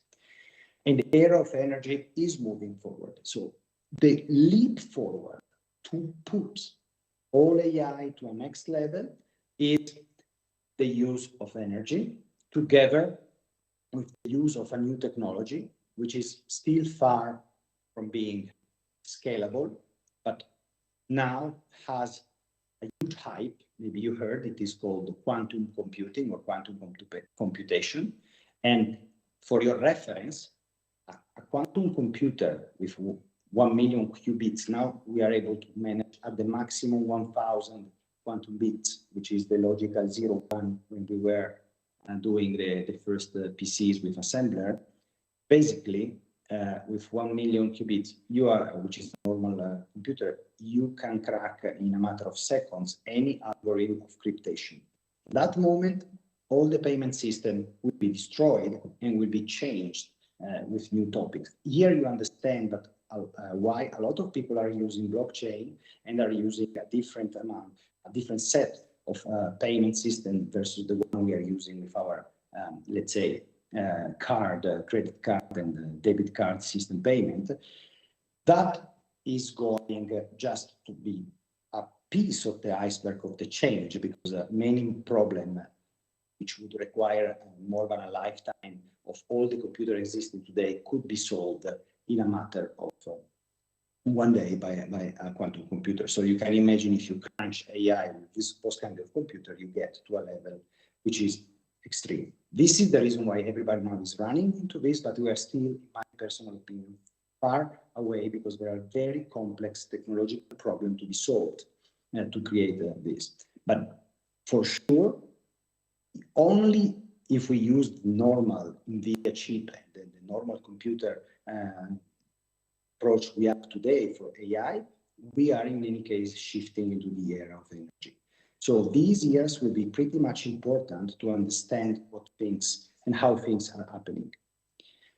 How this is going to impact you, your life, your companies, and your decision. And it is not just something related to is the company sustainable? Is my company going to survive? Am I going to increase my profit or not? It is really something. Are we going to also to do something useful for humanity or not? How can we transform a tool which is now solving all the problems that our kids are facing at school, with the risk of not having them reasoning when we try to solve a problem, into something which is becoming a positive things versus education? How can we use this also to progress humanity? There are massive amount of improvement that we can find in a lot of areas. And I think you have seen already, starting from clearly the easiest simple job that can be in a certain sense enhanced and scaled. But we need to shift all the educational chain in order to support this and to have people being able to understand, use, and leverage this kind of technology, as well as produce it. Okay, so this is part also of the educational effort that we need to have. And this is a first part. The second part is that we need to dedicate time, maybe not to do AI, maybe not to do geopolitics, but to really dedicate something that could be useful. If your skill is being able to teach and being able to tell stories and to really touch people when you explain your story, go and explain this to change some people's lives. Because if you change some people's lives, that is a chain reaction. It will continue. If your skill is just a different one, which is do something else but supports, is important. I think that when you are in talking to this group of people, some of you are young enough still to think that there is a lot of time before getting into the moment of giving back. And this is not true. Because again, I'm stressing it, it is pretty much important to dedicate some time for something which is good for the progress and not good for yourself, good for the others. The responsibility of having achieved such a level of education brings the need to give back. You will understand more and more the more you get into your, let's say, career, in your, let's say, experience, but please don't underestimate this. It is pretty much important. Every time I've seen things moving comes from something which is really done to improve the quality. I just make an example. In Trieste, the city where Generali has the headquarters, where MIB has the headquarters, recently we announced something which is useful also to grow the community. We, as a general group, bought back the old building where the group was born, which is called Palazzo Carciotti. It's exactly in the center of the city, facing the sea. And we will put there a company called Agorai, which means that we are creating an innovation hub dedicated especially on the AI topic to improve humanity on the better life in 4 areas. First area, regenerative agriculture. Second area, sustainable transportation. Third area, in health. And the fourth area, in finance and risk, to hope finally to support from the technological side the capital market union for Europe. We have brought together primary partners, and this is starting not as a business only idea. It is an idea that has put together the universities, the center of research, MIB itself, and will give education. We'll give education at the university level, at the post-university level, and as well at people wanting and willing to do their own startup, because our technological partner will be Google, which will empower people to run their startup and their knowledge through their system, as well as we will have a very important financial partner, which is an American bank called Goldman Sachs. And we have a primary partner for the strategy, which is Deloitte Group. And we are not working as Generali itself. It is Generali, Illy, which is the famous brand of coffee, and Fincantieri, which is the largest Italian shipmaker that we have. And this is all there to change and impact on the community. It's something which was pulled in the spare time of many of us, but it is something that we hope will have an impact. That's why I'm not saying to copy this. I'm just saying that please dedicate some time to change and impact on the communities where you operate. Having said that, I think that we are facing a pretty much uncertain, volatile, I would say volatile, uncertain, complex, and ambiguous time, okay? But for sure, what always helped the humanity going forward is one word, which is called solidarity, which is, by the way, the difference between animals and human beings in their evolution. And there will be no artificial intelligence being able to get into this concept. And that is the hope that we all have to keep us improving. But please don't forget, we are in a very uncertain and delicate moment, because we are even thinking or reading of the risk of having war in Europe, which is something which we have never seen since basically 80 years. Having said that, I was pretty long in this excursus, but I just wanted to give you, on one side, a kind of heads up. On the other side, I hope some hope as well on what we can achieve, and giving you from the experience that with our job, with my life, I have to have a global possibility to interact worldwide, and knowing some of the most fast evolving economies and most, let's say, expert businessmen to bring you what the view is. So I really thank you very much for the time you dedicated. I wish you all the best, but I go back to what I told you before. It is time to give back. Don't forget this. You have a privilege, use this.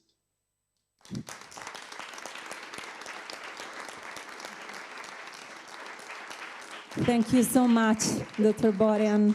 It was amazing to hear from you. And we are so glad to listen to your message and to have you sharing your vision. So thank you so much. And thank you also for taking time in this afternoon of Saturday to stay with us and to share this moment of 20 years celebration of Alumni Association. And Dr. Borian is also president of the MIB Consortium, so it's president of our school. So I really want to thank you for all the audience here for your presence. Thank you so much. Thanks to all of you, and goodbye. Have a nice continuation of the day. Bye-bye. Thank you, bye. Okay, so we take 50 more minutes of your time and then we can go and have party together or celebrate. So Clara, please come to the stage and share some moments. Hello again. So coming to the end of our reunion, I'm gonna share with you some special moments from these past 20 years. So, well, 20 years is a lot. There were many moments of gatherings, of celebrations, reunions, moments abroad, connections. Here are some pictures. We tried to create a timeline of pictures of these moments. MIB gently shared many pictures with us. We gathered some of them because there were too many in these 20 years. I really hope you all can see your faces here somewhere. So we have pictures from 2011, 2012, 2015, 18, many moments in Ferdinandeo Palace and outside of Ferdinandeo Palace. I don't know if any of you were in these pictures. Yes? Georgiana, see. 2019, if I'm not wrong, this picture is in Paris, right, Professor?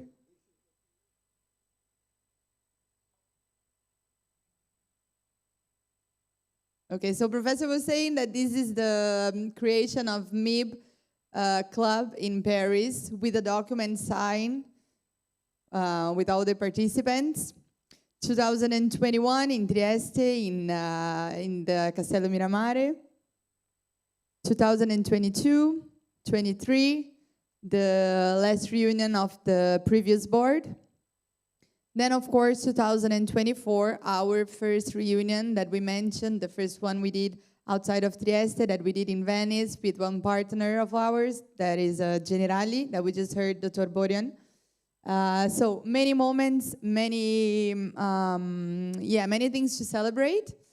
Now we're gonna show a very special video this board has created, and I hope you all enjoy it. All the messages come from the heart, and yeah, let's celebrate with the video.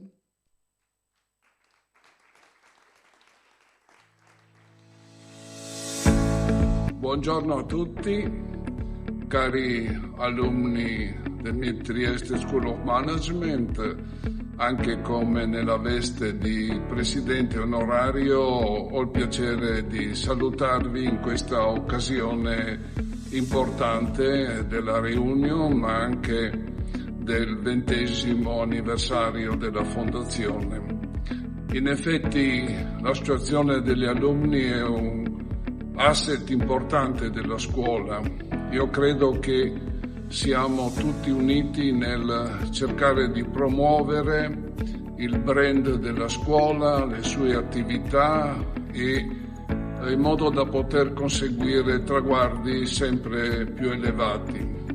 Ecco, oggi anche nella mia veste di direttore generale della scuola cercheremo di fare il massimo perché l'associazione possa crescere, perché tutti possano continuare a sentirsi parte di questa avventura iniziata 38 anni fa e che ci auguriamo possa continuare per i prossimi 38 e anche oltre, ovviamente. Quindi io credo che è importante che ci sia la consapevolezza che in effetti questo futuro lo dobbiamo costruire insieme, siamo tutti impegnati a far sì che anche i nuovi che verranno trovino una casa accogliente e possano sentirsi protagonisti per costruire questo futuro.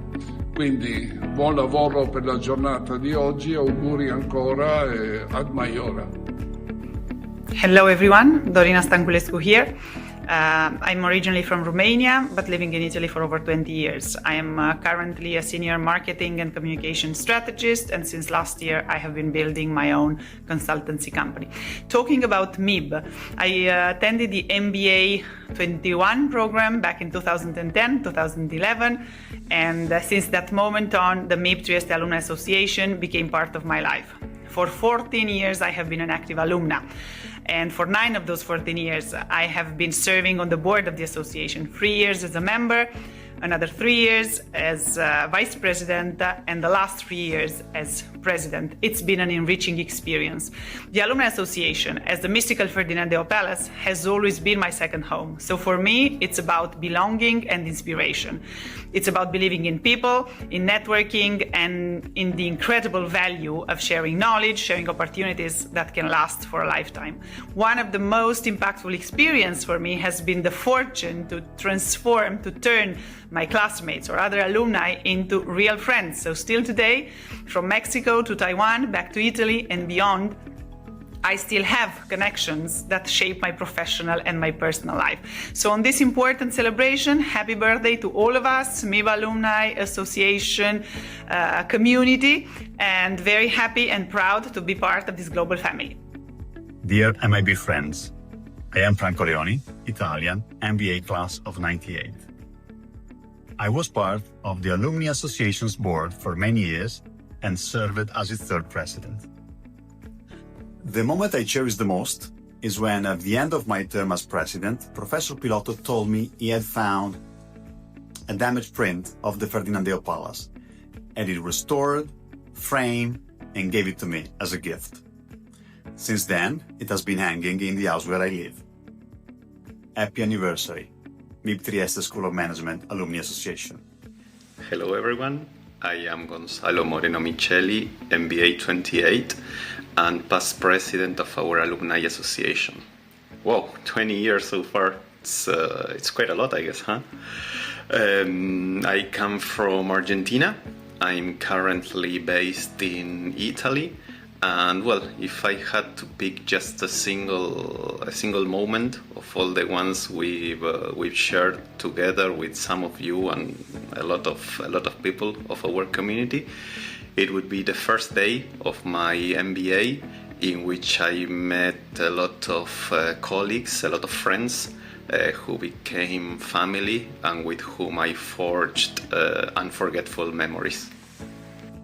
Hello, good morning. I'm Irma Tonal from Mexico. I did Origini course in 2015, so more than 10 years ago. Then I participate in the MIB Association, that for me those years mean integration of the big family we are. Currently, I'm working in Spain, in Córdoba, and today I came to the Barcolana. So I think this video is maybe in one of the most beautiful places of Trieste. I would like to share with you a little of the day. Hi everyone, I'm Gabriela Carminati. I'm originally 2018, and I'm also a former participant of the MIB Association board from the years 2019, 22, 20, 23. not sure how the name convention is. And the association for me is the perfect way to bring together different people from different courses or years from MIB and actually make it real, the networking that we are looking for also when we do this type of course. So it's the perfect place to actually continue that partnership. And being able to organize the reunions, but also to have ideas on how to bridge that was really exciting for me. Have a great reunion. Happy 20 years anniversary, MIB Alumni Association. Happy 20-year anniversary, Alumni Association. Happy 20 years anniversary, MIB Alumni Association. We are so proud to be part of this community. A big hug from Brazil. From Geneva, happy 20th anniversary to the MIB Alumni Association. 20 years, what a goal. Wow. Like a fine wine, aging, we only get better. And so, happy anniversary, MIB Alumni Association. Happy 20-year anniversary, Alumni Association. Happy 20 years to MIB Alumni Association. Tante auguri. Happy anniversary, Alumni Association. Hey, happy 20th anniversary for MIB Alumni Association. Greetings from Brazil. Happy 20th anniversary, MIB Alumni Association. Ciao. Happy anniversary. I wish hundreds of these days to the association. 20 years. Happy anniversary, MIB Trieste Alumni Association. Happy anniversary to all of us. Happy 20 years anniversary, MIB Alumni Association.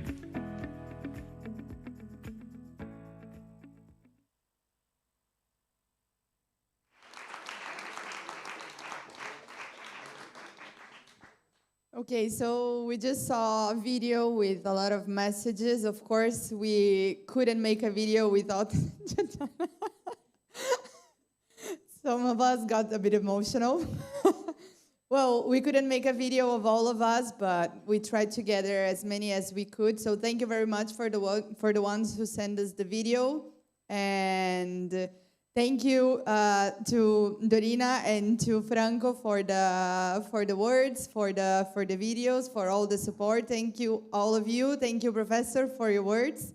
I don't know if anyone wants to share some other, let's say, emotional moment or a special moment. Maybe then the new arrivals want to say something. The newies. Maybe Georgiana, you want to say something? Oh, perfect. We have a new one.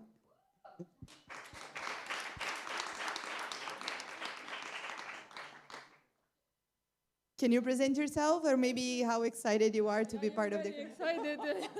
I'm shocked that of all three of us, I just came one. I thought we're gonna all three come here. My name is Snezhana, I'm Ukrainian, the only one here to whom we were talking about before. We are very happy. We were 4 of us, 6, but unfortunately from Trieste we all arrived today. And we are 6, thank you so much, we are 6. We are in BA 36, we started 3 weeks ago. And yes, we are the group who has 17, if I'm not mistaken, different nationality and only 8 Italians. That's why we're gonna have fun all together. Thank you so much for such a warm welcome to us. We hope we're gonna be like a great next generation of your community. Thank you. Thank you. I think we maybe have someone else to share a moment with us. Giovanna from Origini, from my Origini. Hello, everyone. So first of all, thank you for the event, to the board. This event has been really nice, and I just want to share that I'm really grateful to be part of the Alumni Association. I think it's a great opportunity to meet different people from other backgrounds, and then we gather together under the same purpose, and we are all under the same umbrella, so you find more things in common. So I think it's just great to be able to share and then participate in the events and be part of it. So I just want to share that I am really grateful to be part of this community. Thank you.